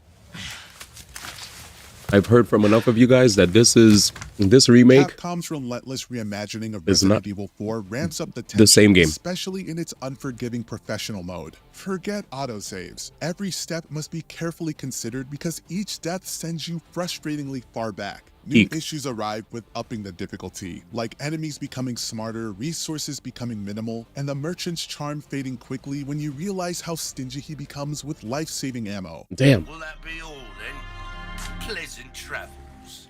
Even mastering parries and precision aiming won't save you if you slip up during a siege. It's a relentless balancing act, juggling limited inventory space while facing overwhelming odds. We love this game. This is survival horror cranked up to the most stressful, pulse-pounding level imaginable. Yeah. Capcom, this was one of your best, man. I think it's still the best Resident Evil 3. Dead Space Remake. I'm dead ass. 7 is amazing, but 4 is probably the best. Entering the Ishimura again becomes a fresh nightmare in the Dead Not Space probably, it remake, is. particularly with its impossible mode. This was No also amazing. checkpoints exist here, meaning death completely resets your progress, making each encounter a high-stakes gamble. Ammo is dreadfully scarce, enemies are relentless, and every dark corridor feels like walking a tightrope over certain doom. Oh, You'll 2 have to remake is learn also how to insane. dismember necromorphs with brutal efficiency while conserving But every 4 last came before. resource. 2 has like the same overhead stuff, right? 4 was first. 2 is amazing though. This terrifying environment tests not only your strategic thinking, but your nerves, demanding careful I love resource 2 though. management and precision combat skills at every heart-stopping turn. Surviving here Well, 4 was feels an like a event for me. genuine accomplishment. Yeah, OG 4 was before 2 remake, Resident exactly. Evil Village. What up, Cobb? Resident Evil Village. Damn, where's 7? 7 was peak 2. Surviving the nightmare I like of 7 Resident more than Evil this. Village on Village of Shadows mode feels like running a never-ending gauntlet. There are countless relentless enemies, ammo disappears this game. frighteningly fast, and boss encounters become ruthless battles of attrition. But I found this more Even the frustrating early than Lycans 7. become formidable foes, and boss I beat it, though. patterns demand near-perfect timing to overcome. I like the corner game. turn is a potential death trap, turning exploration into nerve-wracking expeditions. Let's find it. It's about difficulty F the hard mode in this. You'll rarely have a moment's peace, constantly scrambling for safety and supplies. Yeah, this was And pretty Lady difficult. Dimitri's castle transforms from scenic landmark to oppressive fortress. Your reflexes, patience, and sanity will all be brutally tested. I was very much stressed playing this game on hard, man. The final boss battle too? Mm-hmm. Fear and Hunger 2 Termina. Fear and Hunger 2 Termina is downright merciless. From the very beginning, the game gives you minimal direction and even fewer resources, Jesus. then expects you to just This is a good survive game. in a world brimming with grotesque horrors, random deaths, and permanent consequences. Oh wait. I think I heard this game was actually Savage. Hunger? Permadeath, body part targeting, and the Is this- terrifyingly cruel mechanics. Did you and Dahlia mean talk every to me about move this you game, do Jam? matters, and most of them will go wrong. Strategy only gets you so far We when saw this RNG before. plays dice with your fate. It's the kind of game that stares into your soul, laughs, and dares you to keep playing. Very good. Both Savage and explicit. Oh! Which one of these terrifying experiences had you pulling out your hair from how difficult they were? Be sure to let us know in the comments. Damn. 10 video game sequels that failed to revive a franchise. I'm almost interested, but we'll save that for tomorrow. I need to go back to DK.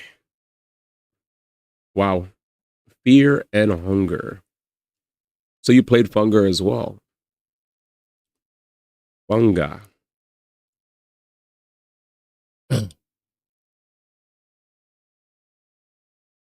That's Vampire Deadlines 2. Vampire Bloodlines 2. Oh, that was what what was on the Wait, when you said Goat Game this game actively hates you, was that specifically aimed at Funger? That's funny. On the thumbnail, Vampire Bloodline, yeah.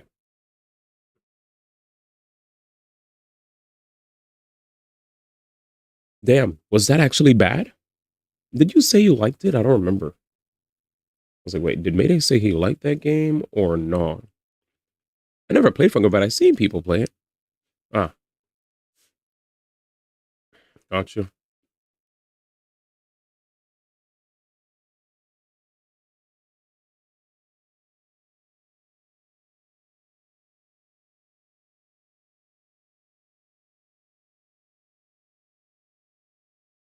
Anyways. Wow, the moment it took me to type that, I actually died in my Vampire Savior event. Survivors event. Funger is a game that actively hates you, but you want to beat it because F them. I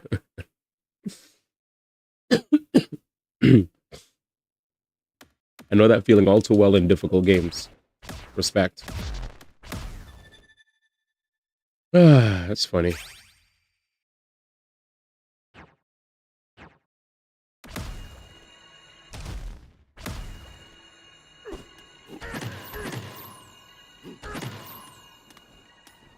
What's this? Okay, so this is where we need to be, and we're probably going to have to guide. Guide some homies. For sure. Maybe we'll grab this. Vampire Bloodlines was 6 out of 10. That's kind of fun. It would be a 7 out of 10 if it had a different name.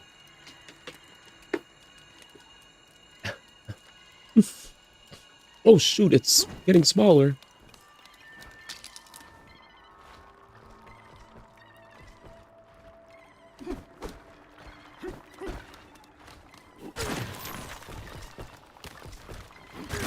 What the fudge is happening? Friends?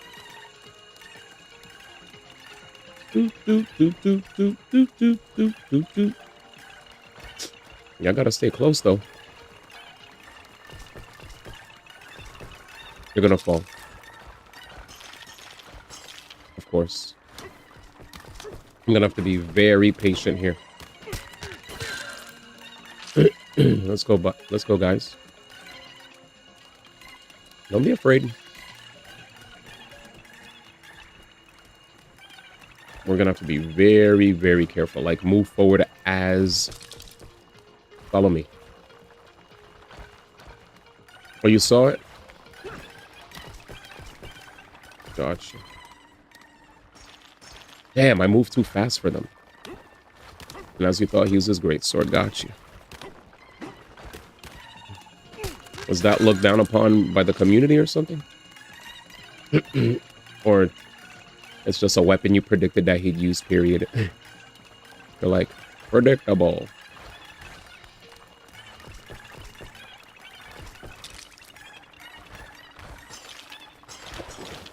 Bruh. This is insanity, brothers. How are you guys expecting to cross when you move so slow? It was just typical of him. Gotcha.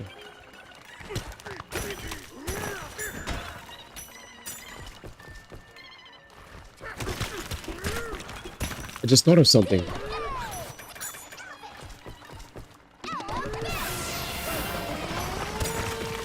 Let's go, guys. Where's the other one? Come on, guys. Come on. Hey, guys, where did DK go? Am I OD?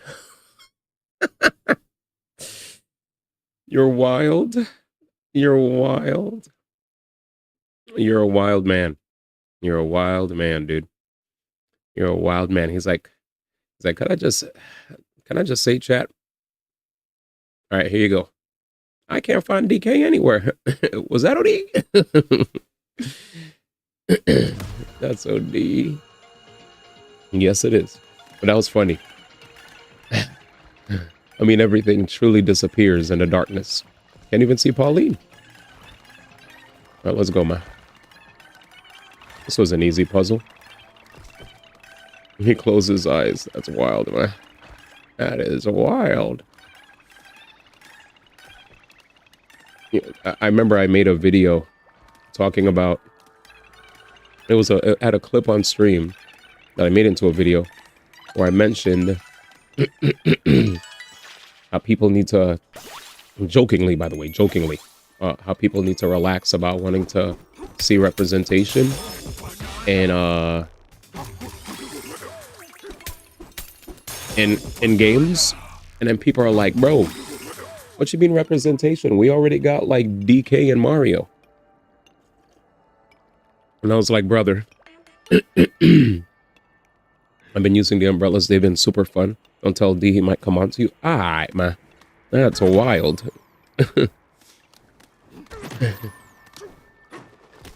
Like, where is it? Jesus Christ. The video still gets hits. It was a joke video too. That shit, I did not expect that video to explode, but I think it got decent views, like over 100K or something. Let me find it. I was definitely not wanting people to... I was like, why are people commenting on this? This was a joke. And there were some like clear racists that came in there like, based. I was like, bro, what's happening here? Relax. Where is it? Oh, I got y'all. Here it is. Okay, 99.3K. Found it. Here it is. Here we go, chat. Did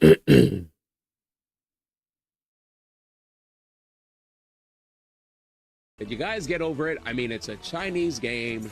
It's not like you see black characters in any games that exist anyway. Can we really be real? I've never heard you guys say this when it came to Mario. You know, there are no black characters in Mario. How about you go take your sorry asses over to Nintendo and complain about how there's no black princesses, all right?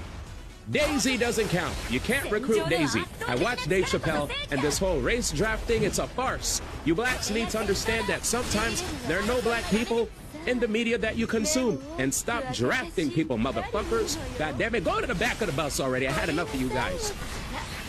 And you can't take my bike either, all right? Stay away. And no, we don't have fried chicken on the menu. Or watermelon either. All right, that was OD. Twitch, don't ban me.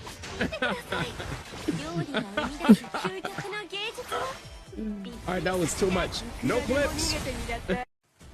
Maybe that was too far. Maybe that was too far, chat. I put when Twitter sees people cry about representation, skit, memes, funny, gaming, FYP, explore, page, explore, whatever.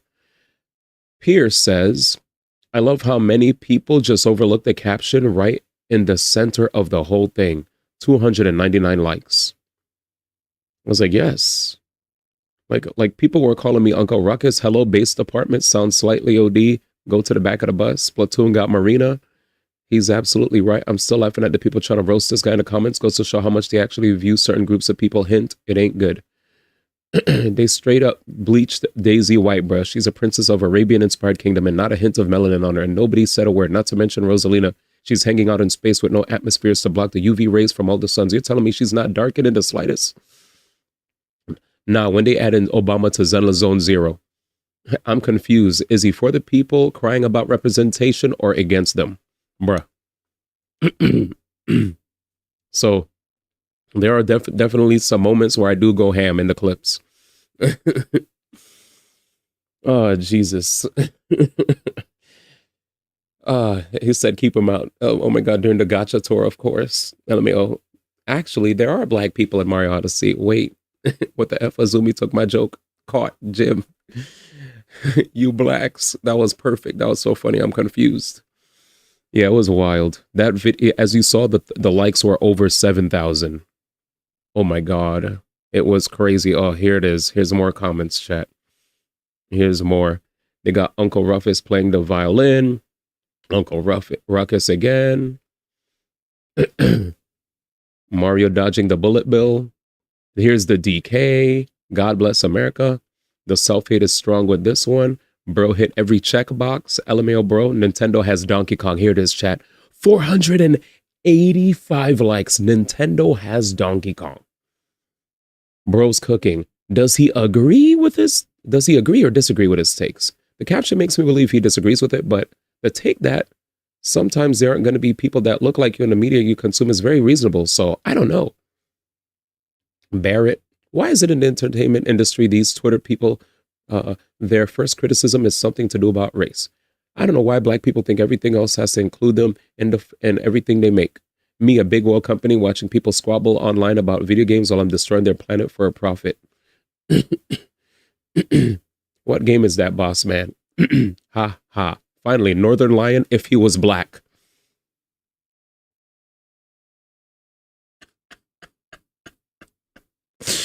No, that's high praise.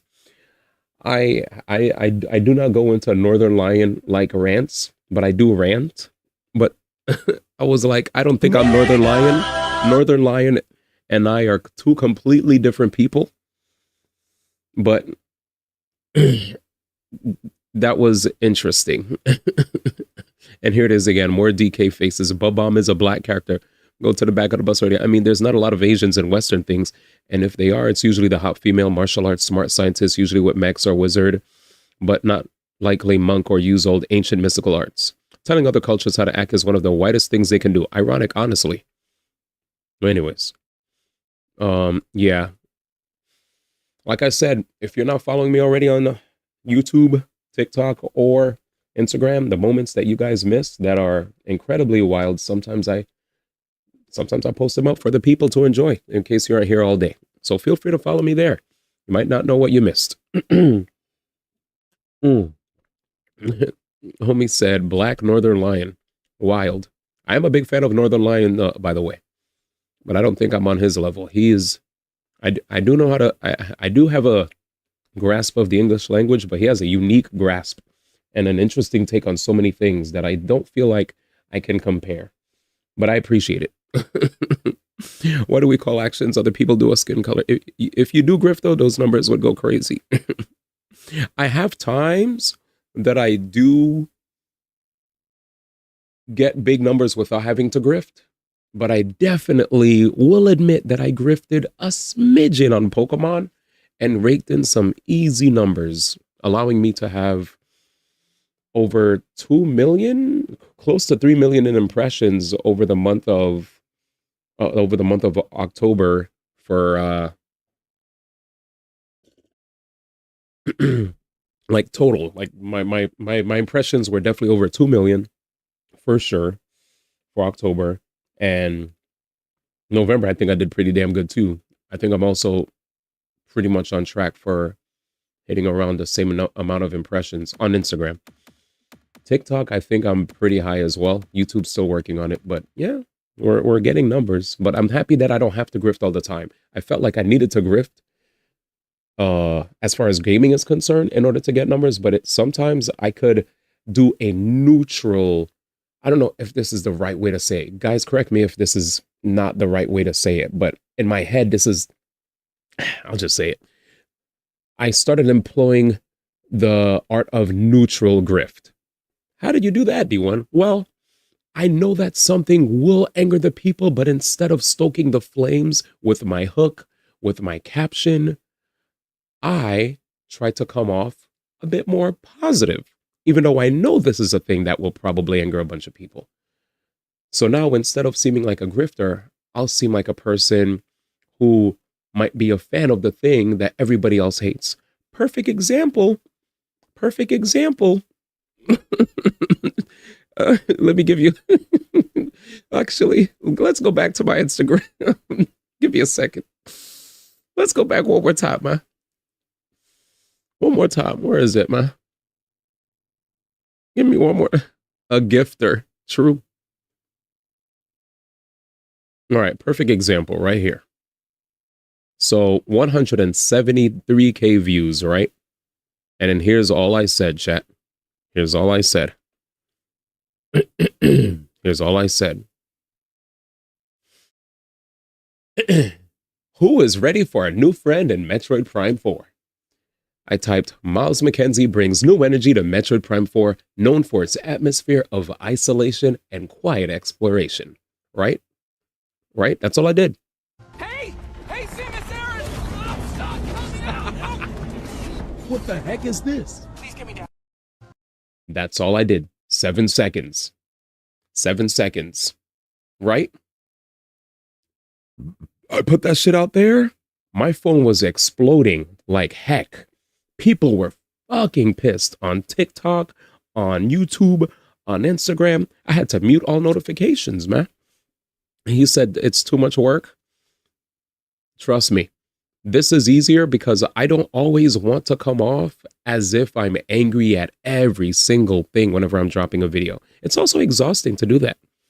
Yeah. Yeah. So I put that out there. When I put that out there, people immediately latched onto it instead of, because here's the thing. The reason why I didn't go ham and just straight up say that this sucks, I'm not a fan. Instead, I was neutral, where all I did was I laughed in confusion at Miles on the screen, and I just asked who's ready for a new friend in Metroid Prime 4. And then I also, I kind of put a little bit of seasoning on it by saying Miles McKenzie brings new energy to Metroid Prime 4, known for its atmosphere of isolation and quiet exploration. So, you know me saying he brings new energy to Metroid Prime 4 that is when the series is known for XYZ. It's like I felt like that was a more that was a grift that didn't exactly say I hated something. All I said was the series is known for this. This guy brings a whole new energy. Did I say I liked it or didn't like it? Nope. But the people, they told me how they felt. They told me how they felt, and they were fucking angry. Some people said Blood looks like the type that gets hype at corny jokes in a Marvel movie. I was like, you know what? Roast me. That gets the engagements up. It was better than me dealing with the Pokemon fans who go, every time I see this guy on my For You page, he's always bashing Pokemon. So I was like, all right, I'm going to try a new way to grift without having to say something sucks. All I'll say is, here was the expectation. Here was my expectation, and here's the result. Easy. He said, engagement beat their asses, bro. Learn the Coney way. Say the most absurd shit, then try to explain it down. But yeah. Damn, D1 is a masturbator now? God damn it. Okay. I'm just saying, I'm trying to find ways to keep the lights on, man. I was like, okay, I already appreciate all of you guys that support me a lot when it comes to the streams, but I gotta get my bread up in the other platforms without trying to look like that some of those creators who are literally just angry Andes. Like I after what that's what kind of made me want to slightly pivot towards being towards being towards being one of those kind of creators. Like, first off, one thing I want to get across, this is not me bashing a creator. I just want to get across that if you guys have seen OmniArc, he's killing it, by the way. Props to his success. He's blown up. He's blown up a lot. And I'm happy that he's killing it, whatever. But this guy, while he does a lot of Rise of Kingdoms content,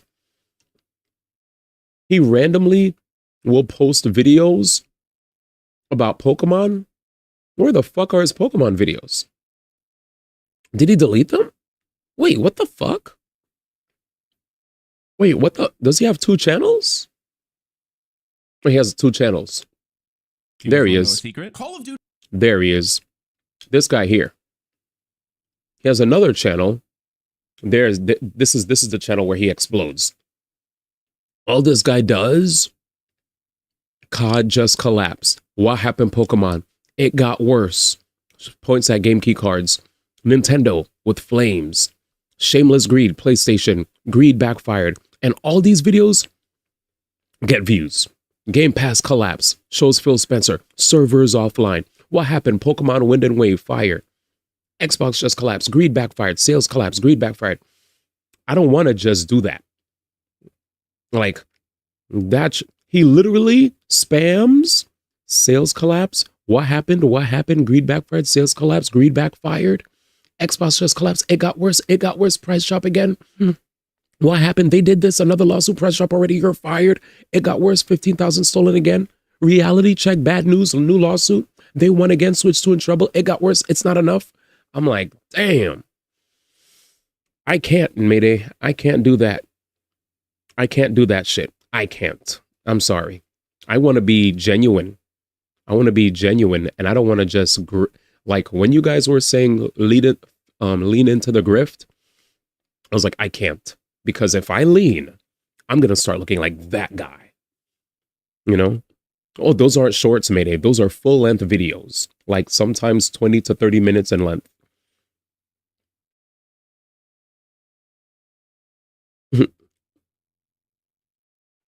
I get into a fight with Grant Kirkhope? No, I'm good. Who said if you're to drop a clip on saying Expedition 33 is the best game of the year, it'll go crazy.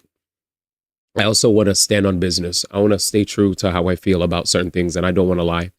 So if I think, I've already said numerous times that I believe that Expedition 33 was game of the year, to the point where I've actually gotten a lot of people upset at me that thought Hades was better, that thought Silk Song was better. Heck, I've had Kingdom Come Deliverance stands come in and start yapping.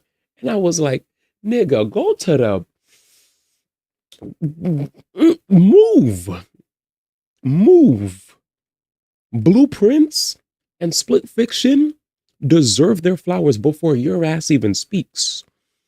He said, I can tell you I already hate this guy as a content creator. It got worse. These thumbnail certified grip classics. Just as me gold it, put the least amount of effort and watch someone else's video.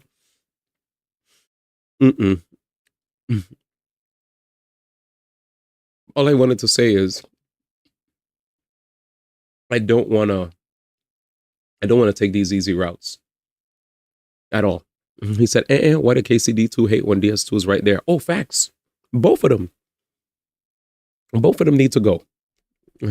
I'm only mad because I'm not mad at KCD2 as a game. Absolutely not. Actually, you know what? Chat. Why did I say chat? Like chat. Chat. Sorry. Sometimes the accent slips. How about we look at a Kingdom Come Deliverance review, chat? Maybe I need to sit down. Man hates Westies. All right, let's look at an IGN review. How about that? How about we look at a Kingdom Come Deliverance review to know what we're missing out on, man? I feel like we saw one already, though. Mayday was preaching. If you should get something I'm mad at something, you should get mad at that 100 line. Is it a nominee for best narrative? Yeah, the French came out. Where's Twale's Flowers? It's a remake. Sit down, brother. So many games came out this year. This is one of the greatest years in. Fuck, I cracked. Fuck, I cracked.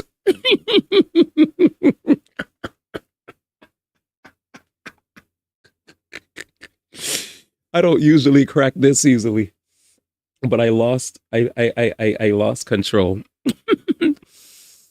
Oh, Jesus. All right, let's fucking look at the review. Maybe I'll understand why it's so great. He said IGN review. Nigga said put Trails as the best fighting game over Hunter x Hunter. He said, D, at the end of the day. All right, chat, let's look at this together. Fuck it. IGN, I hate you. Ready?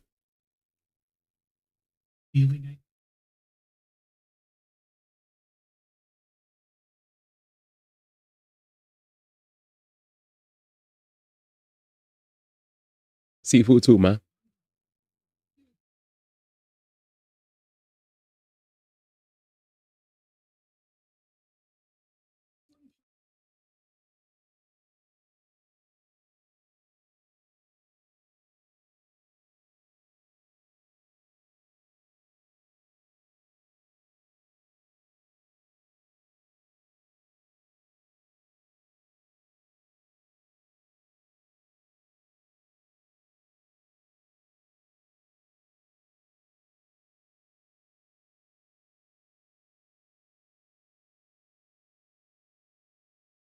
Yo, why didn't Logan Plant review this shit, dude? Logan Plant should have reviewed this game, man. I feel like this is a reasonable guy.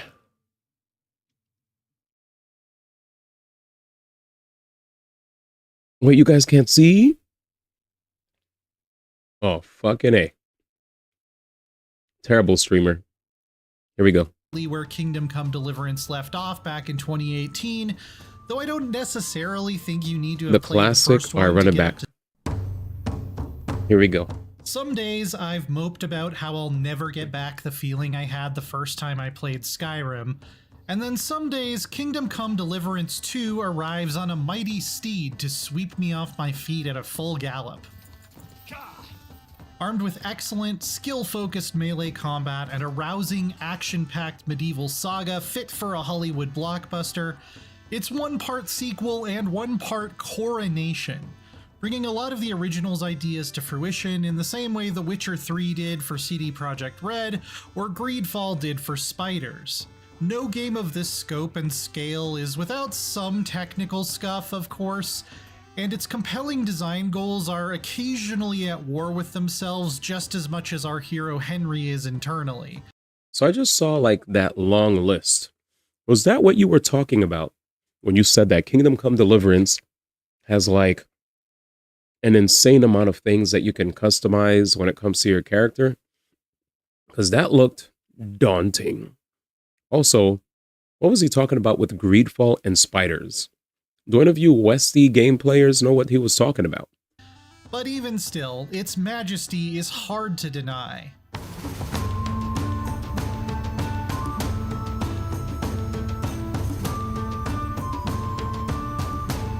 This tragic tale picks up almost immediately where Kingdom Come Deliverance left off back in 2018, though I don't necessarily think you need to have played the first one to get up to speed, thanks to the main plot being relatively easy to follow, and most of the callbacks being well explained as they happen. So here he mentioned that a lot of the decisions that you make will influence the direction that the game goes in. Is that very, would you say this game gave you much of a Baldur's Gate 3 feel? There are foreign armies rampaging through Bohemia. The king is in captivity, God knows where, and here we are in the middle of it all, carrying an important document. That horse looks so comfy. Can I see that swag? Jeez, Chad, that looks really nice, bro. You know you have to love your horse for you to drape him in all that garb. God damn. That's love right there. He said it's not even customization. It's a decision making and every action you do affecting the world and NPCs. It's even more of a hardcore RPG than Baldur's Gate 3. Here we are in the middle of it all, carrying an important document. The heck? Henry, a blacksmith's son turned unlikely warrior, is thrown into the middle of dynastic politicking and bloodshed played out by a diverse and complex cast, including your boisterous fail son of a liege lord and some truly memorable entrances from real historical figures that I don't want to spoil. Oh, nice. Monk, you'll just spoil the rest of our trip. What the heck? There's a dude who has a loaded die where you can farm it and use it to farm easy The cash. star that shines brightest across this expanse of countryside, though, is the city of Kuttenberg. I can't speak about this place in terms any less flattering than to say that it might be one of the wonders of the modern RPG world. I don't think I've ever walked the streets of a virtual medieval city that feels this huge, detailed, and most importantly, alive. The layout is based largely on the actual town that still stands today, with parts of it following the modern street grid almost exactly. It's a wonderful place to simply wander around and discover all kinds of urban adventures, from resolving a dispute between two rival sword schools to hunting down a grisly serial killer. Yes, some of the NPCs obviously share the same voice actor, and others even share the same face, including important side characters, which can be particularly jarring. That sucks. But it's hard to get That didn't look the too same. hung up That on looked that in a different. place which can be particularly... Wait, they look different. What do you... Wait, IGN, do you actually think that's the same? You're racist, IGN. You're racist. Those faces are completely different. What? What? You don't see any difference? What the fudge? That's racism. That's crazy. Just look at the... Like, I could see the similarities with the nose, right? Sure. But the left face and the right face, look. Look at the eyes difference. Come on, man. You're bugging.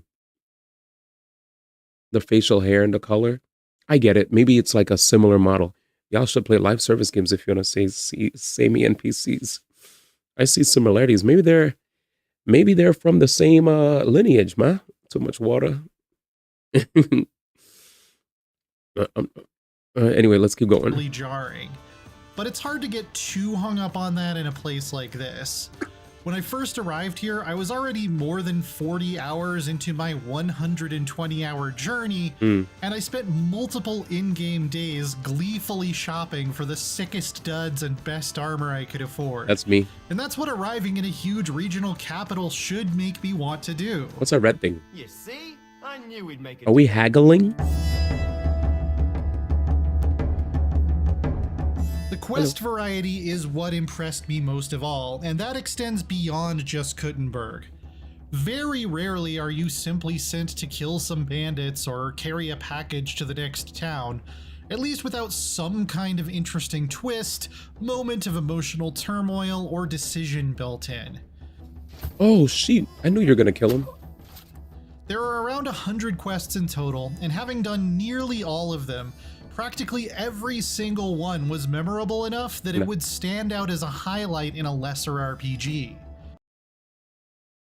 That's actually a very good thing to hear, because as a side quest Andy, I do want to admit that there are definitely times where when I play RPGs and I try to do as many freaking side quests as possible, I'll literally do a side quest and I'm like, bruh, this was definitely a waste of my time. But you know what? The reward, I guess, was worth. Or sometimes the reward and the side quests were both ass. We won't tell nobody nothing. We never saw you here. Admittedly, some were better in concept than in execution. There was one I stumbled onto completely by accident that took me deep underground and turned my sword-swinging adventure into a horror movie, but ended up being far too short for the dread to really set in. All the same, I never felt like doing side quests ever became a chore, because I knew each one would be its own little complete episode of the adventures of Henry, stuffed with quality writing and unique objectives. It's a testament to how consistently strong they were that 120 hours did not feel way too long to me. Honest to goodness, I will have to say, that's one of the best feelings you can get when you play a game. When you play a game for like 100 hours plus and it doesn't even feel like it's 100 hours plus, you're just jamming it. And people go, "Oh, how much time you been playing this game, D1? How much time you been playing? You've been playing for quite a bit." "Oh, over 100 hours." You don't look the least bit burnt out. Having a blast. Damn, nigga. I don't think you could say that. All right, let me stop. Westies do side quests best. Westies have definitely surprised me the few times that I have played them. I can't say I played enough Westies to say I'm fully on board, but the times that I have played the great Westies, they have gone above and beyond my expectations for sure. Cyberpunk 2077 side quests were godlike. There's a reason that I went crazy and did all of them. I even decided to do all the endings instead of go on YouTube. We love the game that much. That game was so good. I said, fuck YouTube. We're playing this shit again. He said, "Merc, let me tell you how I spent 4 hours trying to find the right flowers by the color of the leaves and shape of the stalk." Yeah, most Western game side quests have surprisingly good stories. Witcher 3 also has incredible side quests. That's a game that I also have in the backlog that I feel like I have Witcher 3 on almost every platform. Every platform has given me the Witcher 3 for free. Complete edition, mind you. Along the way are expansive, breathtakingly beautiful landscapes spread out over 2 open world maps, both of which are chock full of meticulously researched details of late medieval Bohemian life. There isn't a ton of variety in terms of geography. It's all wooded hills and meadows for the most part, but that's what the region looks like in real life. It's big enough to get lost in, and the contrast between villages and open wilderness varies things up nicely enough. Quick! I did find it rather odd that you can't go into any of the churches though, since those would be near the top of my list if I were planning a tourist trip through 1400s Europe. What if they had an issue with us actually being able to deface the religious like landmarks, right? Like the places where people have done worship. I don't know if like the West has an issue with that, but we definitely remembered with Assassin's Creed Shadows, there was a big stink about having the ability to just destroy shrines while you're fighting, right? People were like, this is insane. How are you going to allow this in your game? Blah, blah, blah. And then there was a quick patch where Ubisoft was like, "Oh, you can't damage the shrines anymore." I wonder if the same holds here, you know? If the side quests are like episodes of a TV show, the main quest is a big screen war movie that pulls out all the stops in its ambition, dialogue, and emotional range. Parts of it made me cheer, parts of it actually brought me to tears. Beautiful. What the hell is going on? Bit of a rude awakening. And Henry's ultimate nemesis got under my skin in a way video game bad guys rarely do, making me rethink everything I'd done up to that point in what might be one of the most memorable final encounters I've ever played through.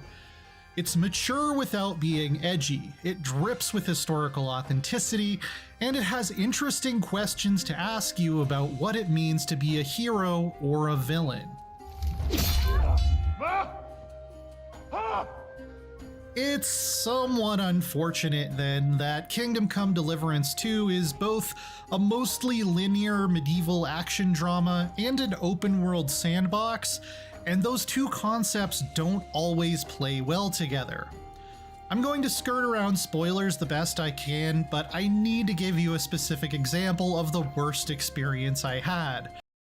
Give me a second. So there's an early story beat where someone found your horse and is trying to sell him instead of giving him back to you.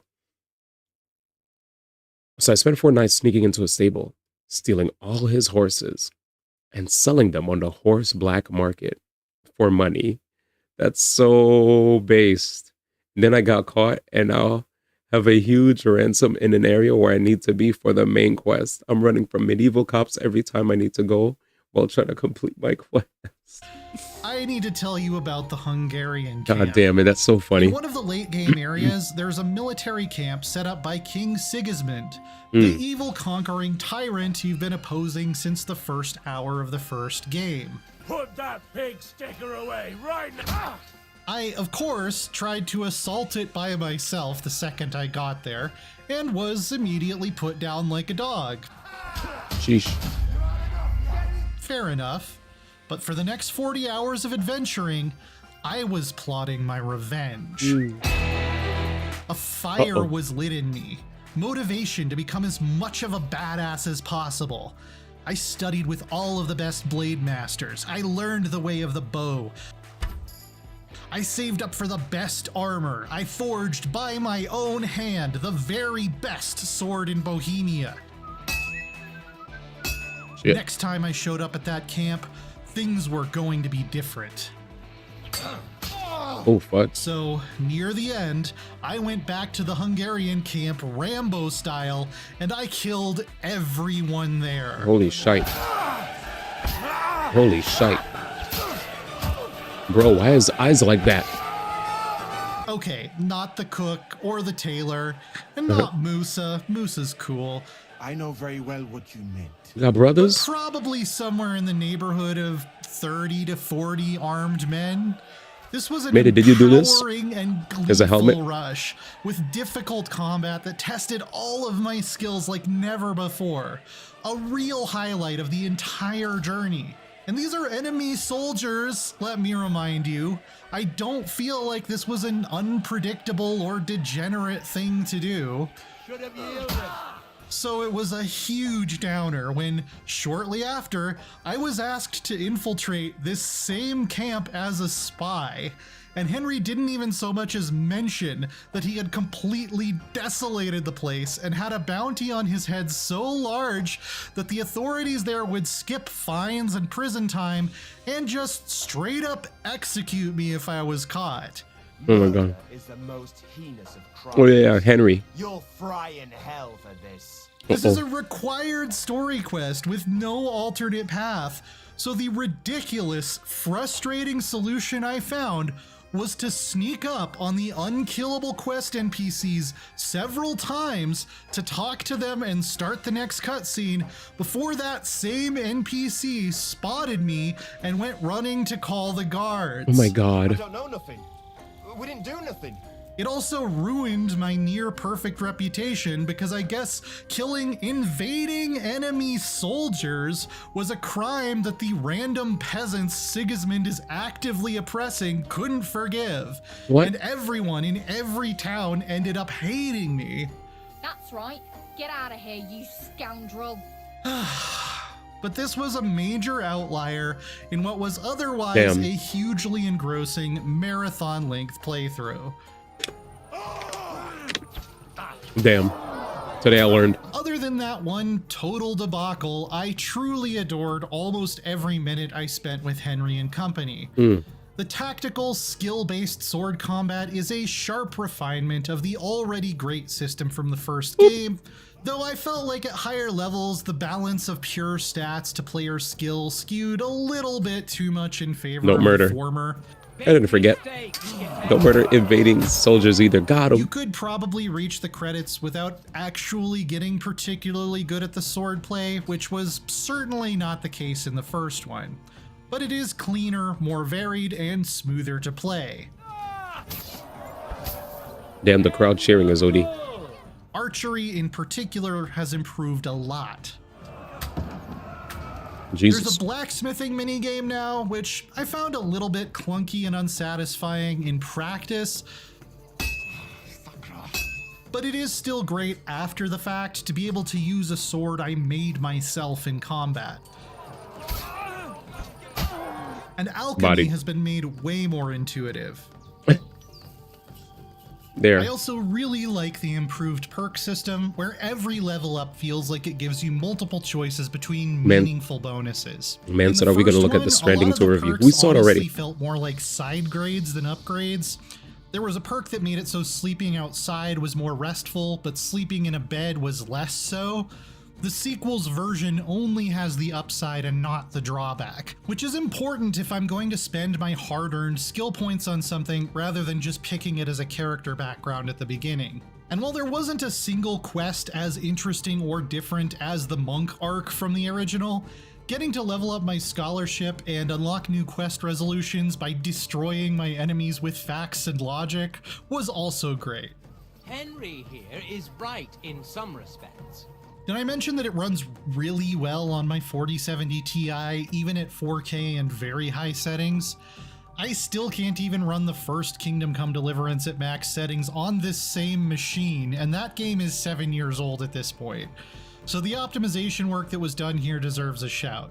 There are also plenty of bugs, but most of them are of the silly sort you screenshot to show your friends that you'd expect in an RPG with this much ambition. Only rarely did something show up that actually disrupted my gameplay. Heck.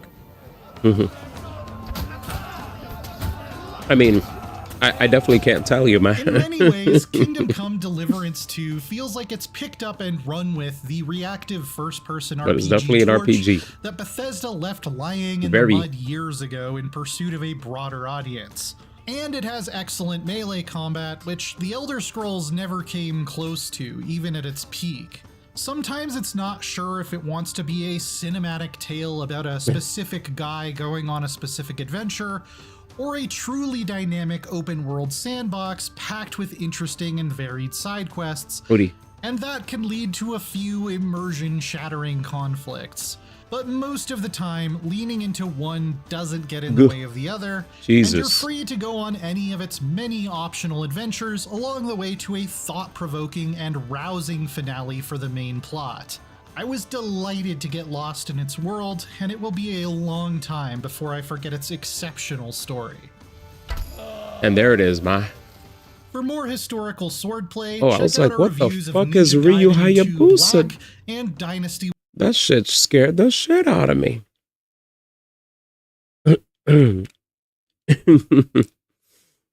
But yes, I definitely think it was fun to see, to be able to see the love that you guys have for KCD2 and what it excels at, what it does beautifully from that video. That shit was crazy. I was actually surprised. I never sat down to look at like a review, you know, just to see in action. I remember Color did show me clips, but I think every time I saw the game, I never really cared to look at anything about the game. Like I guess like aesthetically, the game never appealed to me, so I just ignored. Yeah. For people that definitely love those types of games, they can definitely, yeah, for sure. All right, let me see. Where am I? I forgot what I was doing. I was having so much fun. Oh, this way. Well, yeah, the stories you shared about even being able to do all the crazy shit and then get punished for it. Once you said, like, more so than Baldur's Gate, I was like, don't let Nate hear you, buddy. Nate will not let you hear the end of it, man. Well, these are, like, the bad guy characters. What the fudge? He said, it's in the name, role-playing game, man. And for people that really love role-playing and immersing yourself in an active world, I can see why it's their game of the year. Yeah, like Ali was saying, Ali Minnesota was like, I don't know what to pick between these two. And then, you know, it goes back to why you said people might feel that way. He said, to its detriment, man. Did you beat the game, by the way? You tore apart the entire land and didn't realize there are ice sculptures of the old enemies. Oh, I just realized I was kind of looking at the map more so to just see where everything was at, not so much what everything was. Does it make sense?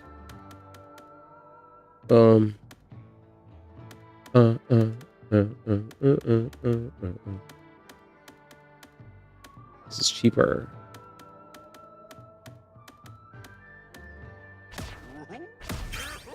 Yahoo! He said a lot of the hardcore role-playing systems add sort of friction. You played 40 hours and need to play more. Oh, wait, you didn't beat the game? Wheelchair Agalea? Is this Currency Wars talk? This is enemy damage from enemies by 20%. It's long af. Wait, you beat it though, right?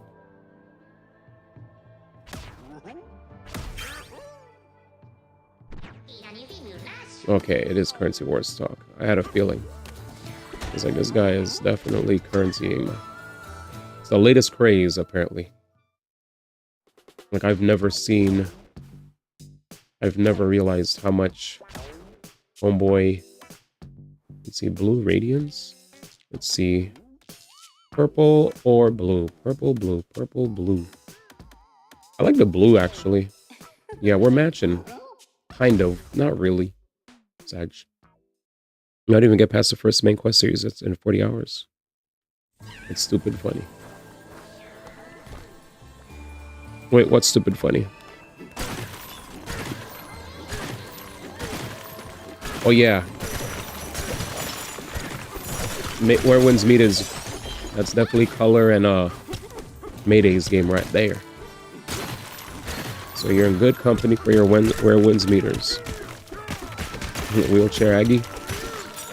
OD. What's this?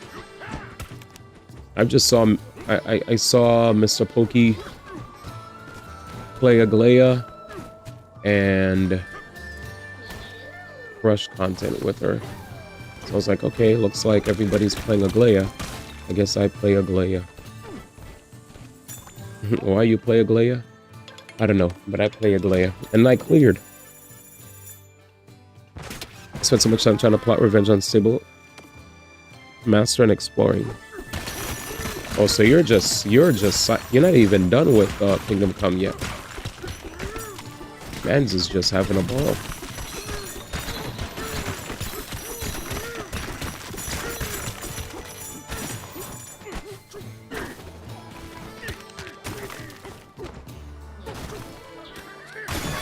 There we go. Cash Dween team. Surfing in the shadow. Ready? Is this 2D? I see a banana straight down. Ah, fudge, not me.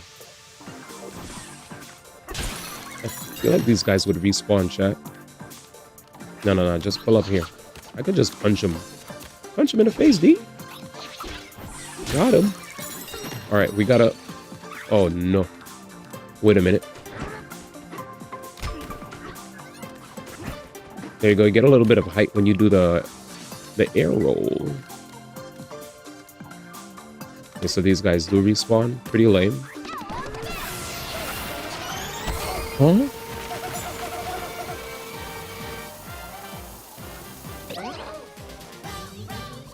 Nigga, what's that? Am I supposed to be the snake? Did the snake jump on this? Nigga, what's this then? Wait, what's going on?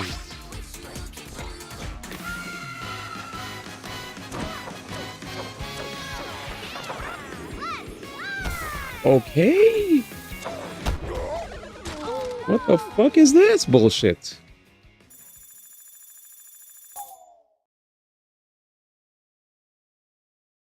Actually, I'm confused.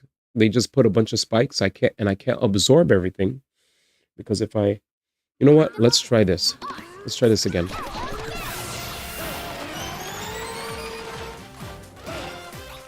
Okay.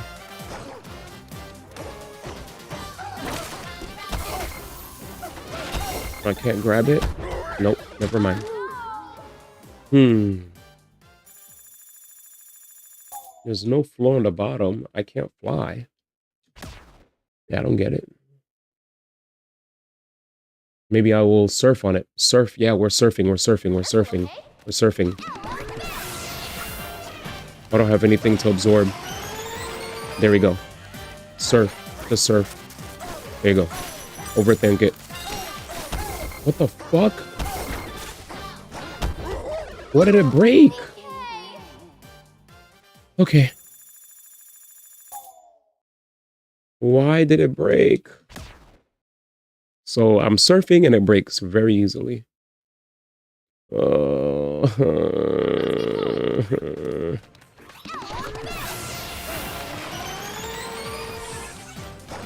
right. This shit's already breaking.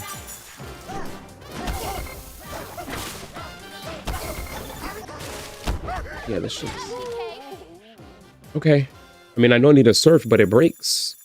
Is there a smooth way to get the rock out in midair? Can I even do that? I know I could surf, but it breaks. I acknowledged. I acknowledged. Let me show you guys. So, you see this? Watch carefully. It's getting smaller. It got smaller. It is what it is. It is what it is. I ain't gonna say nothing. I'll figure it out. That's cool.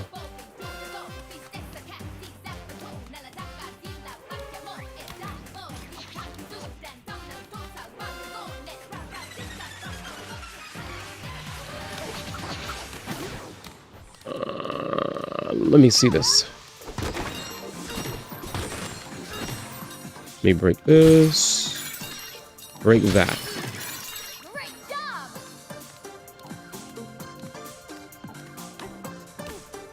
Let's see. Okay.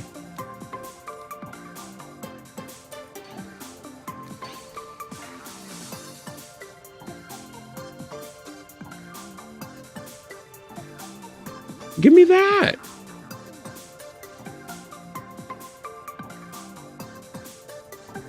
It says surfing in shadow.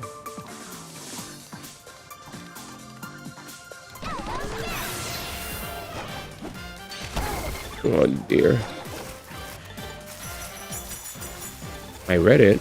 I'm surfing in shadow and it's gonna break. I read it. I read it out loud. But okay. I got one banana.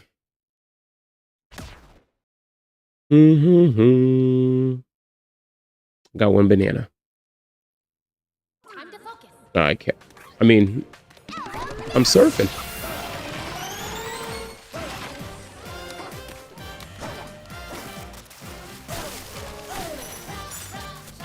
This thing's about to break.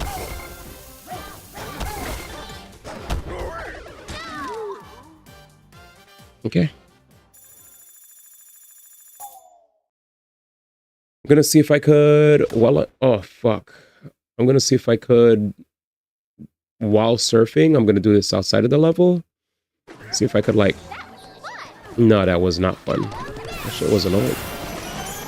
Okay, so if I'm surfing, can I jump and bring out another one? Like, let's see.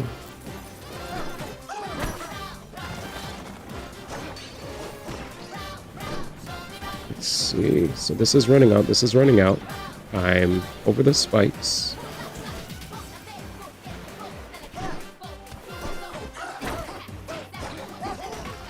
Let's see.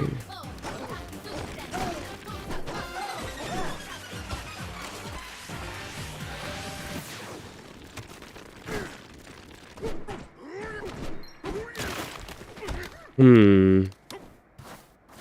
don't exactly understand.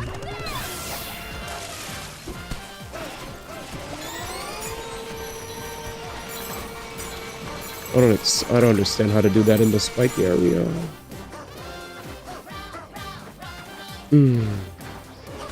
Alright. I'm actually stumped.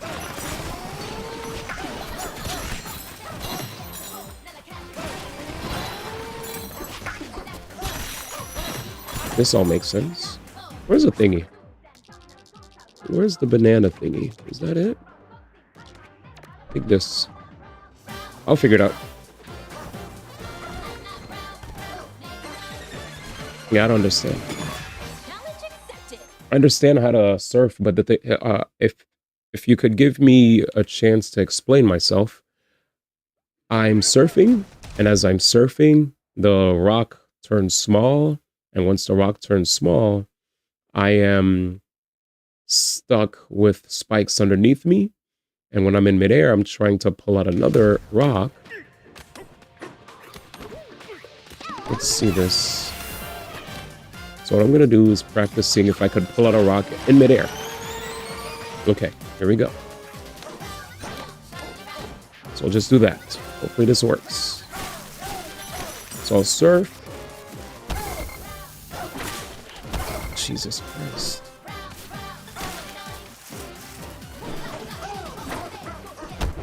Okay. Ooh. Damn. Yes, savage. I try again. I try again. Let's get going. Yeah, my main issue is like just the fact that this shit is... Jesus fucking Christ.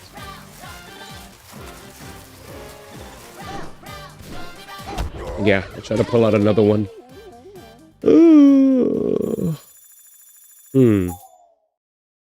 Okay. Try again. Try again. Let's get going.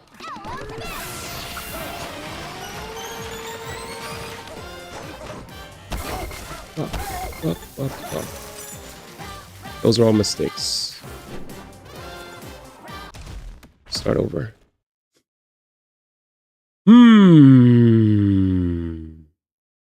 That's a tough one. That's a tough one. Grab a chunk off of an enemy. Maybe the enemy's chunk will be better. Maybe that's the... Maybe that has more durability than the stupid ass dirt I'm using. Yep, that's the way to solve the puzzle. One. Broke. Why?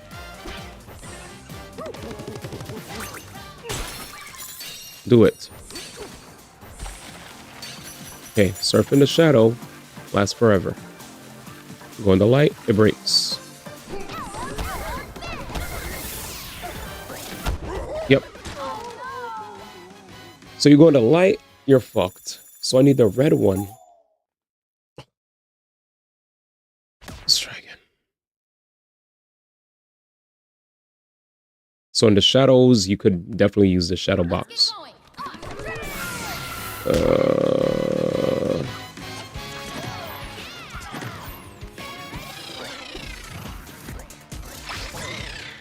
see if I can do something.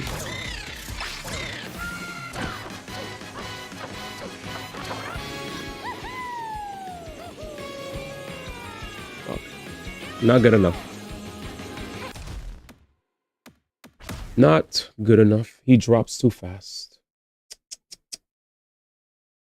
I'm trying to do something because they said that I could use this in the shadow, right?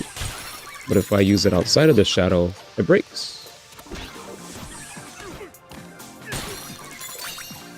So this here, high durability, apparently. Hence why it said surf and shadow. See? Surf and shadow. The light's not over there. Move. You could see it right there, clear as day. See the lights over there? Not talking about these. I'm talking about that pathway. This is the issue that I'm having. Perpetual light. This was easy. We figured this out. I'm not tilted at this at all. I don't care about that. We did that for free. So the way we're gonna do this, watch this, chat, is push this into the shadow, grab this, and then somehow find a way to make our way back upstairs.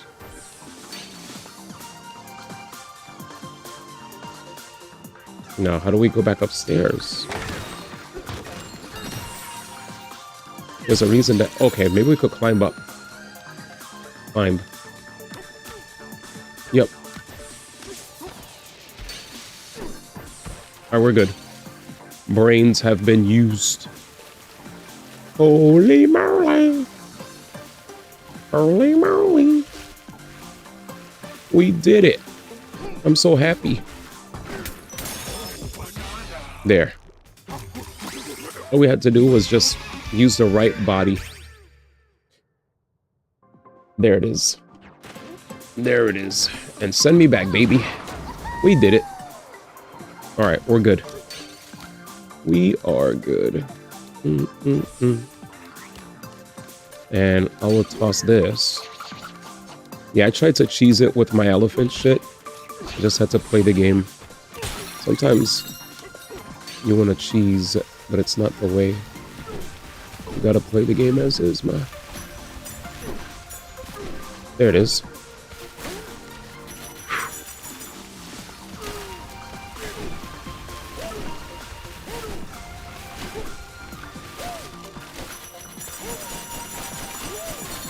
Easy.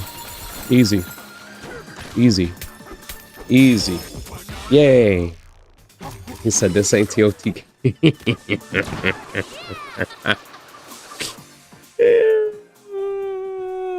I feel good now that I figured it out.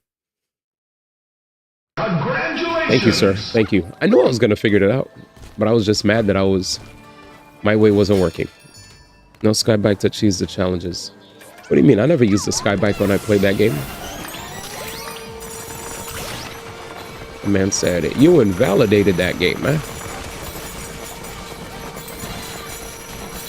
Yeah, I did sky bike a lot. Frame rate drops. Do you see them?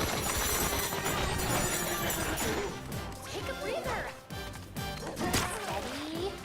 What's this? Yeah, I was.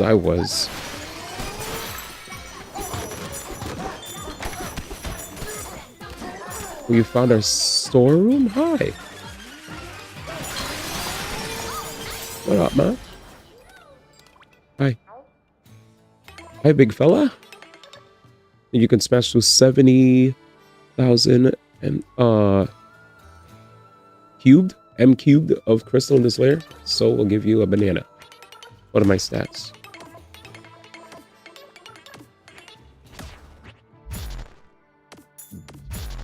$7,200.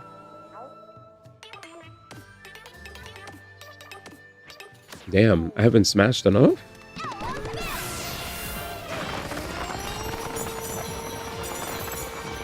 She said drops tonight. That's several hours from now. Found a phone. Yeah.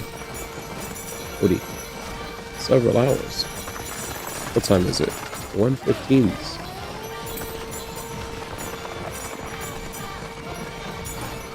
Wait, I just heard something.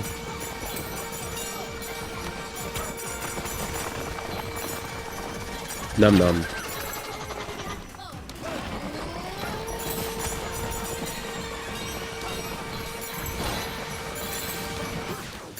I am very much, I ain't gonna lie, I was very much surprised to see how much positive reception Currency Wars got, man.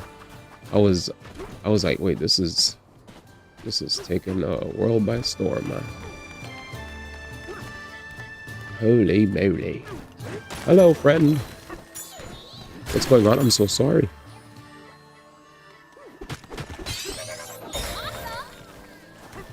So, done with that. Hey, you said maybe I'll play Wuwa. You got Color and Jinto and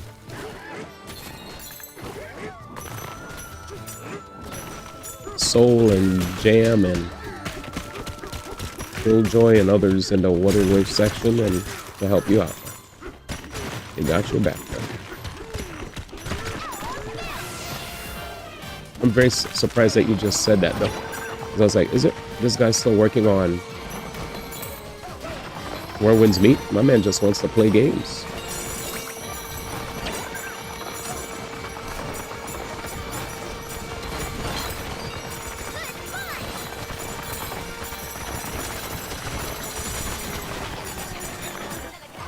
Where's the banana at?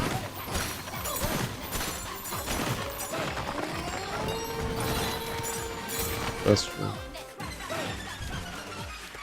Wait, is this the banana guy? Oh, that's the banana guy. Hey, does he count me as absorbing as smashing stats or no? Where am I at now? Shake it, fatty. That's so crazy.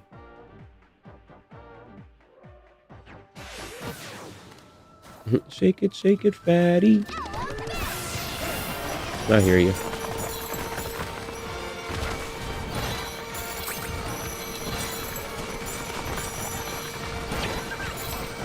Gamer's game.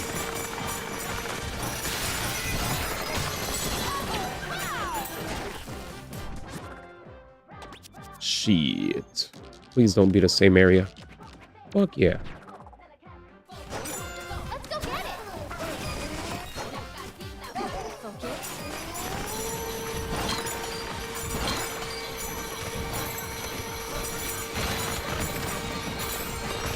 I was so salty, man, when I was losing. The way of the rock.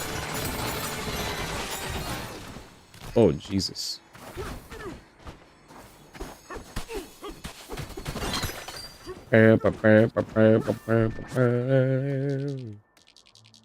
Banana? Banana? Banana. Send me back here. Yeah, let me teleport. I'm gonna leave this area. This area is dry. Dude, they had a person that came into the stream earlier. He said he hit like he almost has all the bananas in the game. Wait. So this game shows you how many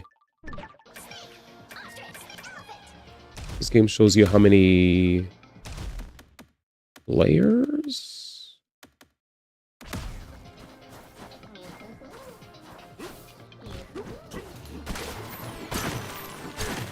What the? This way, Mr. D.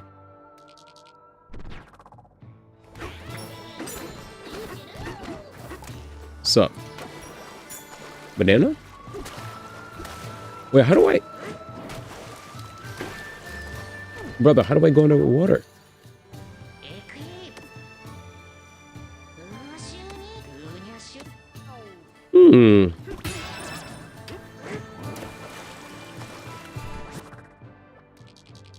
So there's a banana right underneath me.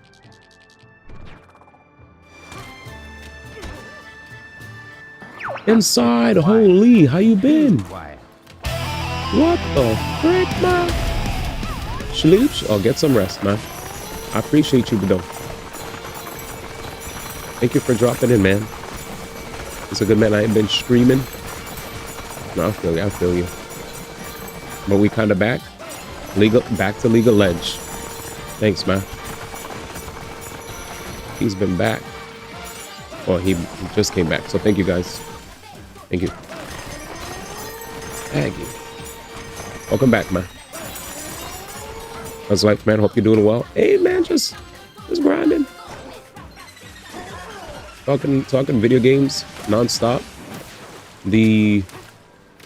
Constantly posting clips and all that bullshit, just having fun, ready for the Game Awards.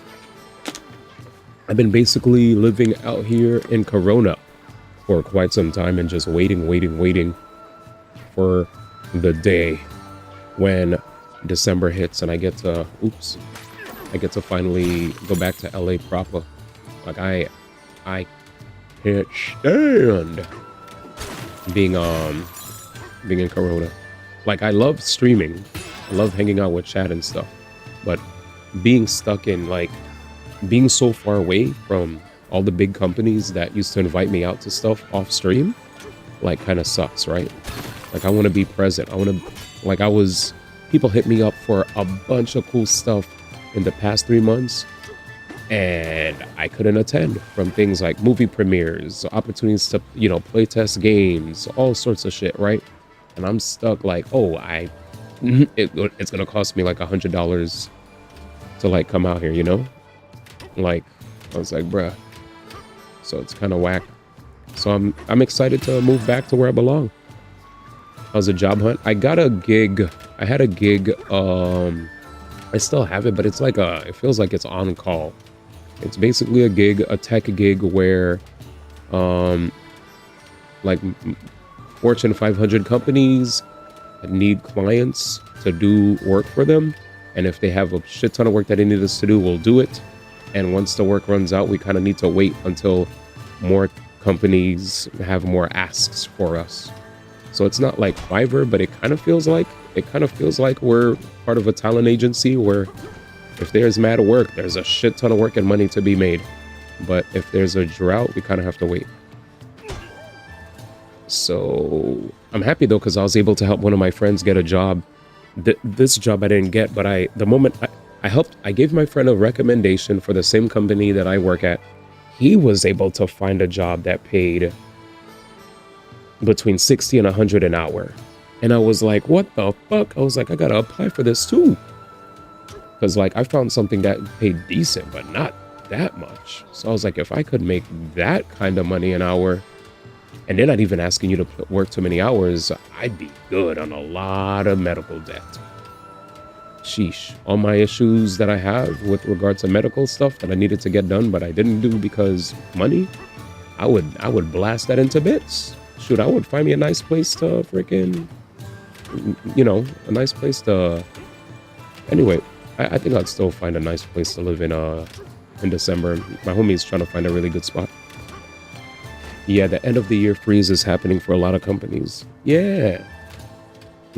So there's a lot of TikToks blowing up too, where a lot of people are saying, if you have a job now, you better treat that shit like it's, you better be thankful, because a lot of people apparently are not working and it sucks. Oh. Like a lot of people are very much not working. That's why the whole thing with the government freeze was ass. Because people were out here without work. What's this? He said I have my last shovel for the year on December 1st. I'm home until Jan. Hope that works out. Thank you, man. And if it doesn't, I'll figure it out. Always do, man. I always do. In the meantime, we're just grinding. Until everything goes to a crawl corporate-wise. The end of the year freeze, man. Hey.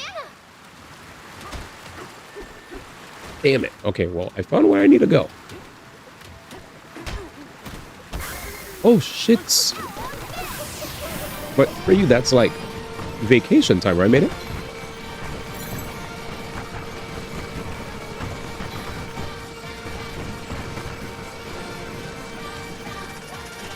He said people are getting 04 meleeed. What does that mean? He said I'll work from home. Truge. All right, the way of the rock. Jesus. Damn. He said, I work from home. I'm okay. Dude, I don't know if you knew this, Mayday, but I noticed so many FGC people work at NVIDIA. I don't know if you noticed that, but I was like, bro, are they all helping each other get in NVIDIA, man? Because this shit is kind of crazy. Like, everybody works there, bro. Everybody. And I mean everybody. Every few days, I'll see a random FGC person who I didn't think had a LinkedIn profile, now has a LinkedIn. I'm so happy to announce I'm part of the NVIDIA team now. I'm like, nigga, what?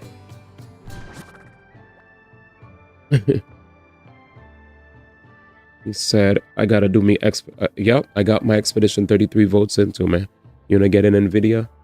Facts. I know I have a friend that works there, and he told me once he told me if I apply for anything, give him a heads up, you know? But it's been hard, man. What the fuck is this? Oh yeah, this guy. Sorry. You had no idea? I mean, I swore I saw... Doesn't, like, K-Brad work there, man? And, like, doesn't, like, Shroomed work there? I feel like I saw K-Brad. I feel like I saw Shroomed. Etc, etc, etc. I was just like... Every now and then I'd see, like, it's either... Oh, PR Balrog. Hey, good night, Jam. You haven't talked to them in years? Okay. I feel you on that. And then also, but aside from that, I've just seen people who aren't maybe too well known in the FGC. But wait, what are my numbers? What are my stats?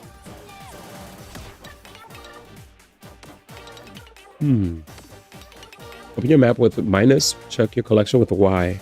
Okay. So it says, which layer is this? Does it say what layer I'm in? Does anybody know?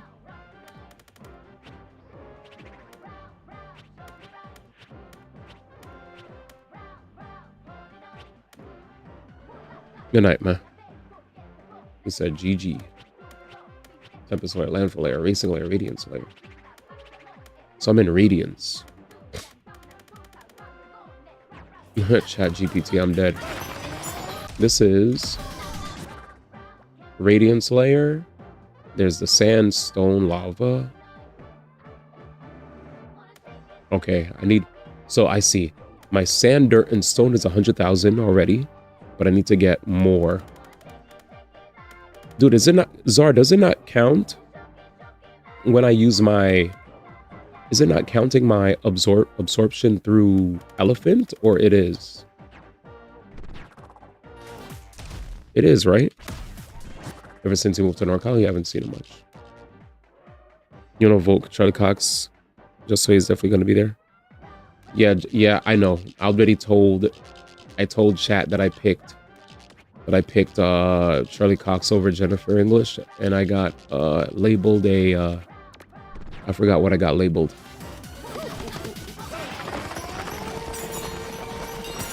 But yes, Jennifer English is, I mean, that's the GOAT. There's a reason why she was on my team, man.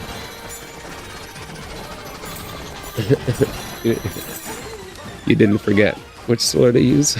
You're OD. You're OD. That's all I gotta say. You're OD, man. He said you didn't forget, man. Oh, man. I'll never forget our time at TwitchCon, man. Did you go to TwitchCon, actually?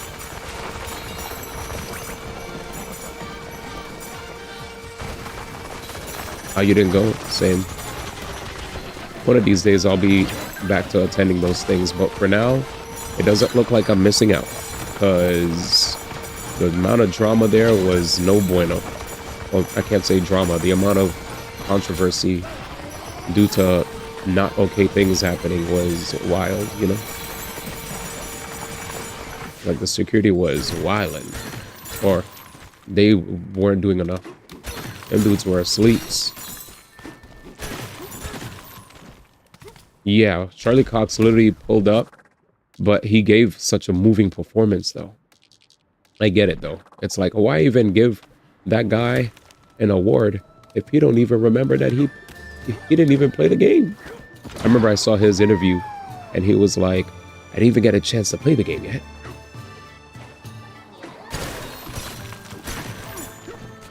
But, again, dude cooked.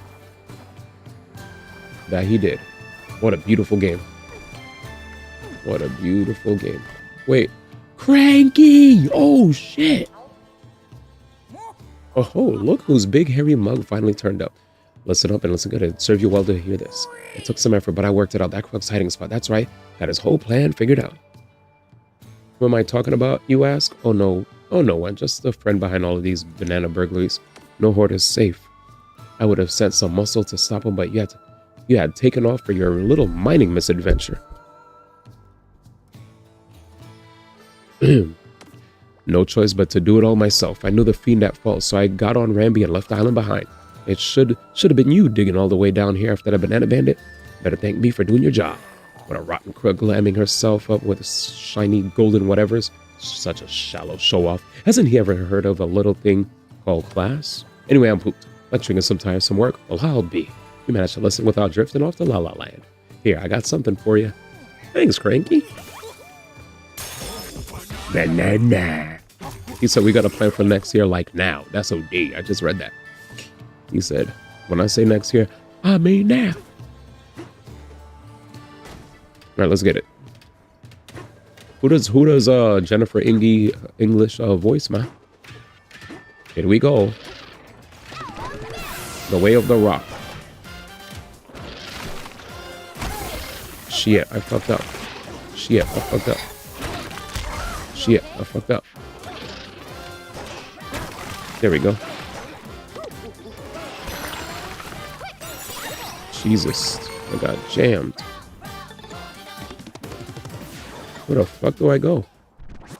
Oh, up there. I know that.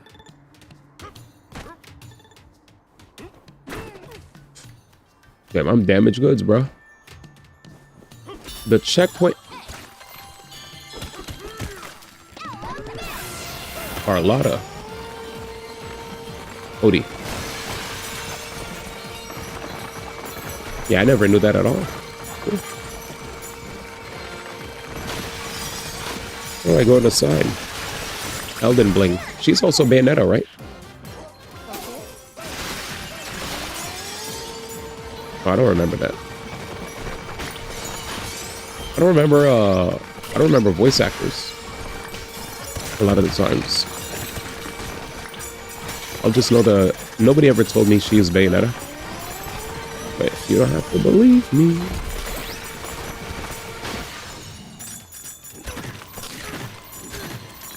Alright, where do I go? He said you're trolling. Man doesn't remember that my remembering for voice actors is never the best. Anyway.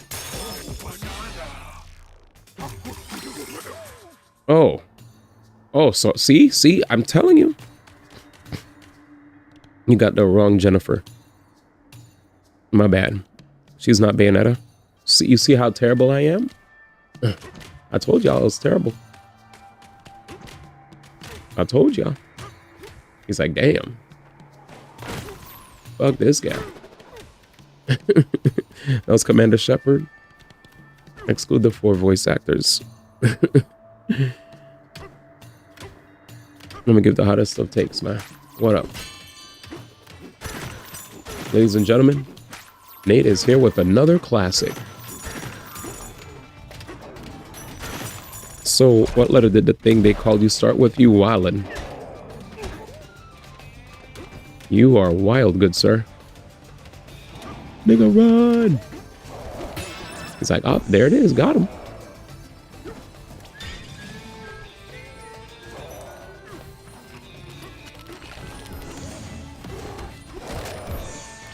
Oh, there's a thing on it? Oh, fuck me. Got him. That's one.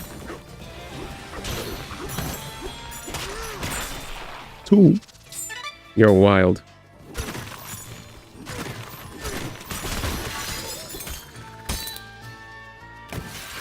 I'm surprised it was Charlie Cox that was nominated and not Andy Serkis.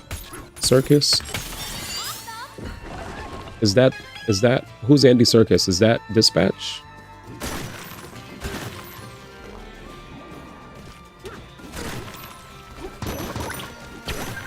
Renoir. Oh, okay. Thanks, man. Told you, man. I thought he was. I assumed that since it was Nate, it was Dispatch. My bad, man.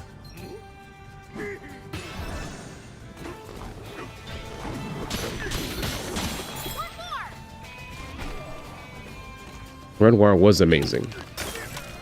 Props. Got him. This nigga.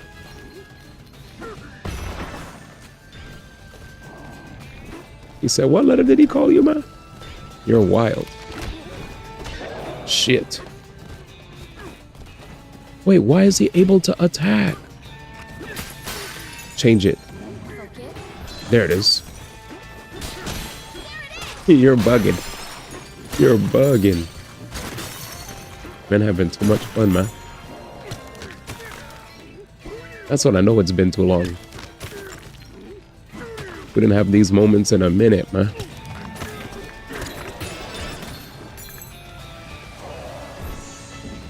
Got him. Nice. Woo! Go, go, go, go, go, go, go. Perfect. He said facts. It's been too long. Too long, man. God dang. I'm ready. A new area?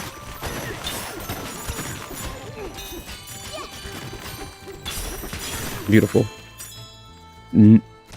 I'm dead. NigCon, aka DreamCon.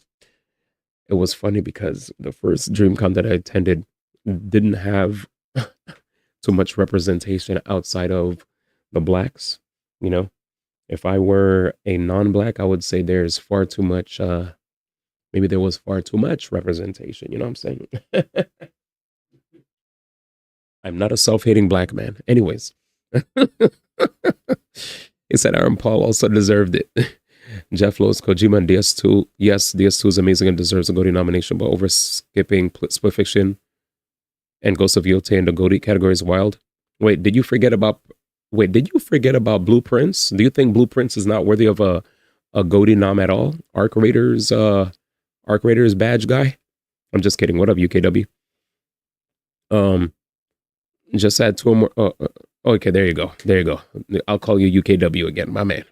Just add 2 to 3 more slots to the GOTY category, like how the Oscars don't limit the number of nominations in each category, like Best Picture. Facts. Some years there's 10 Best Picture Oscar nominees, and other years it's like 6 nominations. Black Ops 7 got robbed. Wait, did Black Ops 7 come up? Wait, where's Step Bro? Step Bro, you here? Yo, when did Black Ops 7 come out? I know it's a troll, but it was such a good troll. It was such a good troll. It was UKW. That was amazing. UKW said, Jeff loves Kojima. Yes, Death Stranding 2. Where's Cobb at? Yes, Death Stranding 2 is amazing and deserves a GOTY nomination, but over skipping Split Fiction and Ghost of Yotei in the GOTY category is wild. Just add 2 to 3 more slots to the GOTY category, like how the Oscars don't limit the number of nominations in each category, like Best Picture. Some years there's 10 Best Picture Oscar nominees, and there are others, there's like 6 nominations. Black Ops 7 got robbed.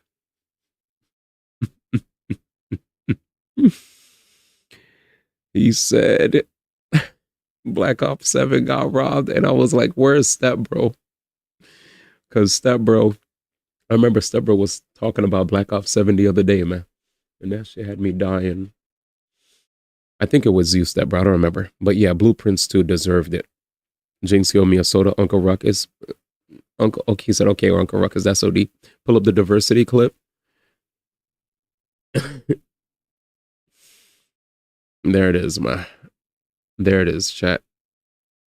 It's time, boys. Let's bring it home, man. Konnichiwa. This shit was. Imagine if this was the new stream outro chat. Konnichiwa. Ubisoft. Watashi wa gamer. Gamer. Remove black people from your video game. DEI. Remove the woke. Ubisoft. Remove it. Arigatou gozaimasu. Nigga said, nigga almost hit the fucking, he almost hit the screen when he said arigatou gozaimasu. He was mad close to the camera. He said, watashi wa gamer. I was like, bro, what is this? What is this rubbish? Remove the woke. Ubisoft. Remove it. Oh, back to video games.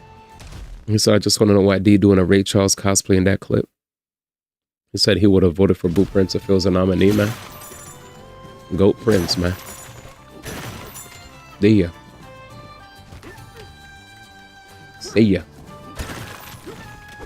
They be trying to get me tight, man. I saw that comment. I was like, too far, mate. Just say you hate Easties, man. Easties coming from Westies, man. Heck. Yeah. 1, 2, 3. You're welcome. I'm for some lore. Oh yeah, Blueprint's not getting nominated is stupid. Free for free. DK, are you awake? The snakes here made their For that. very own suns. It seems like they're just as warm and bright as the sun on the surface. Brighter, maybe. So bright that it's hard to get to sleep. Good night. Good night. Sleep freaking tight. All right. Just what we needed. Yeah, I still wanted to jam that game.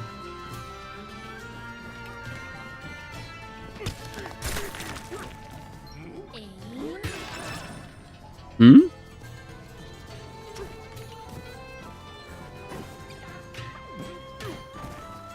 He said, what do you mean? Mayday's playing, I'm dead.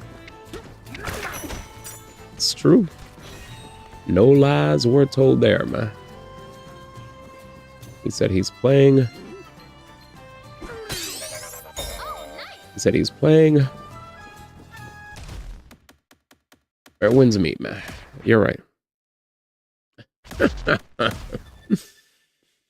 He said, I'm cultured, man. I'm cultured enough, man. Anyways.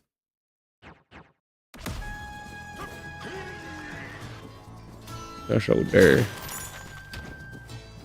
You got me there, boys. Let's see if I can do the attack. Jump. Nice. What's in here? Steady. Nothing? Nigga, what's in here?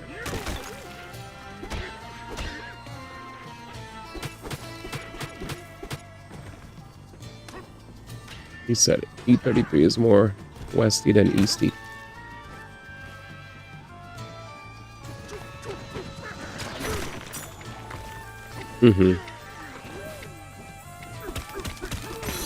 What the fuck? I just missed some. I couldn't get those 2 fossils, unfortunately, but I'm not gonna stress. Oh, you're a friend. What the fuck just happened? Are you trying to make your way down here too? We think we could travel below if only the shadow wasn't making a path so hard. That pillar isn't in a very convenient spot, is it? Well, nigga, shit. Give me a second.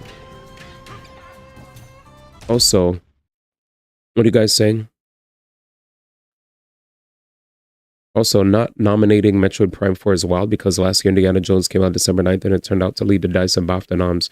It had a near 90 Metacritic, so the same thing could happen again with MP4. That's why I respect more the BAFTA and DICE awards than TJ's. IMO TJs equals Emmys, buffed and nice award the Oscar level respect. It is. It 100% is. And honestly, that's why I think it hits more with people than... Wait, were you guys saying it is to Expedition being a Westie?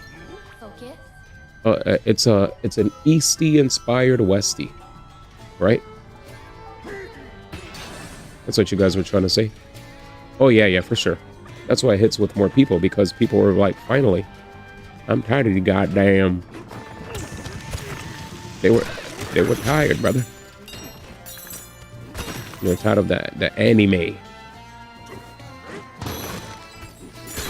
They're not fans of the anime content. Crazy.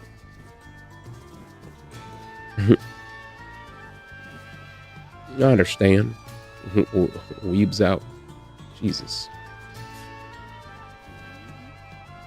Get that goddamn anime crap out of here. I didn't know there was a banana up there. Fuck.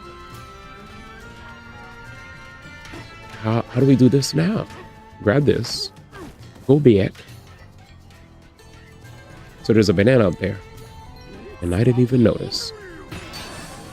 Oh, banana. How do I get up there? Well, you see, nothing up my sleeve. Nigga. That was scary. Why do you black people always have to bring niggas into everything? I am a nigga, though. Alright, let's see. There's got to be a way up there.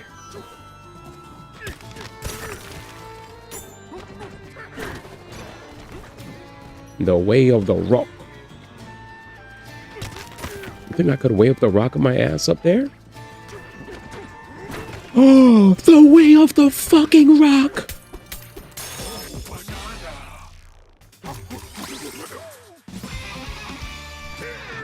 Oh. Oh. That's tech. Ah, damn. My bad, chat. Damn. That shit hit. That was tech that I just learned today. My heart skipped a beat. No anime. But I gotta. Oh my god, that was amazing. Perfect. He said sussy. I don't mind if it's anime or not, but the rest of those joints I really liked. From E33. No anime. Skips a lot of Eastern tropes, darker, more focused story. E33 is definitely West. It's effing French inspired, and France is in the West. It does have a huge culture nods and respect to these, but it's a Westie, more influence, no questions. Yeah, for sure. That was huge. Banana. Oh, I think I could climb. Dude, I think we could just like snake jump up there, dude. Let's go back. You know what I'm saying? Yeah. Let's snake it. Ready? All right, let's do this. Ready? ZL, punch, double jump. Okay, we made it. Now let's move. Let's move, my nigga. Oh, wait, we need a rock. Oh, no, he's coming. Don't let him come close to us. Take this, nigga.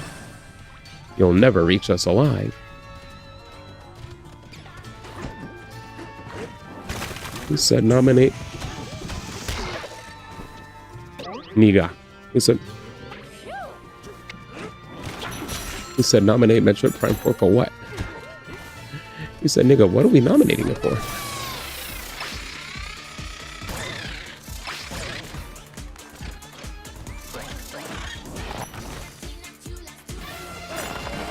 Nate said respectfully.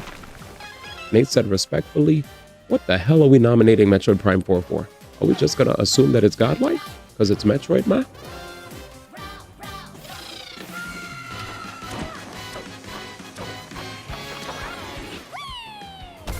Oh, nigga.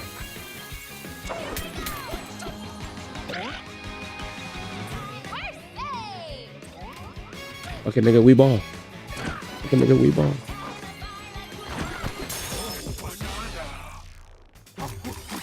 I didn't get to read everything. I'm sorry. Give me a second, man. I'm literally in the middle of thingy. All right. Nominate. All right, what did you guys say? Nominate Metro Prime 4 for what? The game isn't even out yet, and the Game Awards starts in December of every year, giving very little time for people to experience the game, which I agree with. Also, this year, Metro Prime 4 releases on December 4th, while the Game Awards 2025 happens on December 11th, which is a week after. He said, bruh, I explained why. Ma, read the full message. I got beef with the BAFTAs. Dice Awards are cool, though. Bruh, I explained why. Well, I think from what I'm hearing, it sounds like as far as, so I agree with Nate's message, by the way. Nate's message basically is my sentiments echoed too, where you can't really nominate, what I was trying to say actually was you can't really nominate Metroid Prime 4 because the Game Awards happens too early. It's the same reason why Indiana Jones got snubbed. But sadly, knowing the Game Awards, there's always gonna be some decision making by Keighley that won't sit well with us, right? Like, let's be so real. Keighley never gets it fully completely right. Like, sometimes I wished he would like follow whatever, follow whatever's on Metacritic and OpenCritic. Speaking of OpenCritic, let's check out OpenCritic, chat, because we've checked out Metacritic a lot of times. For you guys that joined the stream OD late, I'll do a quick little reminder. I think what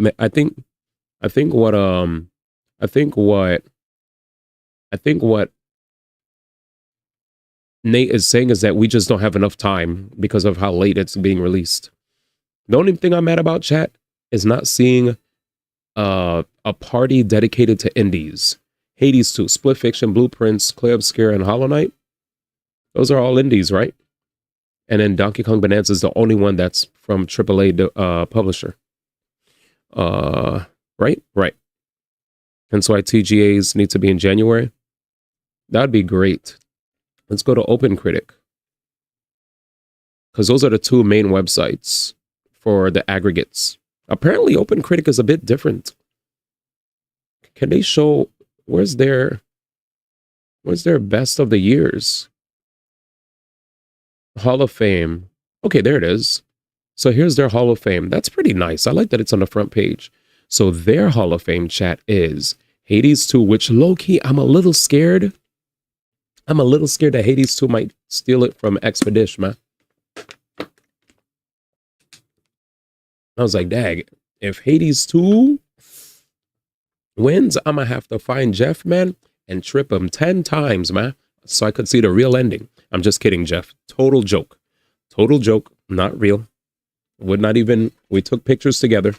Twitch, I'm cool with Jeff. I have a picture to prove that I'm cool with him. He follows me on Twitter. We're cool. It's fine. Don't worry about it. Anyways. No, that's why I said trip. I said I'm gonna pick the most non-violent thing because I'm kidding. Anyways, so the Hall of Fame.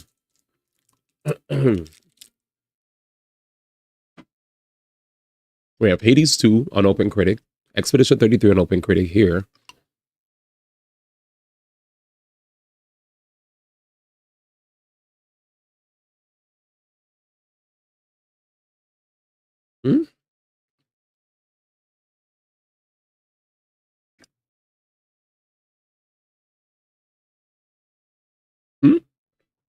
Chat, what's this?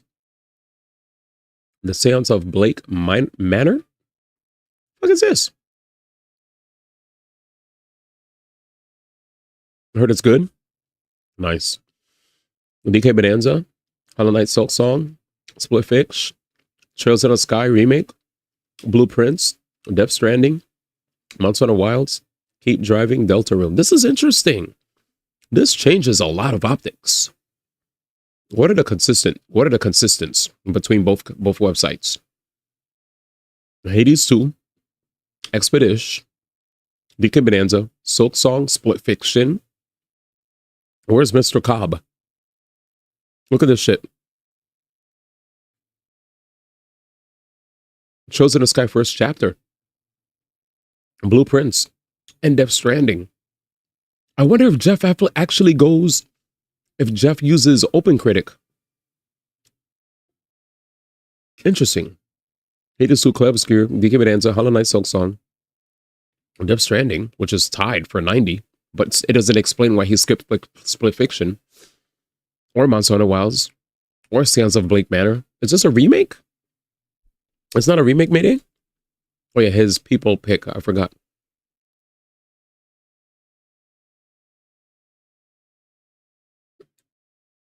Nigga, this game came out in 1987. Joke. I'm joking. I'm joking. Total joke.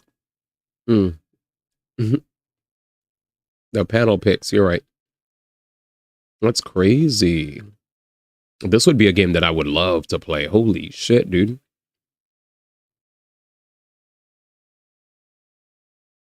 How come I never heard about it? Anyways, Woody. Deltarune. And then that's it. You don't even see Kingdom Come Deliverance here. View more. I respect, oh, never mind. I was about to say, I respect that they don't have Tears of the Kingdom on this list. And I realize it's there. Fuck yeah, niggas. Wilds Keep Driving, Deltarune, Kingdom Come Deliverance. There it is. Tied for 89.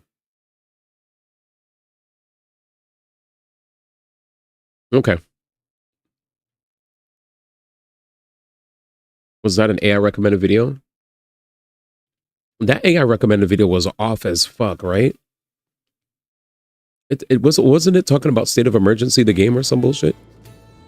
Yeah, State of Decay, State of Decay. It showed State of Decay. AI, do better. Google, hire me, man. I'll help train your AI. Am I Odie? Right. Right, let's continue. AI is trying. Oh, okay. Jeff, to be honest, did Larian dirty at the speech. I will never forget.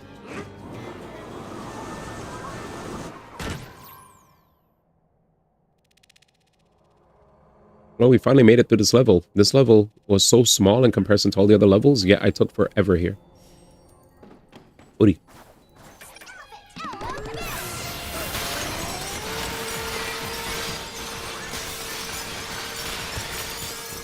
Well, there was a lot to discuss today. Today was Game Awards Gap Day.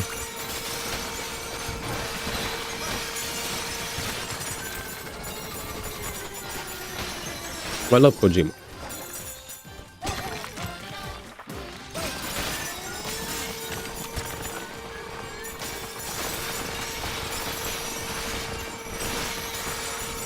I think because it's like people clowning me for glazing Expedition 33, right? Like they know it's great, but they also feel like sometimes people glaze it. I think it's annoying. The Expedition 33 glazers I don't like are the ones who act like RPGs never existed before it. That shit bugs me. You know what I'm saying? They're like, yo, RPGs are so back. That implies that RPGs were nowhere to be found. You know what I'm saying? That's weird.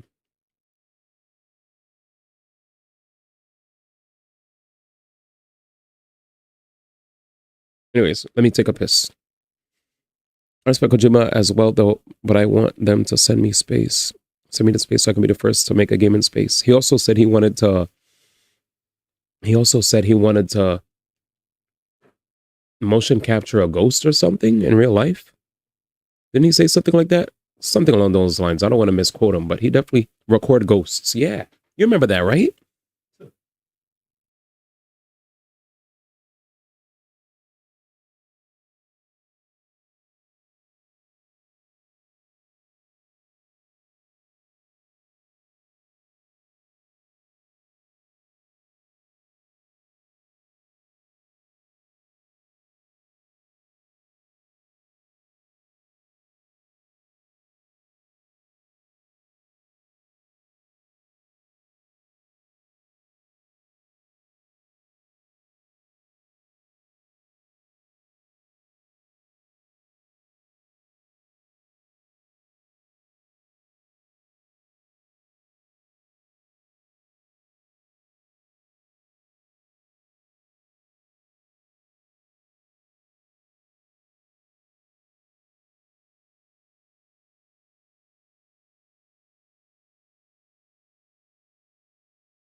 Yep, RPGs were so back in 2024 with Metaphor.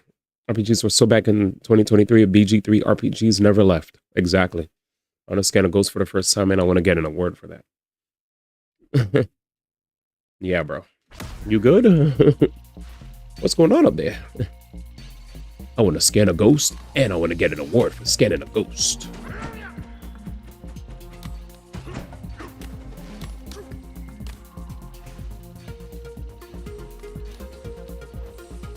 Let's see. Looks like you could make it all the way up there.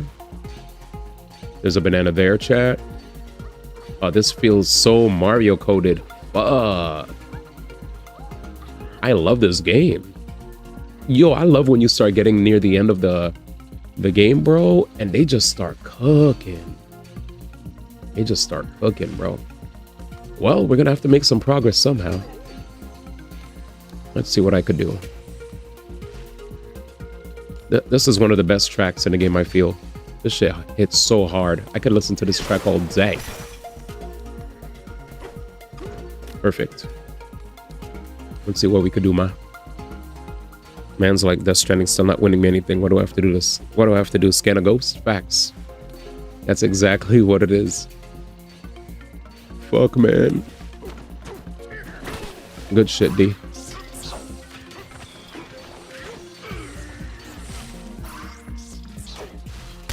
Jesus, that was so slow. I'm so pissed.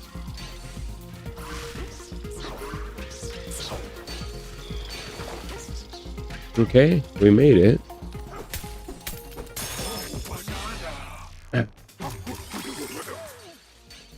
There's something up there for sure, but what?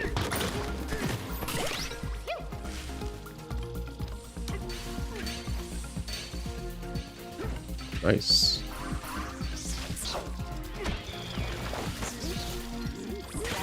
Okay. Thanks for giving me ammunition to hurt you, Jim. I could have also used those things to jump over there, but it doesn't look like there's a banana there, chat. Just points. Well, they respawn, probably for good reason.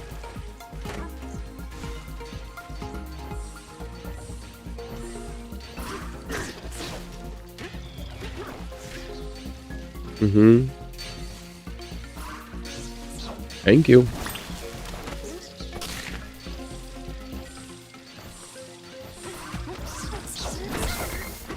Thank God.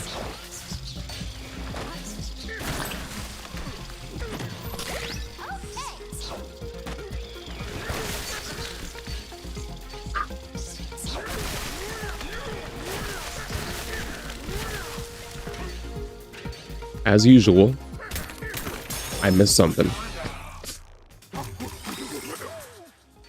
I have no beef with Kojima. Give the same equal to respect to other devs like Larian and them. We missed the first one. What is happening in Japan? Wait, what? New news?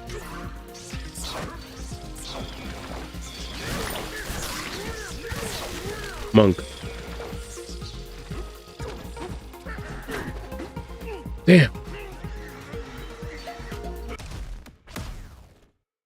Monk. Did I lose all my health? Let's see. I bet. Oh, I got my health back. Good shit, D. Something happened in Japan? McDonald's Japan. Ad? This is November 19, 2025.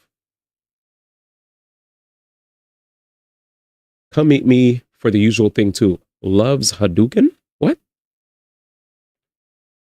いつものバーガーズ愛の波動拳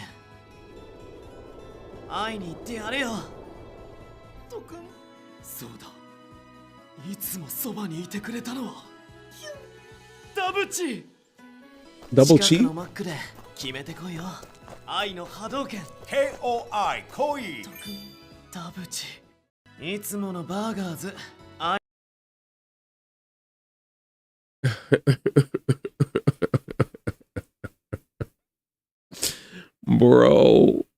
Bro, what is that? Bro, what is that?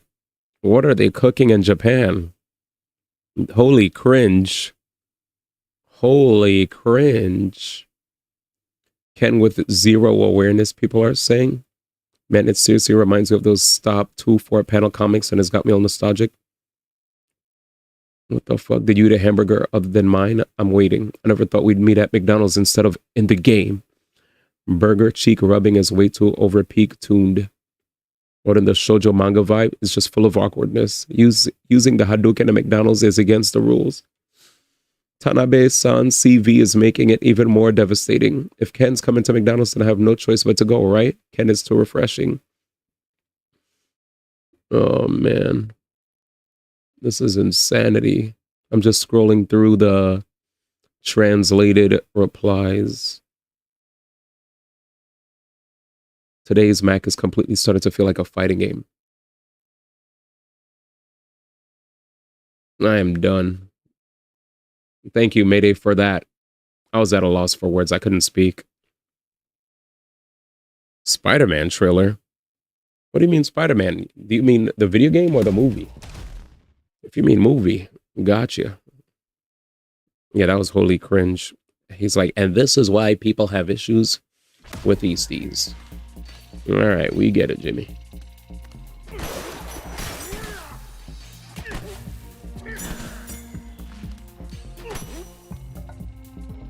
Never mind, it was fan made.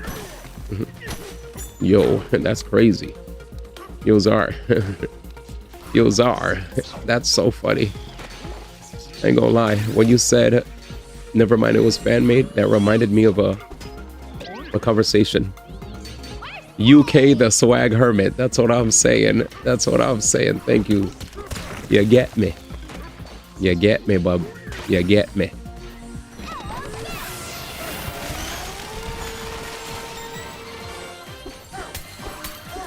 Definitely the swag hermit. Definitely the... Oh, if you don't understand, the reason why we say that is there was a chatter. There's a chatter that we're cool with. We ain't got no beef with him. But we spent an entire stream of this chatter who we enjoy. Unfortunately, he shared way too much. He kept sharing tweets from parody accounts. He was even known to like share fan art of like game characters or whatever, and act like because he saw fan art that means they're in Sonic Cross Worlds. We've heard it all. We've seen it all from him, where he'll stand on business, swear up and down that what he's saying is facts, only to realize, wait a second, my bad, it was a parody account. And we're like, bro, come on, man. Like, stop falling for all these parody account joints. Come on, man. Just stop it, man. So this is why we mentioned that, because he definitely hit us with a lot, and I mean a lot, of moments where he tried to make us feel like we were wrong or dumb, and then he realized, oh wait, my bad. I actually was wrong. I'm sorry, guys. And we're like, it's all good, man. As long as you admit that you're wrong, we cool. Because, shit. You corrected yourself. You're fine. Grok, fact check. He fact checked it. Too much misinfo. That's wild. Well, I corrected myself. I was about to nap and I heard the slander. He tried to tell me that fan art of Adult Ong was confirmation of him being on Sonic Cross Worlds. I'm here for you, bro. I won't let them slap that label on you. He was just about to go nap, man. He was like, nah, I can't let this happen. He said, not today, man. I'm sorry, chat, but sometimes certain chatters just do things that result in us start calling other chatters a derivative of the previous chatter who who aired. Oh, man. The swag hermit, man. I said Bubba car. Bubba. Today's been a very funny stream. Holy shit. Hey, DJ, you awake? I'm having the time of my life. Thing is, when I first got to the underground world, I was just so... I almost am in the mood for McDonald's. Now, You are scared? love exploring this place. Mm-hmm. Everything here is so wild and new. It's exciting, you know? Yay. I never would have felt like this if I stayed on the surface. True. I hope we can always go on adventures together, DK. Good night. Good night. He said, nah, don't do mans like that. I respect it. Dag, man. He said he ain't that bad. I'll just never forget seeing Mayday try to tell him like, yo, these NBA accounts sometimes don't spit facts. And he was like, nah, there was one time where the NBA account did actually spit facts. Okay, one out of like, that's like 1 or 2 out of the whole year. No, even more than that. And I was like, yeah, it's just a joke. A broke clock is right twice a day. Bubba.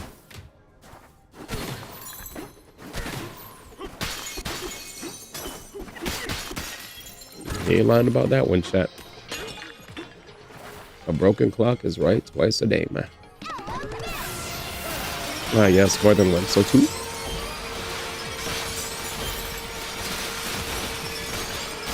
Do that, I guess. Fuck it.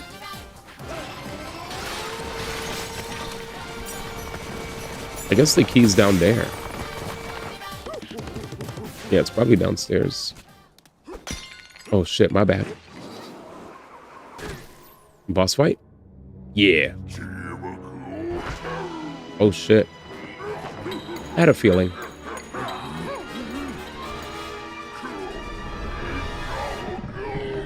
Oh no. Grumpy Kong. But Cheddar's right twice a day. Facts.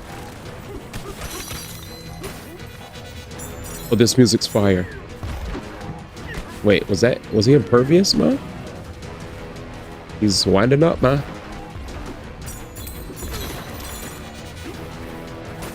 Does he have to stay in the light? Do we have to like break the... Yeah, chat, I think we have to break the area above me and make light shine. But I need the explosives, maybe. There it is, man. See? Bubba. Oh, wait. Get off of this.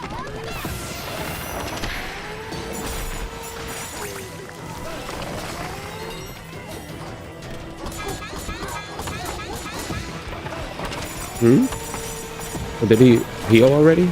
Right. Right.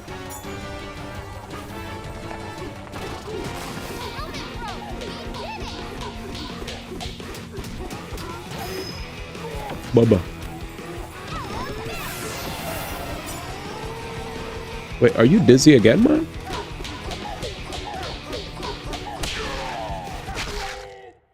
Damn. See ya.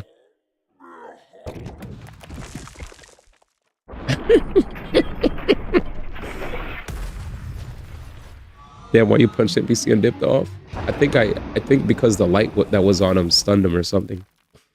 That was free. We did it, DK! Hooray! You and me, we're the best! Yeah. What's going on? Phase 2.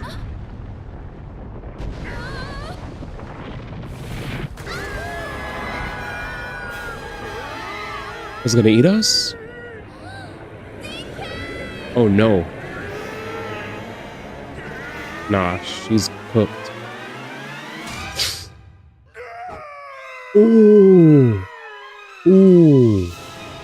Ooh. I did not think this was gonna happen. We lose Pauline, ma? Crap. Well, that's insane.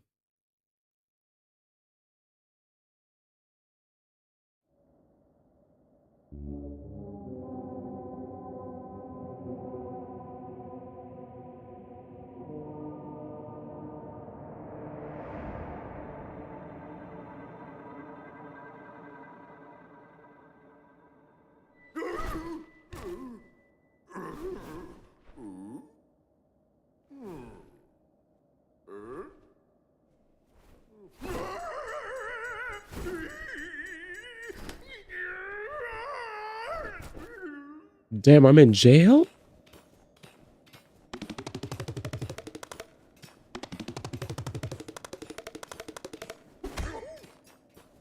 Uh-oh. Oh, fuck this. Locked up, they won't let me out. Oh, oh.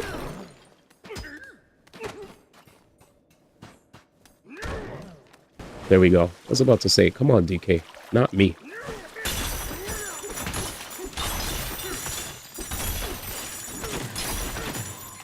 Am I collecting everything behind me, man? Come on, man.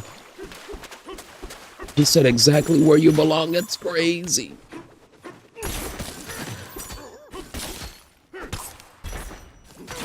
What's this? This place sounded sacred. This is a place where music-loving fractones and eels gather. May the friendship between our peoples live on in a never-ending refrain. Okay. We've got to be able to get in from the sides. What the fudge? Damn.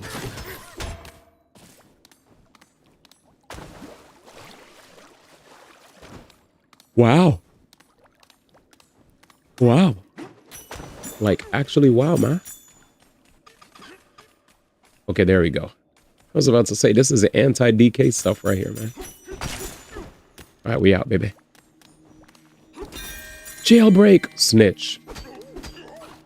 Well, we killed him, man? There's no sound.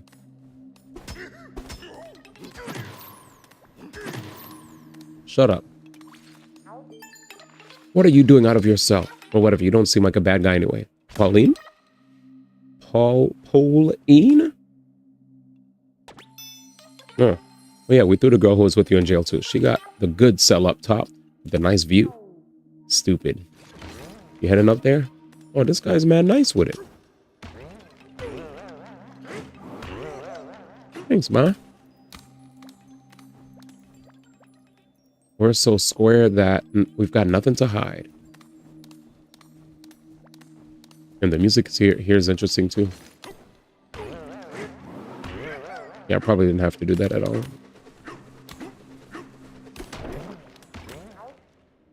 Did you get arrested in that commotion with the Harmonial too? That jailer shoved us in here without listening to a word we said. Their outlook is as rigid as their body. The girl who was with you got thrown into the cell over there. Thanks, ma. He said no files to hide, no bubbles to be found. It's kinda wild. Well, if this isn't entirely ridiculous. Me looking at you from inside a jail cell. Pauline. Please, I am not Pauline. I want to be caught dead riding around on your shoulders. Wait, where has Pauline gone? Oh dear, did that rampaging Harmonial get her? I suppose that means you're not going to be much help to me right now. This cell is simply not my style. I've got to find a way to blast out of here. Why are you here? I'm sure I ended up here the same way you did. The Great Harmonial swept me up while I was running wild in a Radiance lair. Next thing I knew, I was here. Void brainwashed the poor thing. You see, he has control of it. It's all part of his ridiculous plan. What else could you possibly want to know? Where's Void? I have no idea. I've cut all ties with that preposterous president. I have no interest in whatever it is he's doing or wherever it is he's doing it. Damn. Destroy the concrete jail cell. There's a destroyed one.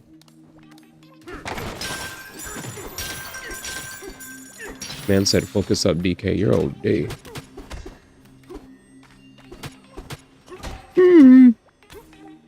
Throw a gold chunk in this room. Fuck yeah.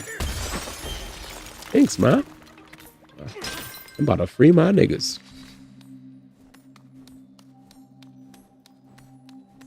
Yeah, that was an AO. There you go, lady. Say thanks. Well, the exit is over there, I see. Time to disappear.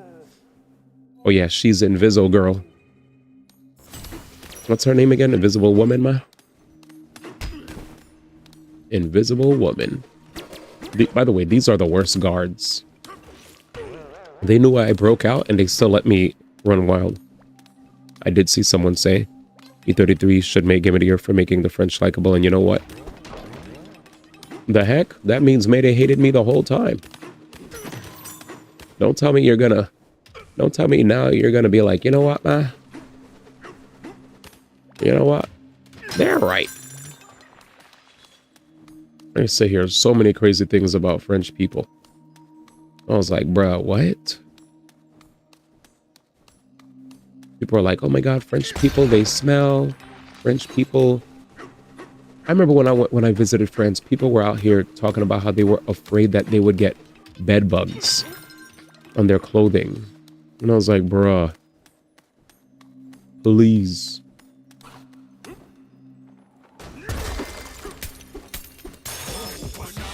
Swapping my vote. All right, man. All right. You're just ridiculous. He's like, you know what? I always hated them, but God damn it. That's a pretty damn good reason now. I had enough of your ass, brother. I had enough of your ass. DK was worried about the wrong banana. You best leave Poppy alone. She ain't worth the trouble, man. Wait, what? What banana? Ayo? He said kind of wasn't playing. All monkeys ended up behind bars. Wait, where did the... What the... Well, he's right here. He said switching my vote. You fair weather. You didn't really care for the games that you wanted to vote for. You just wanted to start anarchy. I knew it all along. I can't believe it. This man. All right, which way is it? Damn it. Well, that was a waste. He said, I'm switching my vote, man. He's switching it to Kingdom Come Deliverance. That's his switch.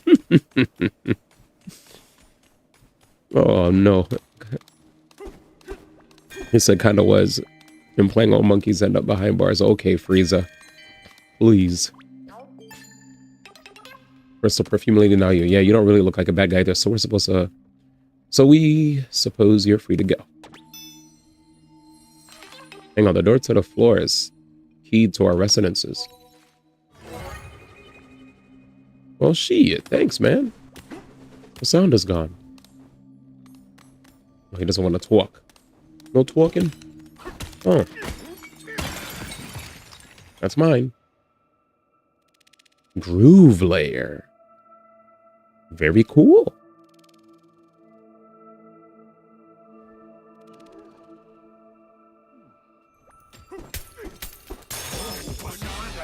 Getting down in the groove layer.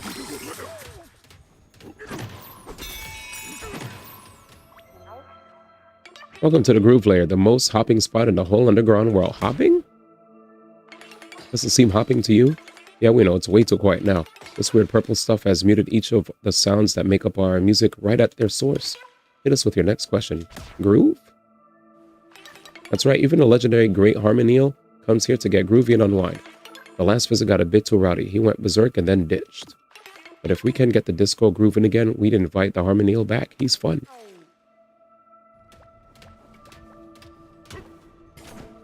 So, it's a fossil museum. Collectone, the curator, keeps their collection on display here. Thanks, man. This place looks pretty rad. Welcome to the Fossil Museum. Photo mode. So all these are fossils that I've collected, man? Or they collected. These fossils were traded to various shops and our curator then plugged them from circulation. If you exchange a new type of fossil at a shop, one of them will eventually end up on display here too. I knew it. You know, now that we think of it, we've seen an increase in high-quality fossils coming through lately. You must be sure to thank whoever's been excavating fossils and spending them so freely. Jim, it's me. This is my collection. Anyways. You're so stupid. Oh, sheesh. This body's our pride and joy, and we bet you can't even scratch it. Help me. No, I think I talked to you already about this. I'm so sorry. I'm so sorry. Nah, it's not hopping. This shit is dry as fuck. This drove me crazy for going for completion since I completely overlooked. I had to spend the fossils. Wait, you never spent them? Interesting. So you went through the game never getting clothing? That is insanity. You've built one getaway in this layer. The beds here are comfy level 1. Napping 1 to get a +1 bonus. Oh, we don't have Pauline to talk to us now.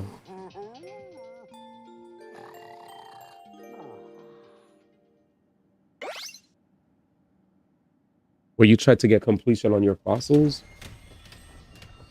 Sheesh. Yeah, I feel you. Man's a wild boy. You thought collecting was okay for the museum. Oh, my song's playing. I think this song is actually a banger. Let's hear challenge course 3.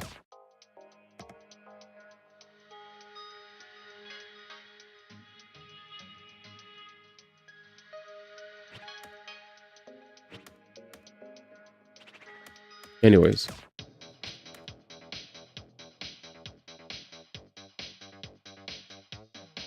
Yep.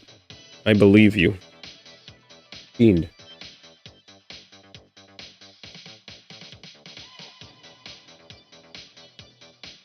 Nah, man, if you're a completionist, I get it.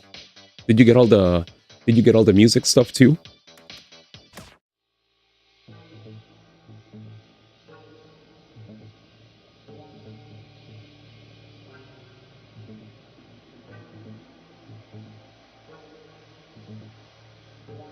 Music, no.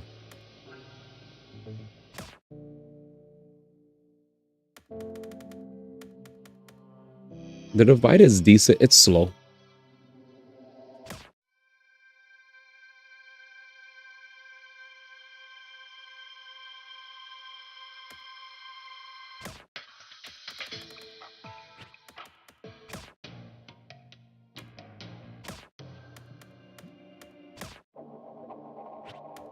Barely could hear anything.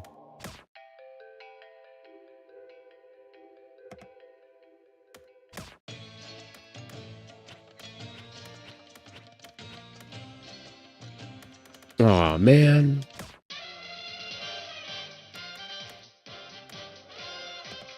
Where the fuck is Zebra Bonanza?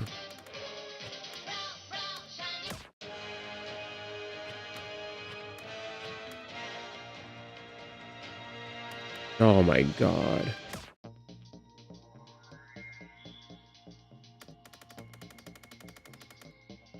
No zebras. I'm so salty. I want to find that song, man.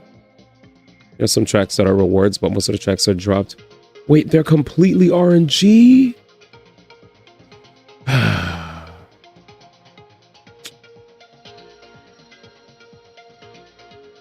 That sucks. Man said if you're looking for DK Bonanza, you're cooked. This is the only song I like then. Challenge course 1.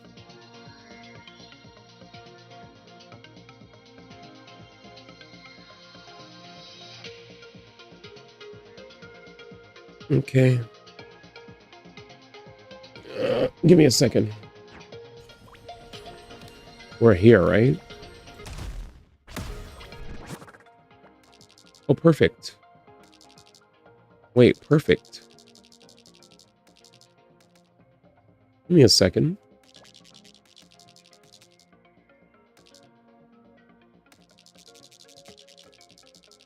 Okay, you're stuck. Okay, there's no way to... Okay, we're stuck, we're stuck. I thought the game was gonna let me teleport. He said, gotcha soundtrack, we're living in the future.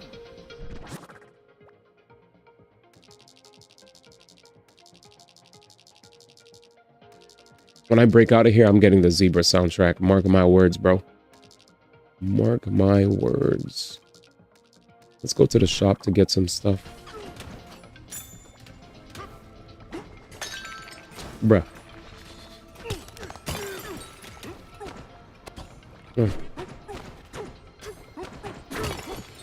Okay.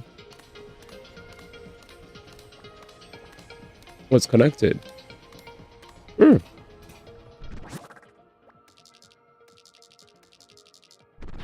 Wait, what?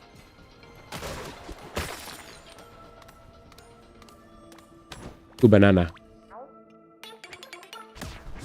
Item shops. Too rich for my blood. Mind you, I'm the one that has the money. What the fuck is this? Oh, these are insane. That last one looks crazy. Might be worth getting. Yeah, give me 2 banana. And cool. You know what's crazy? When Mayday showed me the McDonald's ad, I was like, man, I want some McDonald's now. But you gotta saves. Yeah, Diddy's here, Cranky's here, Dixie's here. It's like short cameo type shit. You erase them. Mm-hmm. It's cool though. Firstly speaking, we're feeling kind of low. What's up? Sorry. What's up? Have you been here before? We have a nice variety of facilities. On this side, we have the VIP room, the ancient ruins, and a museum. Over here, we have the puzzle room, the shops, and a cozy villa. There's a lot to take in, so please take your time and have a good look around. Yeah, but how do I break this? Huh? That shit blew up.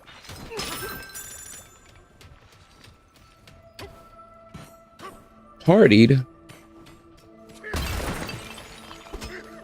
Ooh. This guy said it's been a while since we've partied with him. Who are you speaking of?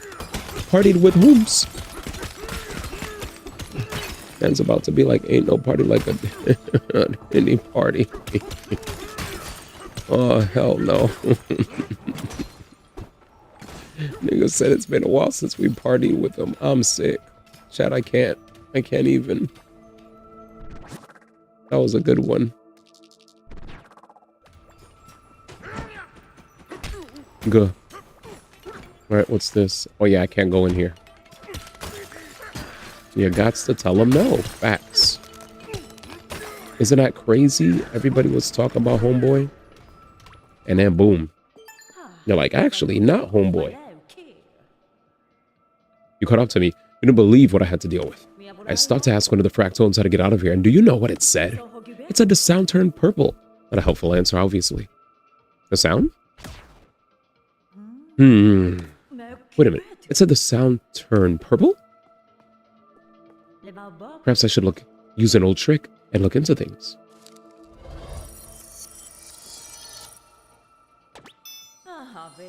It's just as I suspected. I can see a Terror Voider beyond each one of these 3 doors. That fool. It looks like Void uses obnoxious Terror Voiders to silence the music. What else can I tell you? How do you see them?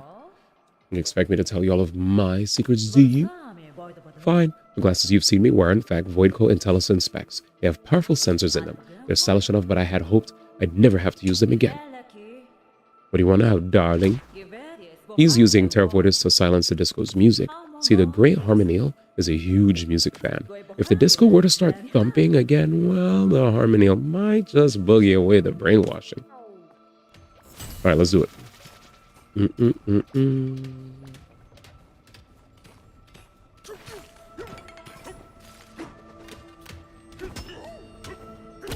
Wait. Funky? Cranky? What's up, my nigga? Where's Cranky, man?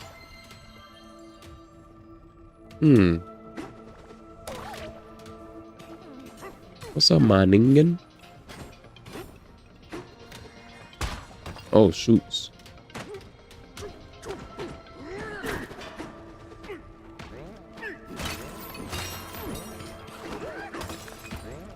Wee! Nice. Alright, so I'll follow the instructions of the lady. Numero uno. This is the door to the beat source. What up, Izzy? Sound from the source used to reach all the way into the disco hall. But then some guy showed up and covered the source in this weird stuff. I'll help you out.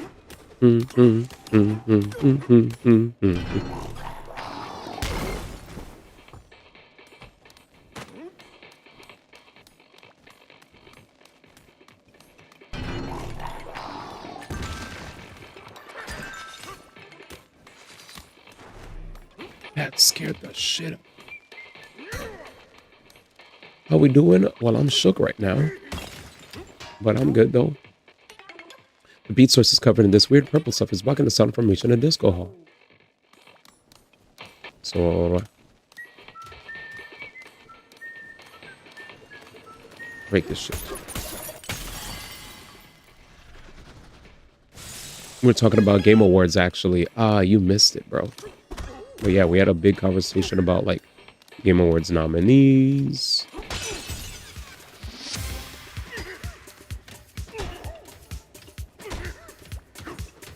Here we go.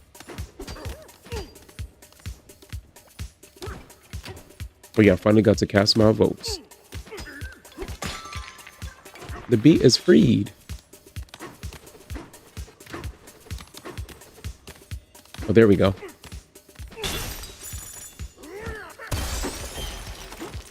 Let's get my fucking... Wait. There's nothing here. Don't waste your time. Leave me, study. Leave. Oh, so.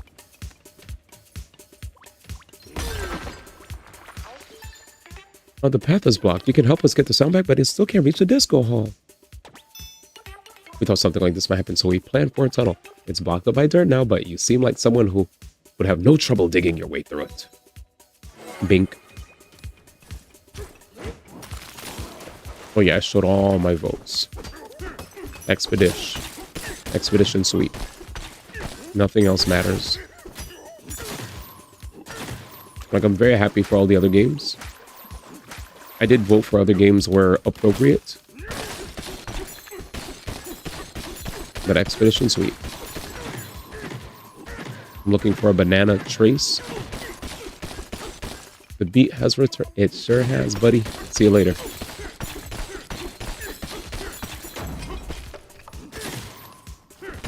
No banana? No banana. Okay. Leave. You need to leave. Alright. I'm leaving.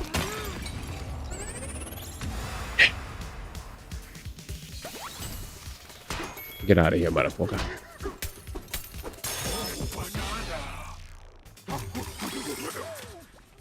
Nice.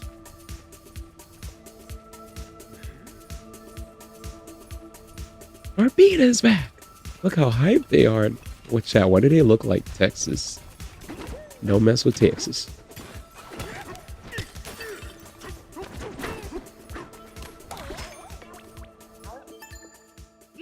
That sound, it seems the Terrorvoter has been destroyed. Are you responsible? By the way, this fractone insisted I tell it your name. I said your name is DK, but I guess it misheard me. It keeps calling you DJ. My nigga DJ. Well, either way, I said it will allow you to get through this door as well. Be ready for the Terrorvoider's mask. The Mindbender masks. Void, code, develop brainwashing devices. It's true. They made the warrior's mind totally open to manipulation. Even the largest creature can't resist. Did you notice the mask attached to the Bluster Wing in the Tempest Lair? That was a similar brainwashing device. Anything else in your mind? Where's Grumpy? After you beat him in the Radiance Lair, he lost all of his motivation. But he's not one to crawl off and lick his wounds. No. He was sick of getting pushed around at the company and quit. But he'll find something to pour his heart into. Of course. Chat, here we go. Dun.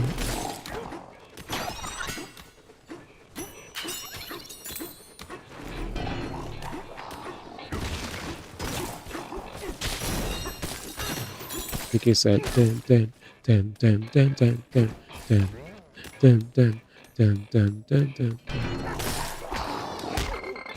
Come on, ma. Man, hurt me. Wait, can I get out? Nigga. I said, sorry, Mr. DK, you're gonna have to find a way out yourself.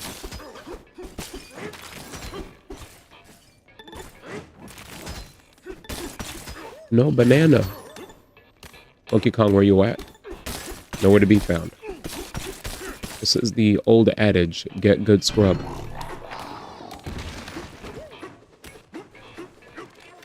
Yo, what's up? If the base of the base is stuck. It's that DJ everyone's raving about. It's DK, but thanks, guys. Inspiring changes, inner or out of this music's greatest power.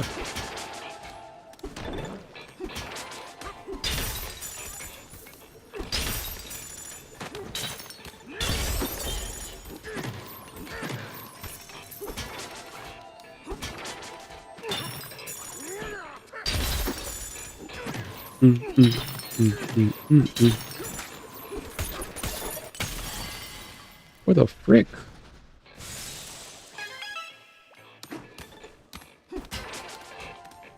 Man said, Funky, where you at, dog?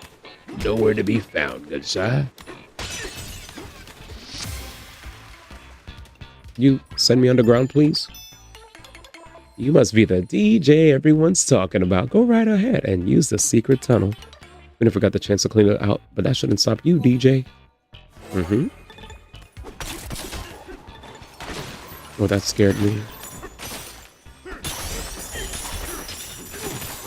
No hearts.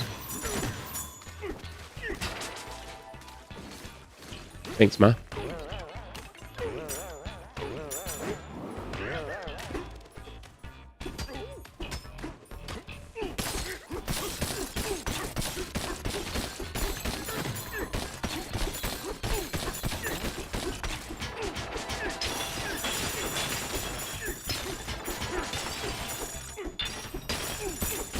Oh, I changed to black at one point. But you probably didn't see it.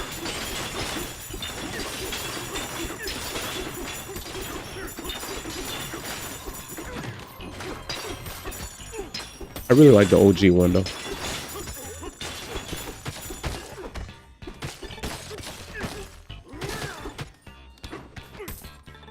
OG is just too good.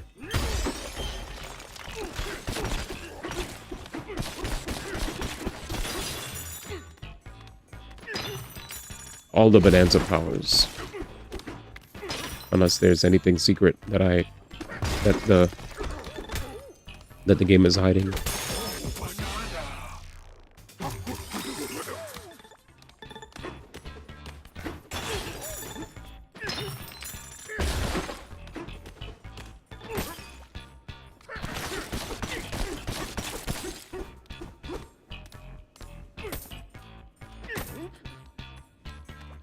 Yep, okay. In that case, I got everything, baby.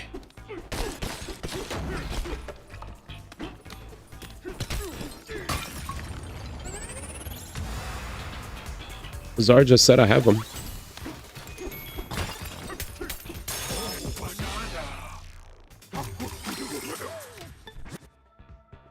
There it is, man. This is me. Snake, elephant, ostrich, zebra.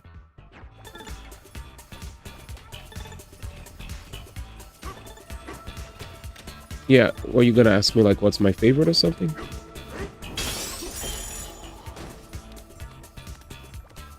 Yeah, elephant's busted. Absolutely. Yep. Zar told me the same thing. Yep. He told me the same thing. Fun game though. Definitely a fun ass game. Yeah, it's just so much more fun to absorb and punch everything.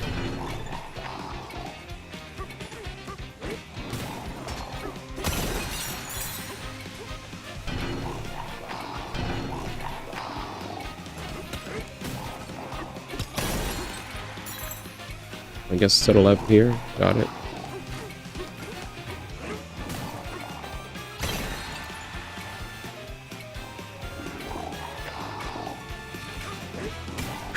Took too much time, but we did it. I felt a little goofy.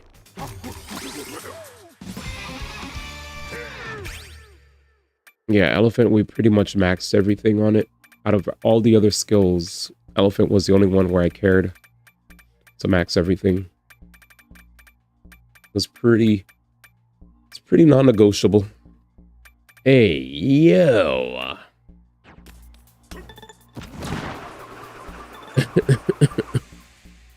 Hey, to the yo.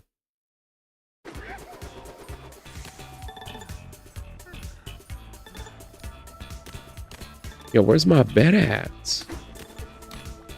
This place is cool though. What's up?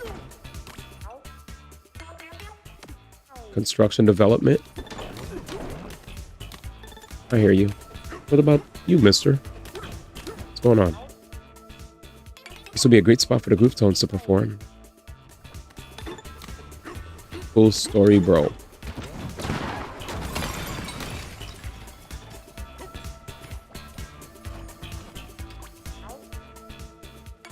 You like a swap harp to swap rubber and gold? Yes. Yes. There we go, ma. Thank you. Let's see if this changes things downstairs now. Doom, doom, doom, doom, doom. It sure does. Anyways. I should have healed. The fact that I'm doing this with like no health.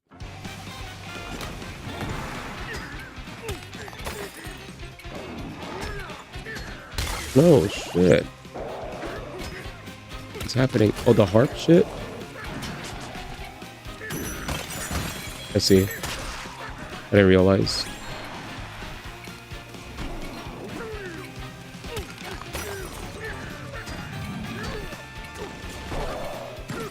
What the fuck?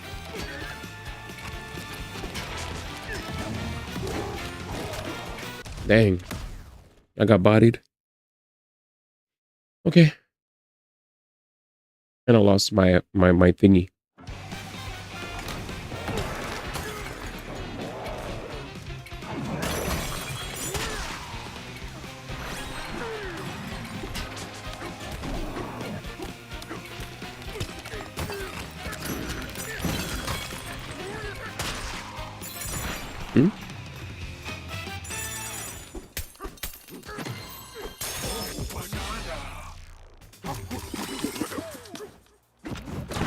Next, there's my song.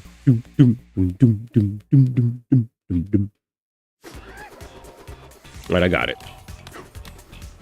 Yeah, the moment I read that guy who said, hey, you could like use the harp, I was like, oh shoot, word? And I need to find somebody made of gold. Unless, I just break this as is.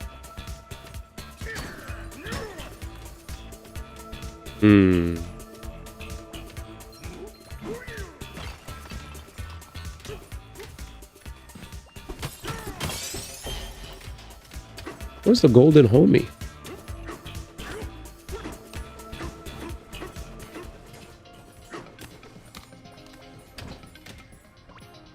It was definitely a golden dude.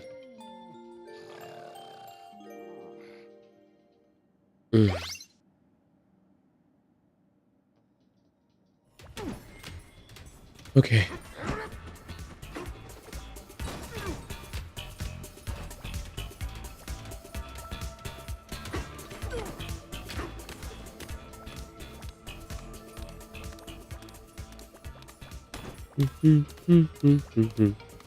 I left coins. Let's grab them. I thought I grabbed those.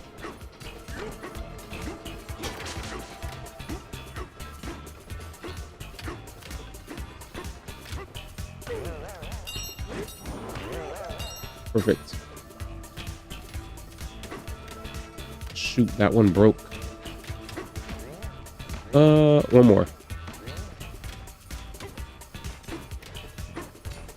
Is there anything gold I could grab there?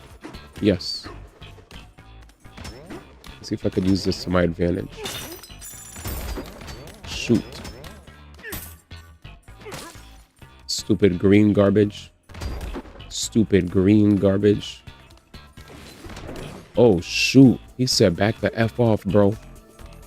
My bad. Just go here. So the second teleporter has been destroyed. Listen, the sounds of the beat and the bass are uniting. They're harmonizing within the central speaker. Now what will you do with the third teleporter? Something on your mind, darling? What are you up to? I'm just gathering a bit of information as I do. Is there anything else? Find an exit. I'm unable to use a warp gong. Besides, I think it would be fastest to call the Great Harmonial and blast right out of here.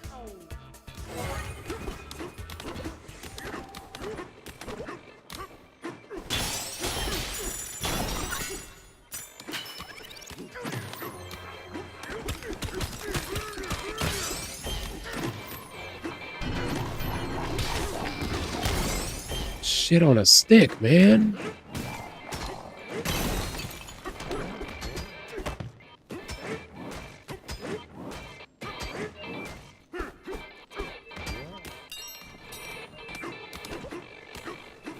What's that?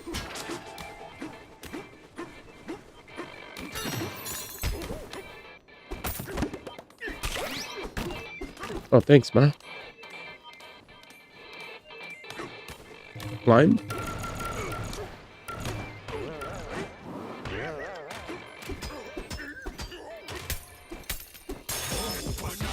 He said. It reminds me of that meme of that one guy that's like punching the crap out of the freaking window of this one person. It's just like one punch, one punch.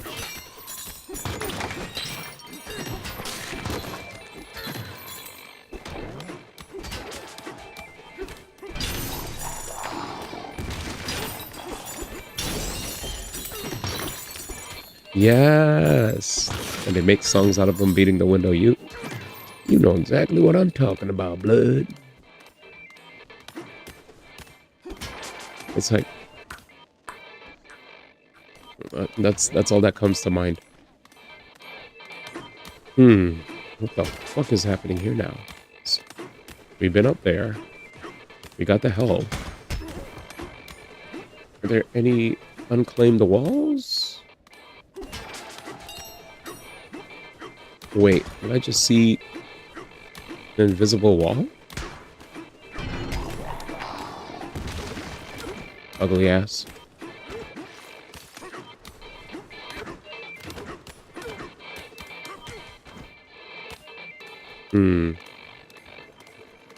Okay, how do I climb?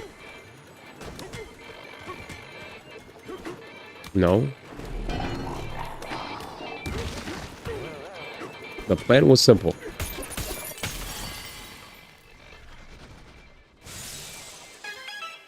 Oh, we're not done yet. Is there a harp?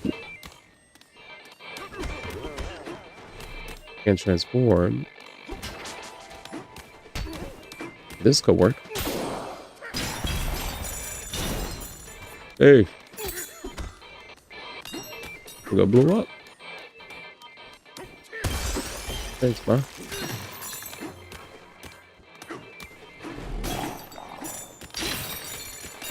Holy respawn.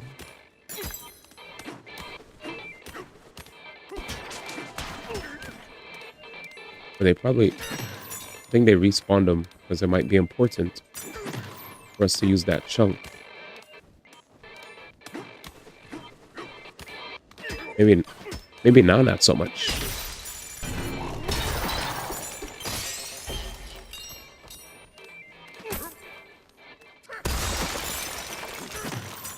No fossils here, so move forward. Not your business. And now it's time. Are you really the DJ? Aha, we know it was you, so you brought the beat back. So big fans of you. Thanks. And your song, the beat and bass mix, it's so powerful. And you're hearing how to mix in the melody as well. Genius, sure. Well, the tunnel is here, so here is supposed to be a secret, but we'll open it up. Anything for you, DJ. See, I'm the DJ, man. Snuff, duff, snuff. Put in the Animal Crossing. I got so many freaking...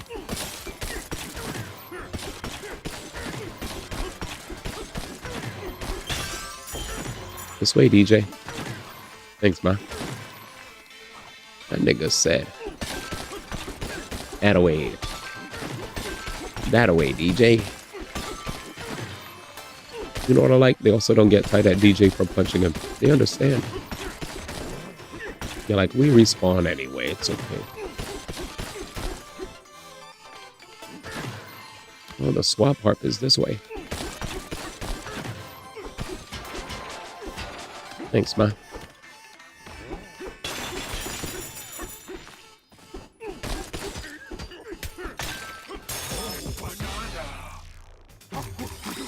You slicksters.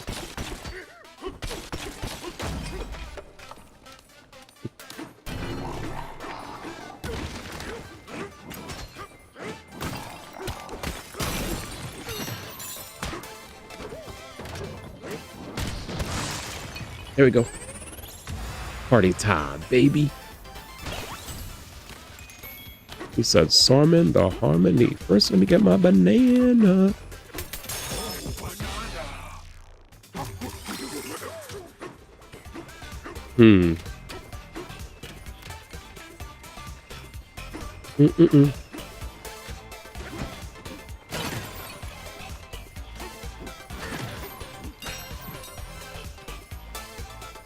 Of course, there'd be a freaking fossil out there. The music is fully restored. Our disco is grooving again. Oh, DJ, we have a message for you from that perfume lady. Once the 3 sounds reach the disco hall, come to the entrance. That is all.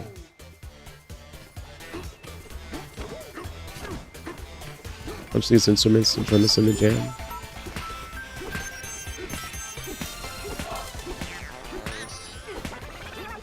There you go, man.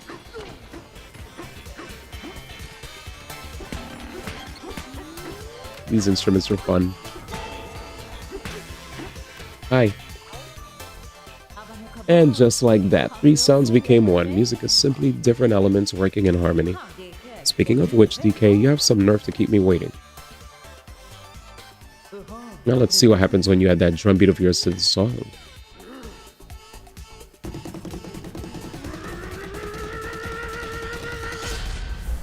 Damn. My boy, Jungle Beat. Oh, shit. Finally, he's free from mind control. Look at his eyes.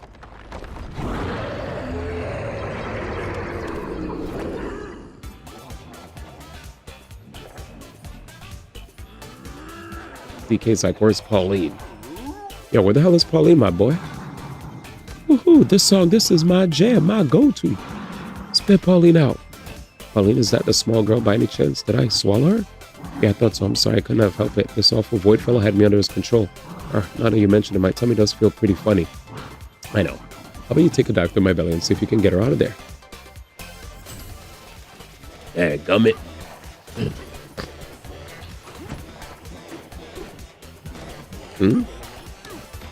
Is he climbable, man? He said get swallowed up. Pause.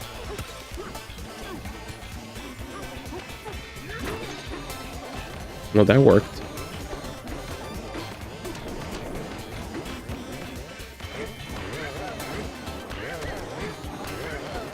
My boy. He said get in my mouth. I'm here. Is this wrong?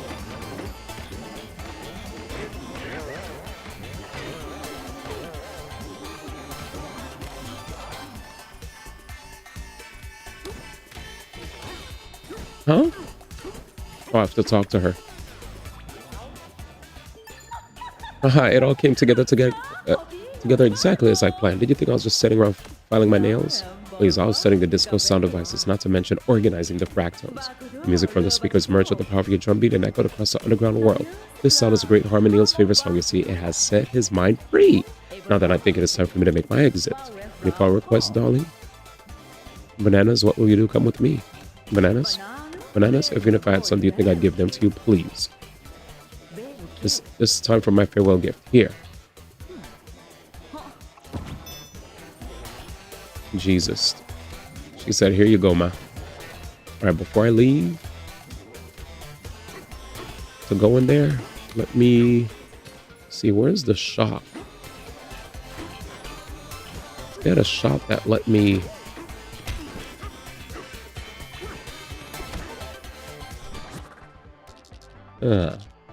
that was the shop. Why is it closed?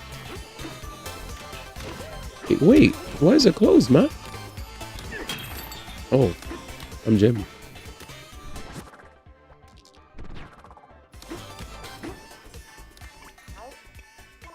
You can get that banana. You shouldn't need any help. I'm mad that all I had to do was just punch, man.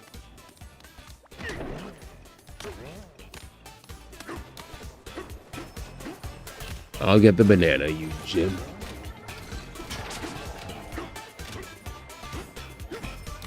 Alright, you're wild.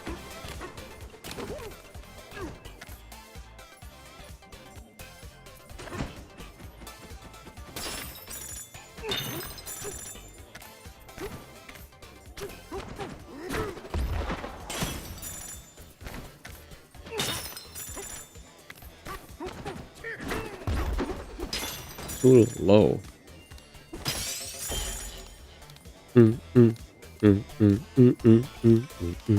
I feel like I need to get the snake power. He said, you masked us today.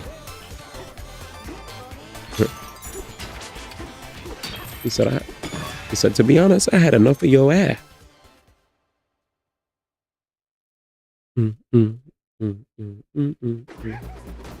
Oh, this song is so good. Best song in the game, I feel free. Mud? Nigga, what's that?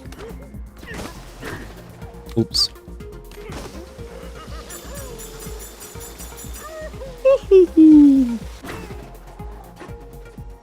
Damn, is a nigga sleeps?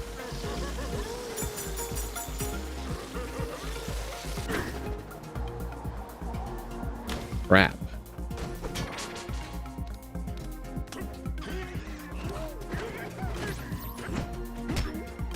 Crap.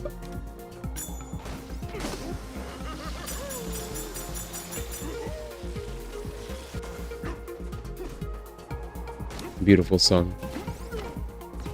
This song is the tune of the game, bro. And I know there's more shit to find.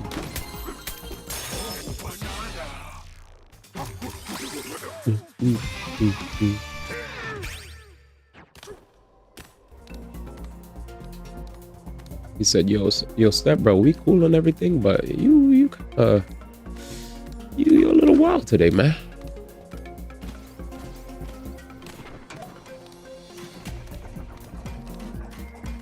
He said, poor shrug, man. He said, I am what I am. And I am what I am.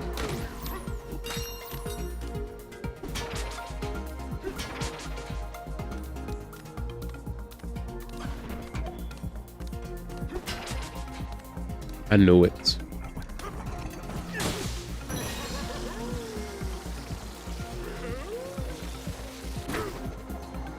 He said, what's going on, Mr. Step, bro? He said, don't worry about me, man. Don't watch me. Watch MTV, man. Don't watch me. You remember how people used to say that a lot in rap? Yo, don't watch me. Watch TV. I was like, what's so crazy about that line, man?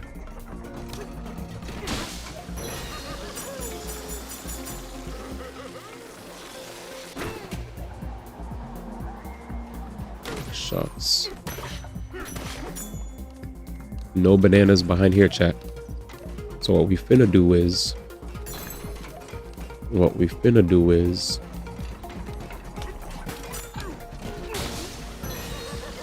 I see.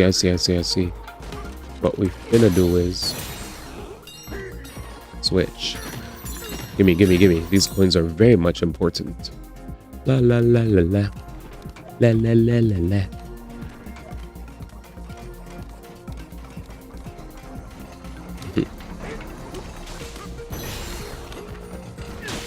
How's work treating you though, step bro? Chilling?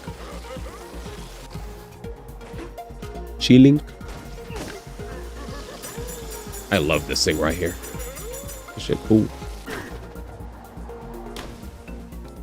What the fuck is here? I should actually gotta do some work. Huh?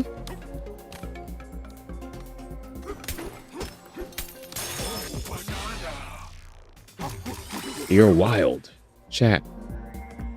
Imagine being at work and being like, oh shit, true. I gotta work, man. He said, oh shit, true.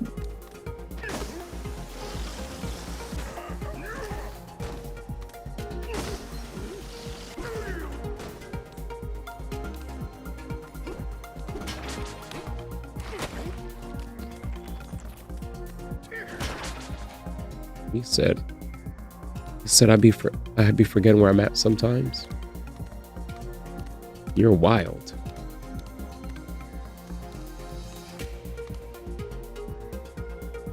I'm guessing the banana's over there. Is that Danny? There's the goat. He's glazing. Man said puzzling. Is that do glaze? Just that walk.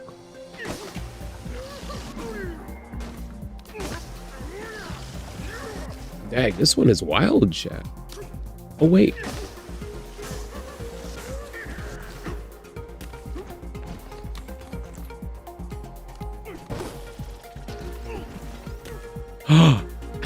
No, I can't. I can't be the elephant.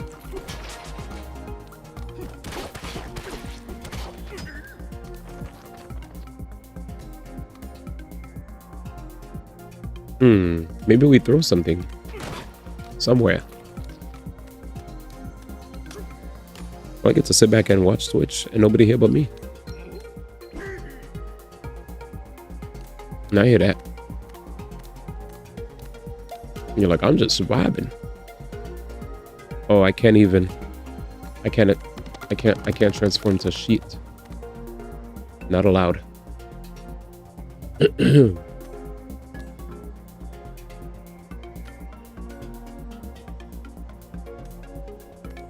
Oh, I see what I need to do. I think they want me to transform this. I feel like that's not the answer. Yeah, because you could tell this thing is already running out.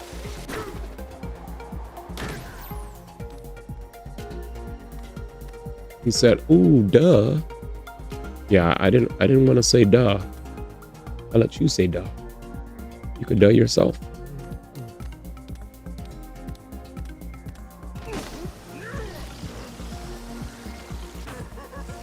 Damn.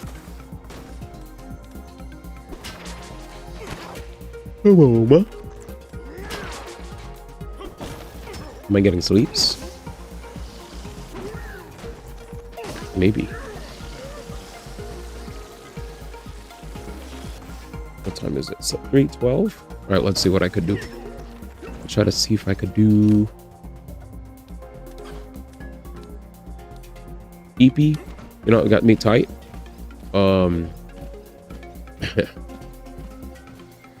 It's been so warm, and my room being so warm because of how cold it is, I've been feeling more eep. So I might have to eep maybe in 20, but I'll try. I just want to solve this.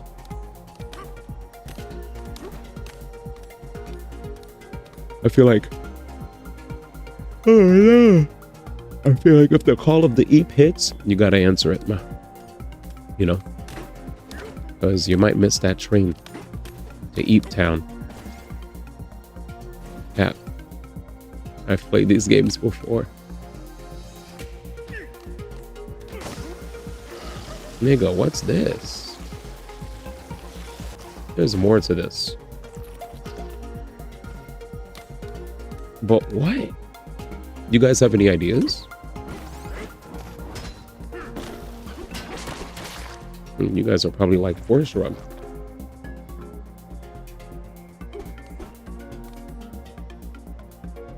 I can't use the elephant. Maybe after I get Pauline, I could come back here.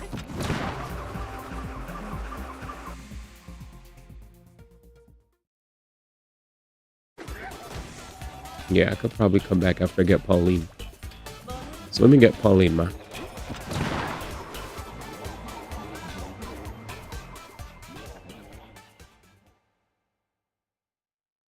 You see that? It shows him falling.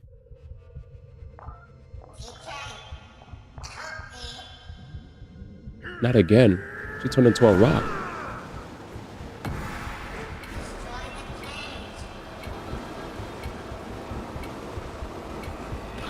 I'm holding it. I can't go down. I'm following. Scripted, ma. Oh, wait. I see it now. There you go, ma. There you go, ma. There you go. He said punch, ma. I'm punching. I'm holding a button. He said punch, ma. Punch.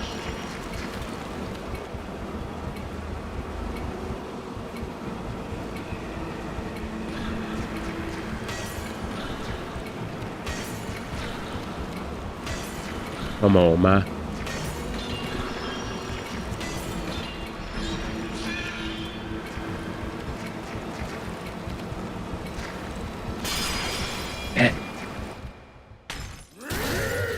We're back, baby. But we're not done yet.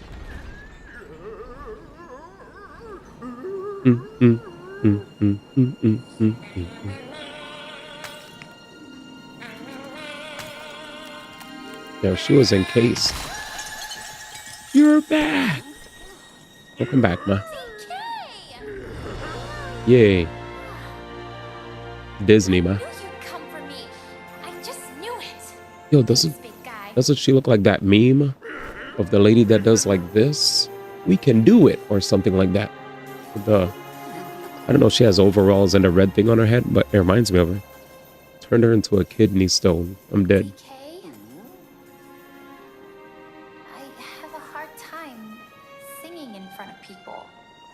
Yeah, the military ad. There you go. But when we're together, I love to sing more than anything.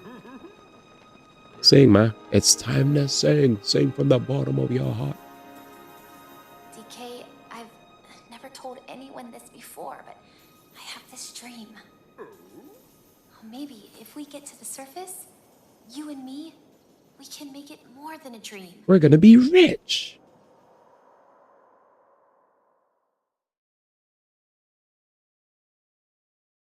Thank you, step bro. I've been seeing that used as a meme. Odie.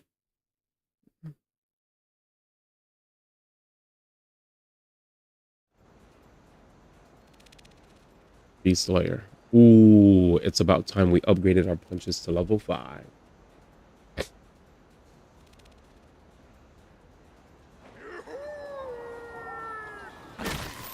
Arrival gate. I'm on your back again, DK. It feels like I've come home. Welcome to Feast Slayer. Here you can join the factory tour and learn all about the wonders of food processing. And please, you must try out our famed banana burger. You hear that, DK? A banana burger and a factory tour. Sign me up. It doesn't sound far. We should go. She's hyped, man. He said, I want a burger.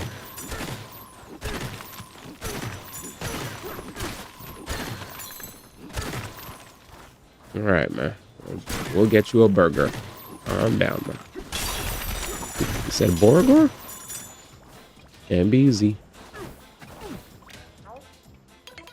You have questions about our fried pride factory? If so, we have answers. This white stuff, it's salt. Here on the feast layer, we harvest fine salt right from the ground. Any more questions? That green stuff? Oh no, the muck has oozed its way out of here. Not good. Not good at all. Whatever you do, don't touch the muck. It's very yuck. You got it. Ew.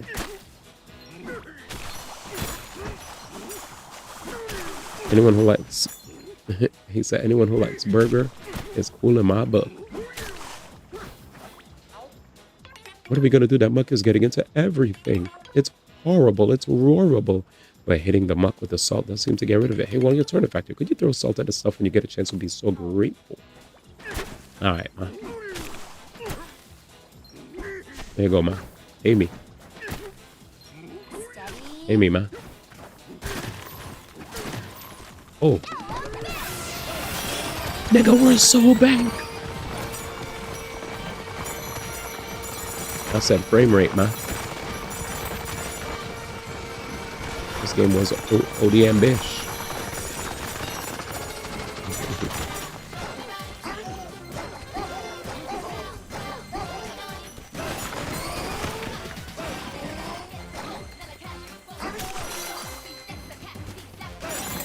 It said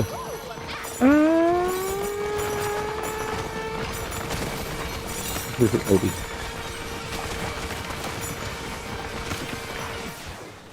Right, what up?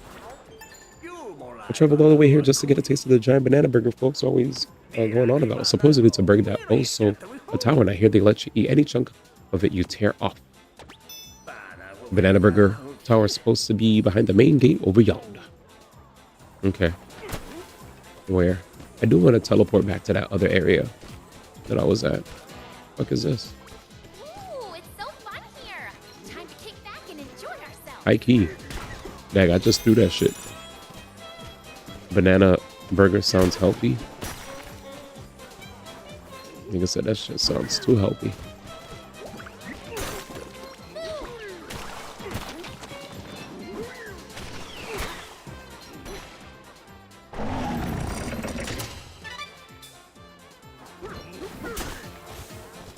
Like I said.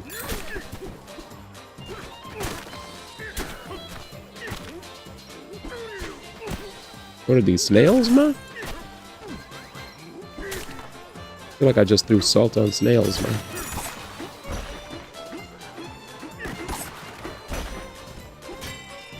You just call a spade, man. Sounds like He's like, don't hold back, man. If you think it's ass, say it's ass. He said, don't give me that bullshit. Don't give me that held back bullshit. If you think that shit is ass, say it's ass. Yeah, girl.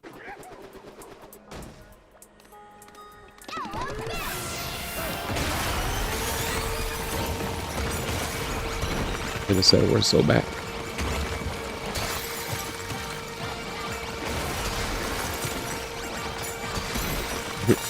Man read right through his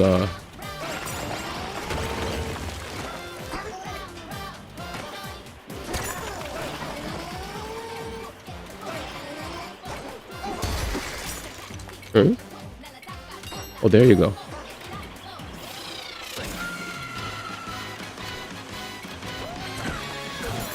Oh, these niggas are going crazy.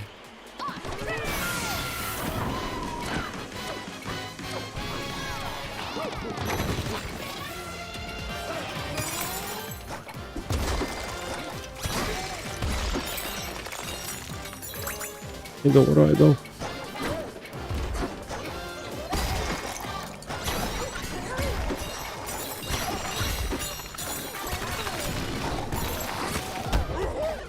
Shit. Sorry, that shit was crazy. This was a messy stage. Freestyle Banana City Smash. Ready?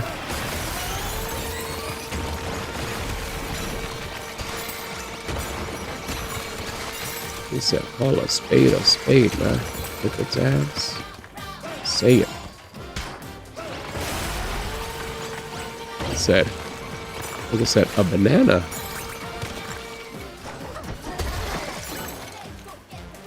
He said a banana thingy.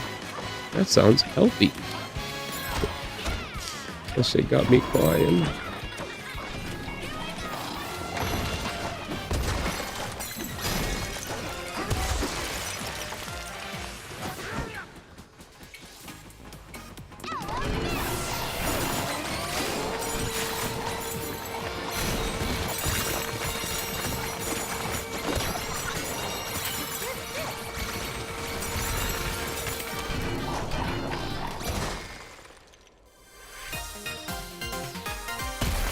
Jesus Christ.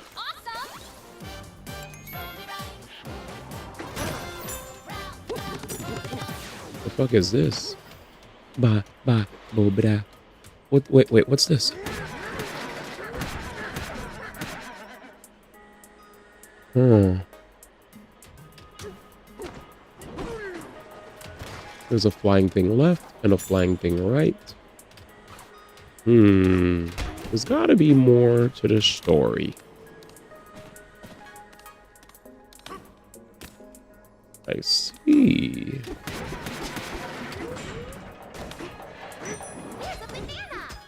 You watch any Smash nowadays or not? Yeah, we've had watch parties here. Is there anything Smash that interested you lately or something that you wanted to ask about, or no? I mean, I'll be honest with you, even when I was commentating, I still played a bunch of single player games. Like I played RPGs, I played platformers, action games. It wasn't just streaming Smash. You're watching a Japan tournament? Oh, okay. Yeah. Gotcha. Yeah, if you have anything interesting to share about the tournament, I'm always down to hear if there's anything cool. We have a Discord where people talk to me about random Smash stuff still. We have a Smash section where people could update me on the latest. I like fighting games. A man said people S. But who's competing now today? Today's literally a Monday. Wednesday, it's a Wednesday. My favorite region to watch Smash stuff from back then was Japan, to be honest. Especially when it came to Smash 4. I didn't really watch Smash at all. When it came to, I felt like I watched less Smash the moment I saw how prevalent Steve was. Because the moment I saw how good Steve was, even though it was cool to see, you know, the rise of Corrin, the rise of Game & Watch, the rise of Min Min and Sonic and Rob, most of those, and Snake, most of those characters are characters that don't really interact. So it's like, it's kind of hard sometimes to just sit back and watch matches where, you know, most of the time, a lot of the characters don't really interact with each other. So I do watch if it's like a big major. So Yara, who's Yara? I know Ken. Ken used to play Sonic, right? Did he start playing the FGC characters, or he still plays Sonic? I guess he still plays Sonic. I don't know who TG is. Alcala is the best player in the world who plays Steve, and I think he might have... Does he have an Aegis? I don't remember. I know he has a secondary, but I forgot what it was.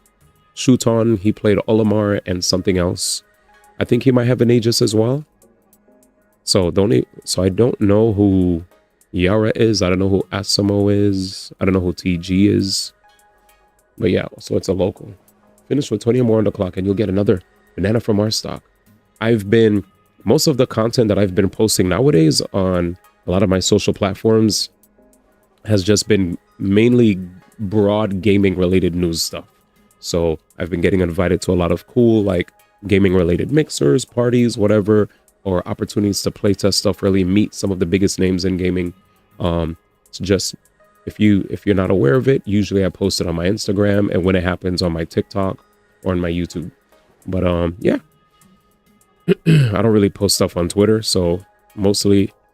Oh, you seen my TikToks? Oh, I appreciate it. Hey, then in that case, you probably seen when I got to meet Jeff Keighley and Hideo Kojima then this year. That was fun over the summer.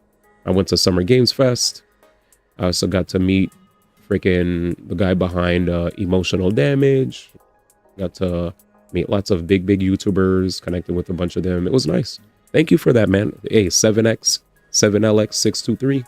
That means a lot to hear that you actually see my TikToks, because I grind every day, every freaking day, by myself. But yeah, thank you. I know who you are.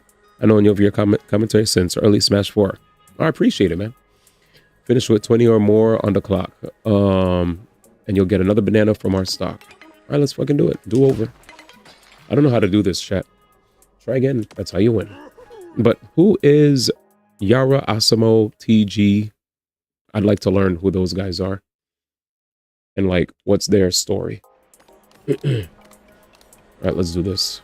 Ready? I like how Color said Monka.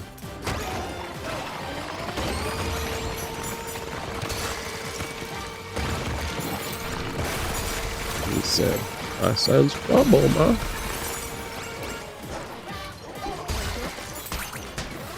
Yara's best Samus? Bet.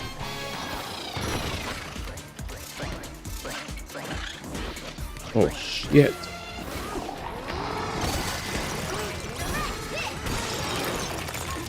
I don't think we could do this.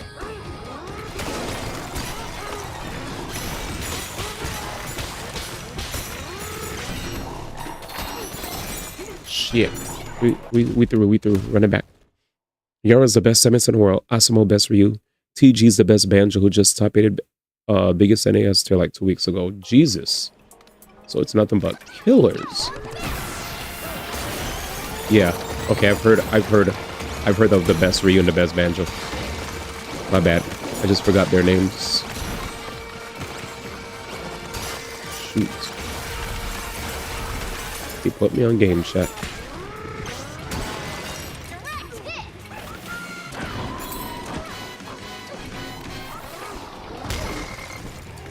Bruh.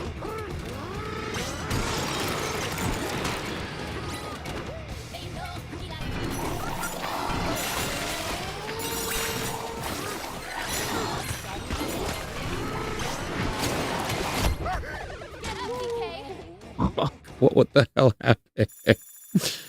What the fuck just happened, chat? Jesus. Run it back. Best Samus. I've definitely seen Yara before. I've definitely seen that.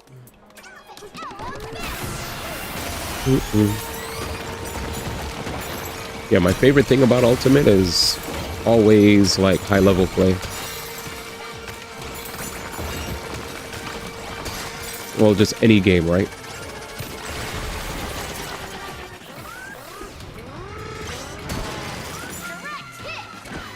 Let's go. Let's go.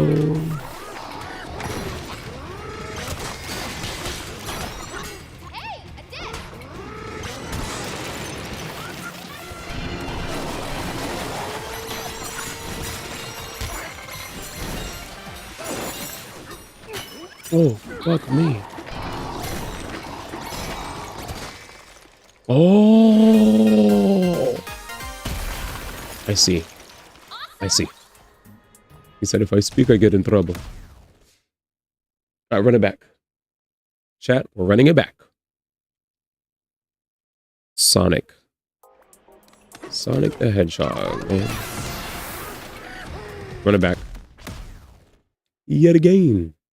Today was too funny, by the way, chat. I have to say, all the Game Awards talk. A part of me low-key felt like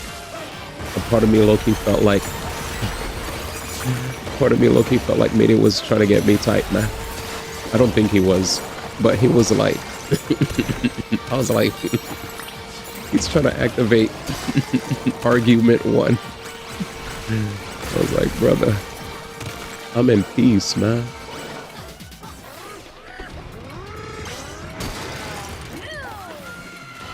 It was like,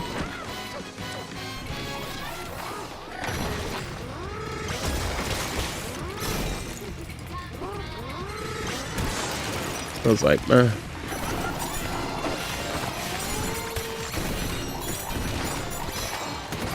Good shit. There we go. We broke the record. Oh yeah, so if you don't know what I'm talking about, Mayday is great, by the way. No beefs. When we were talking about best RPG, he was like, Kingdom Come Deliverance. I voted best RPG, and I was like, all right, cool. I was like, I bet I voted Expedition 33 as best RPG. I was like, well, I think that Kingdom Come Deliverance is more RPG than Expedition 33. I was like, okay, I'm still voting for Expedition 33. And he's like, he just felt like, I didn't know if he was trying to rage make me, man. I was like, what's happening? I was like, I'm happy that you like it, man. I was like, I'm not arguing. If you like it more for the reasons you like it, I respect it. But I'm still gonna pick Expedition 33 because to me that was the best RPG of the year. And if Kingdom Come Deliverance is more godlike to you, then it is. It is what it is. You know, it is what it is. He's like, well, in that game you're really role playing. I was like, I wasn't even battling you to make you convince me, ma. I was like, when we wake up, I want to do all the fun stuff. yeah. Let's take photos at the main gate. She's ready for Disney World, dude. Burger. Guess I better get some sleep so I have the energy to do all the fun stuff. Yeah, let's sleep hard now so we can play hard later. Good night. Ty. Oh yeah, I forgot that Wuthering Waves was actually on that list, dude. Refreshed and ready to go. I was like, wait a minute. Wuthering Waves is actually on that list. Because I definitely... It was funny because when I was thinking of gachas that came out that year, the main thing I was thinking was, oh, I was thinking about, I guess, like, I was mainly thinking Uma Musume and P5X, but and it was crazy. Wuthering Waves was definitely on the far right of that list. But I was like, yeah, I'm going with I was like, I'm just gonna go with we're gonna go with Uma Musume. Uma Musume.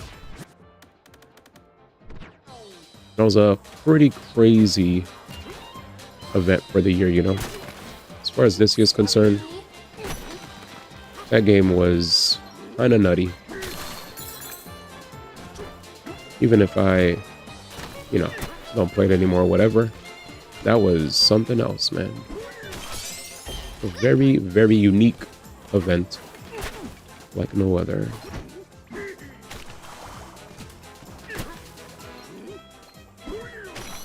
Uma Musume.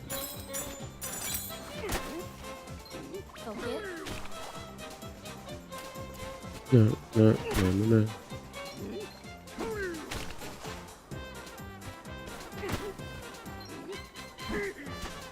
Hmm?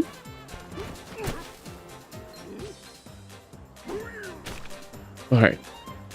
No, Jimmy. Mobile game category is another live service award. Doesn't matter if it's old or new. Well, I'm picking Uma Musume.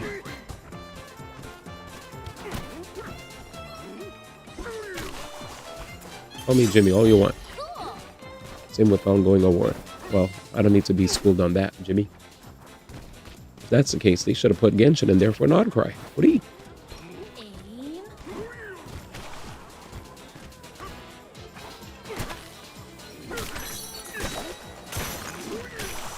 Rowdy. They should have put HSR in there for Amphorius. Rowdy. You could have all gotten a free Cyrene, man. Rowdy.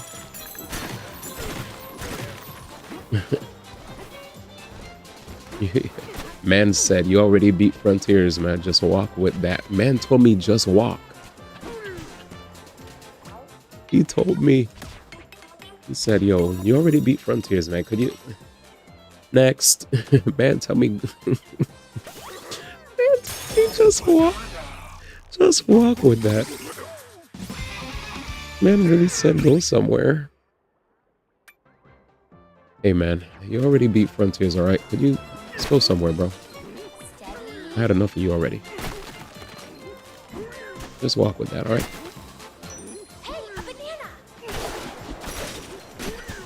And really told me to just walk with that, man. Heck, man. Just walk, man.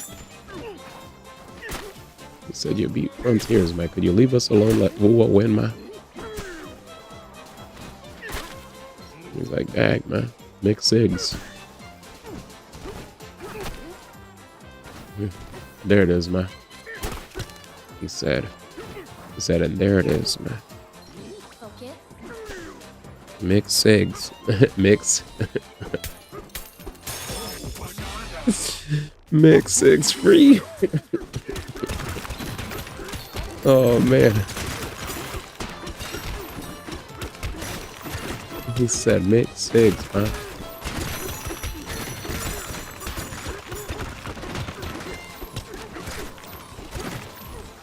He said it's either you're in or you're out.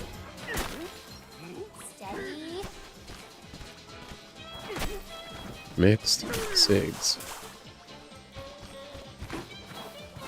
And said glue racers.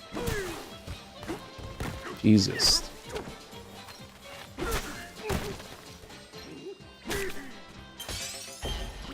He said, I can't trust you in a zombie.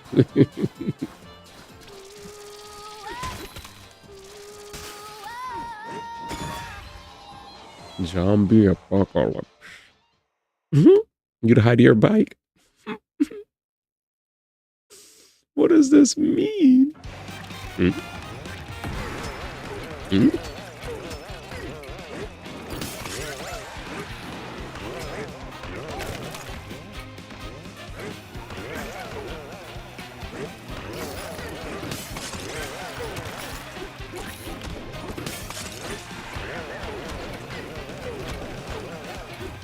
Oh, hold up, hold up.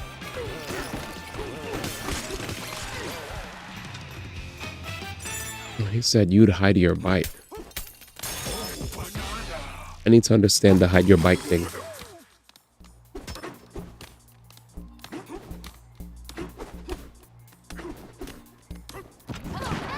Control punch. Is that is that something that happened in Walking Dead, ma?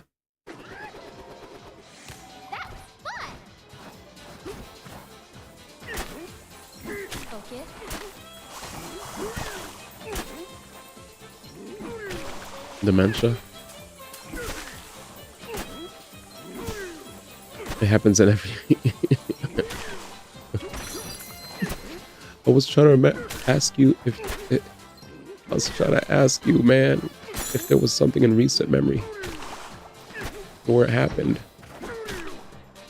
When you get bit in a zombie apocalypse, you usually get infected and turn to a zombie. What Soul's implying is that if you get bit, you'd hide your bike from your crew. I know. I understand. I understand.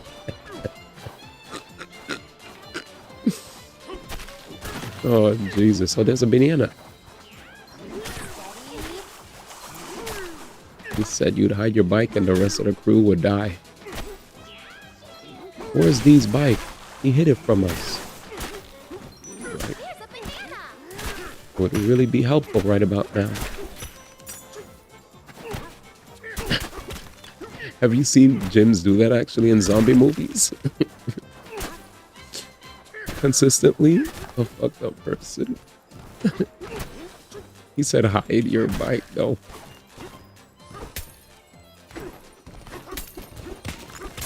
It happens in a lot of them. It's a trope. I hear you, man. I hear you, man. I appreciate you for explaining.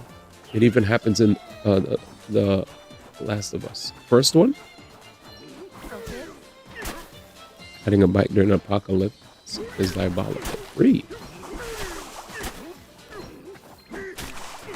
I guess the reason I was asking you guys a question in sincerity was my brain was thinking about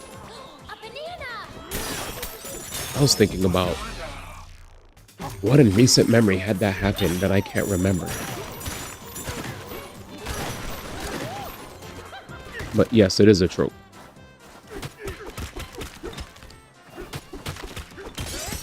Dag. A man had enough of my sincere questions. He's like, yo, he said, could you feign ignorance, man? At this point, I'd rather you feign ignorance, man.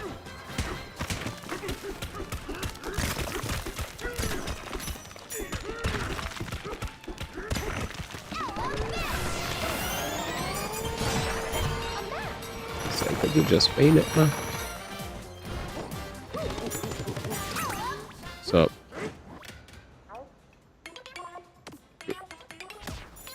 Think, man. Cool. I ain't gonna use it though.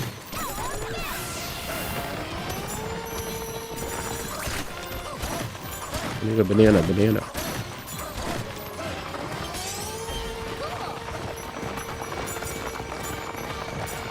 Man, this should have gave. Yay.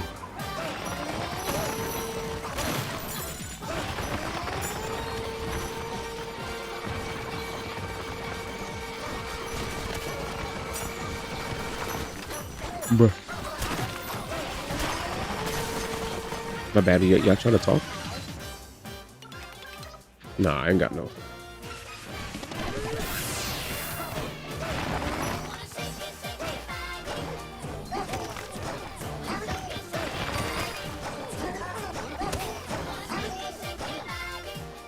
There we go.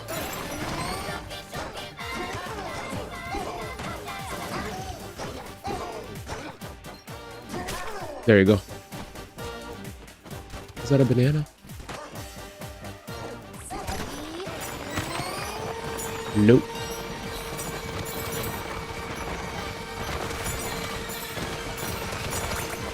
At least the elephant song is decent. It's unfortunate that elephant ability is so strong that I'm gonna hear that song a million times, but it is what it is.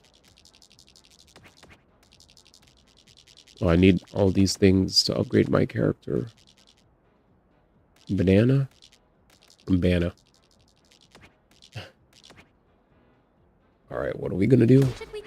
Yeah, let's teleport. I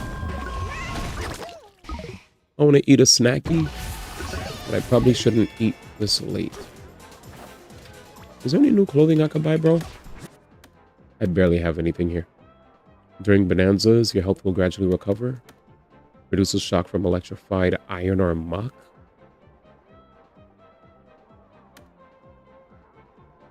This is the Hell Yeah Brother clothing.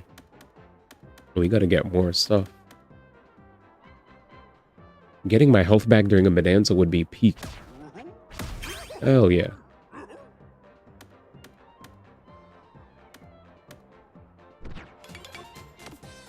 Alright, let me get more.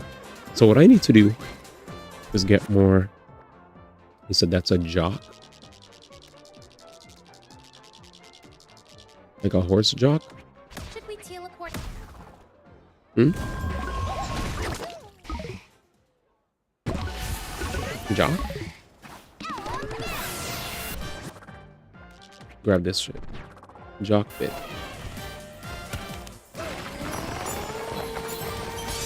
That's one. Varsity jacket. Ah, there you go.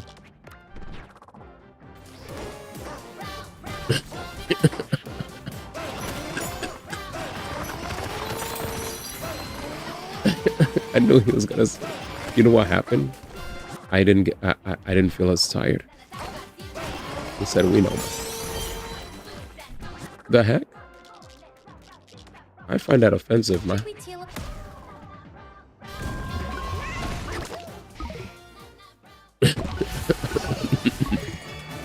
Man just yelled at me.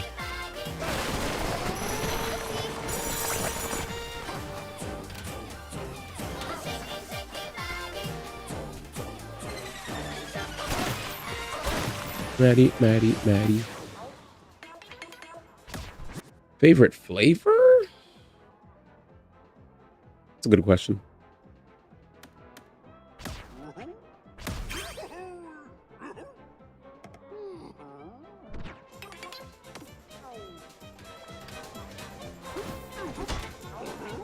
I don't know if I have a favorite flavor, to be honest.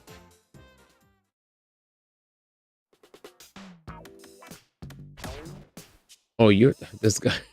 This guy was talking about fucking.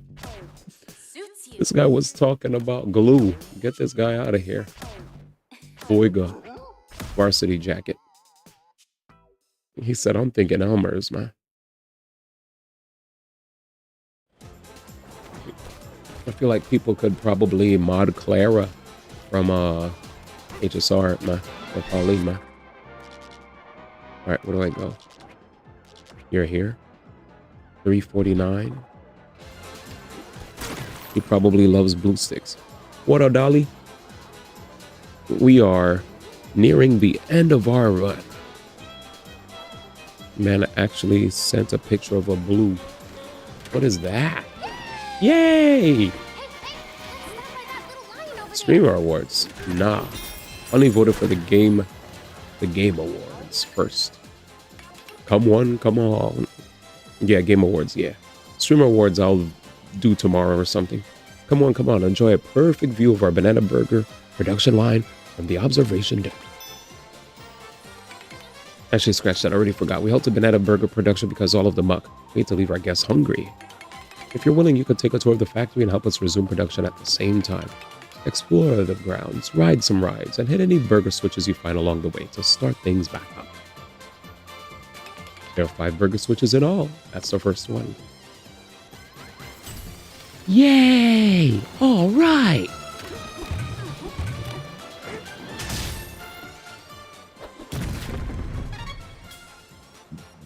Burger. Yeah, let's hit the other ones. That emote actually is the perfect yay emote out of all the other, out of anything that signifies yay. Oh my god. I knew these freaks were snails. But yeah, I voted for the Game Awards. Basically, I'm looking for Expedition 33 to sweep. Like, it's funny because most Game Awards that I've watched, usually the game that sweeps is not always my favorite game. Like, unfortunately, I was a massive Tears of the Kingdom glazer that year.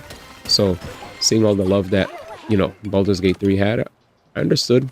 But it, you know, I had to fight my heart and think with my brain. Unfortunately. Hey, DK, you awake? I'm gonna borrow your necktie, okay? I wanna try this Alright, man. bad boy on. Just have to tie it like you do. So, Hamburger. Oh, is it like this? Oops, that's not it. Loop, then tuck, then... Oh, this is hard. This is exactly what it feels like to use the tie. Get it, DK. How do you tie this thing with those huge hands of yours? Fine, I give up. For now. Good night. Good night.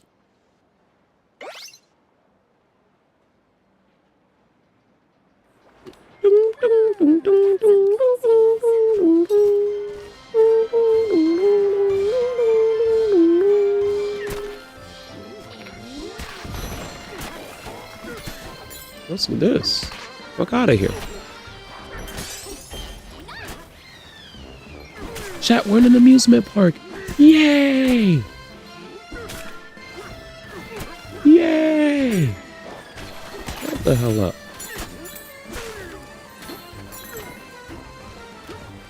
You know what's crazy? I definitely reached the point, chat. He said clown. There was a point in time where I just, oh my god, there's a... Wow! We get to ride the rides? All right, let's go.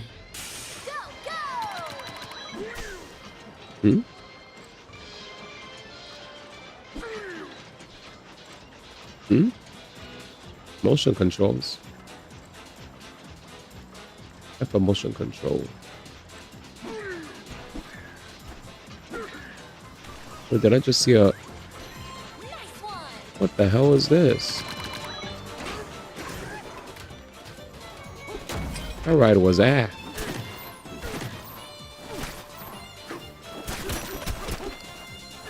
Oh, I was here before. Oh, burger. Oh, shit. Homeboy said, this is my latest invention. He's like, latest invention? What? Man said Hong Kong.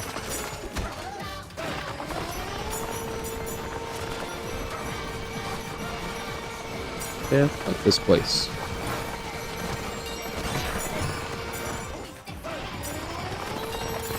The Zuck.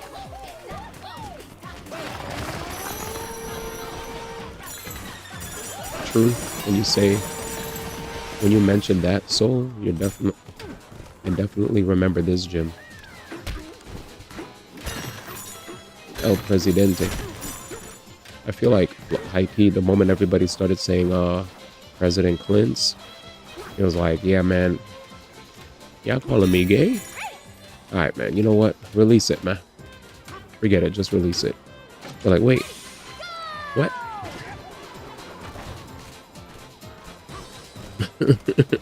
It's facts. The moment he realized, he was like, wait a minute. Facts. It's true though. I'm not, first off, me saying this is not to sound, first off, I'm an ally, all right?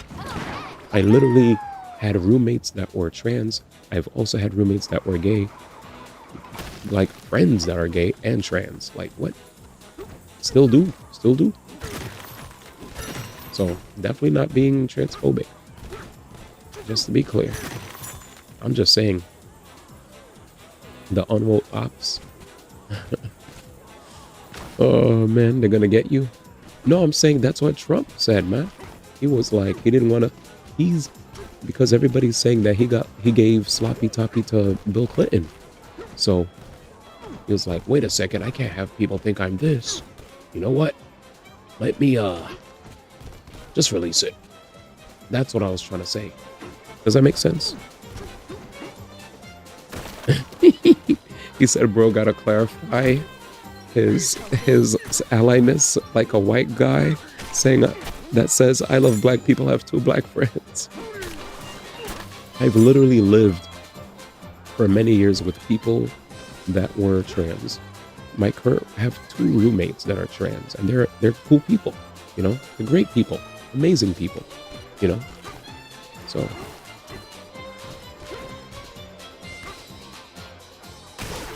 and yeah.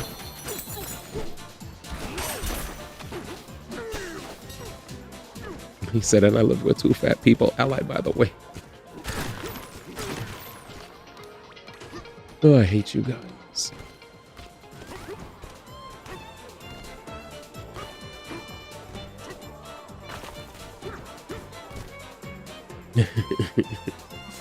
Y'all killing me, man. I mean, I'm as ally as you can get, man. Because I have one roommate that's trans that went from AFAB, you know, to a guy. And I know another one that was AMAB to a girl. You know what I'm saying? So that's like both spectrums right there. That's both. That you can't get more allied than that, man. You know what I'm saying? As allies you can get, everyone get his ass. Both of them. Oh man. No, I'm saying like, all right, never mind. I have diplomatic immunity. That's what I'm saying. God damn it. After this, I'm going to bed. Y'all are killing me. Plus, I want to be able to make more noise. And whenever it gets super late, I feel like I get more quiet.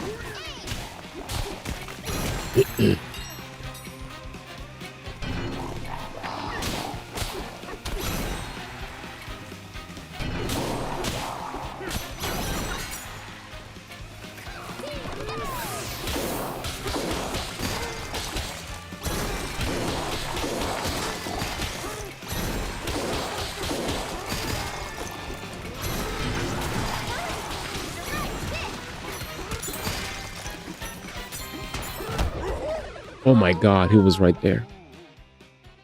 every Yob get his ass. I mean, I live peacefully with all peeps.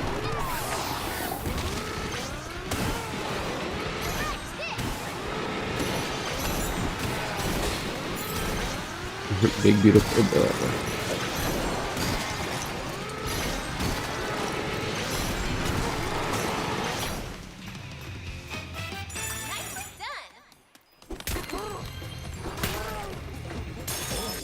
It sucks when you know it's cold, but you got hot feet. So you take your jacket off. You need to get cold after a while. I'm sorry, man. Danny out here struggling. Big Bill, man.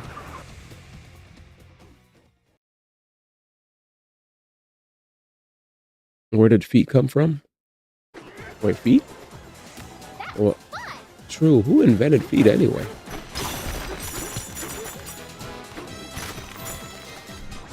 No skill, Bill. Got something on your mind? Fella is crazy. Hey there, fella. What you got on your mind there? Oh, no.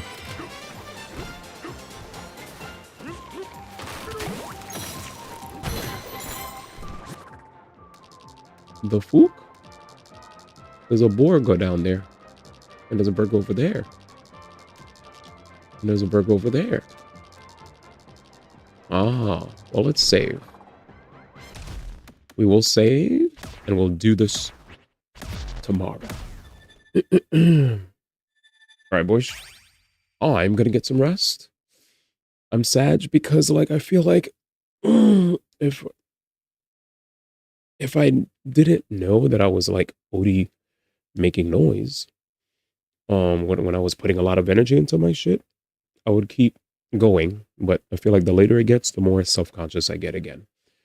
Thankfully, the new roommate I have, when we find our spot, the game plan is, first off, he sleeps like a rock. He's never been disturbed when I freaking do my stream. Like, he'll be sleeping in the living room, and I'll be streaming in my room, and then freaking he never hears me. But there's another roommate who I guess is like a light sleeper, and unfortunately I've been like disturbing them for a minute, and they never told me. And then it bothered them so much and got them really upset that at one point they were like crashing out and like screaming and punching their wall and going nuts. And they didn't tell anybody why.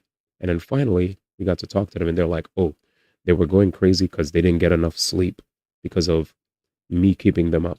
And I think it specifically happened during the week of me playing Silent Hill, because when I wasn't playing, before I played horror games, everything was fine.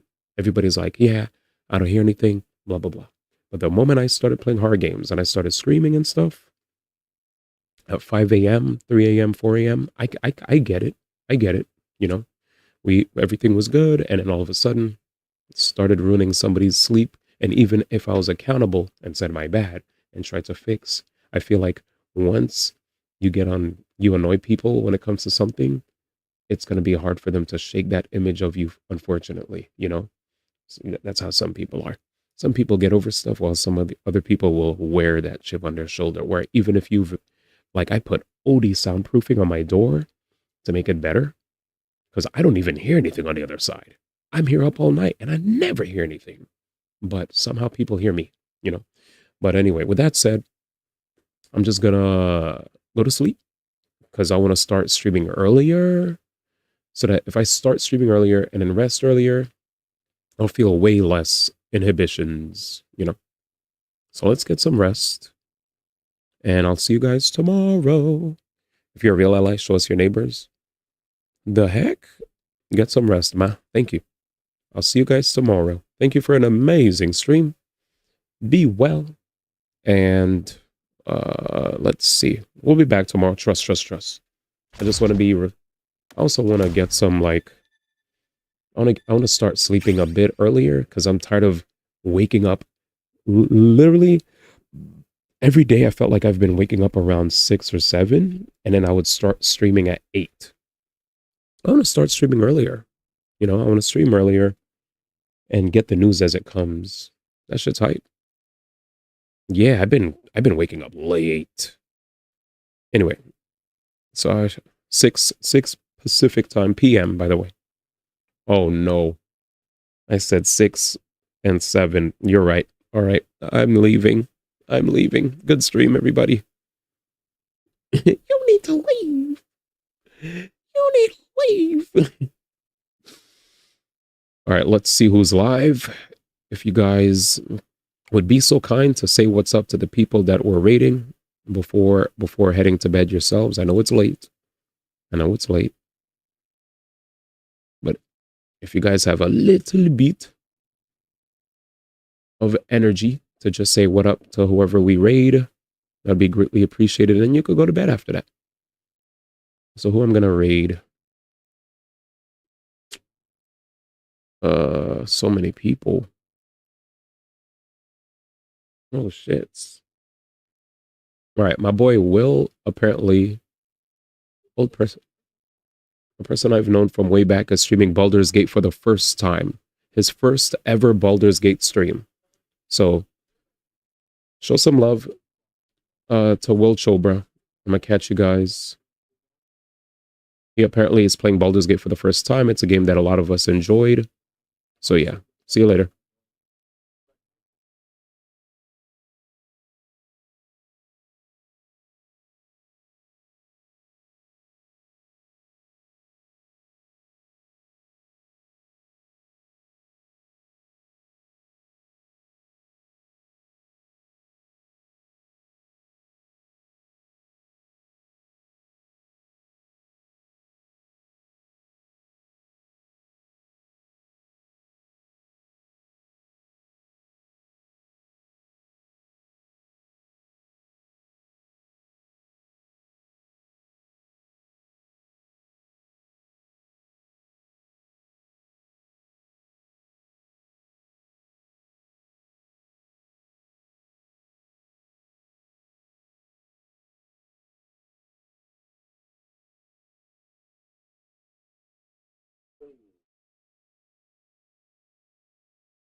Why am I still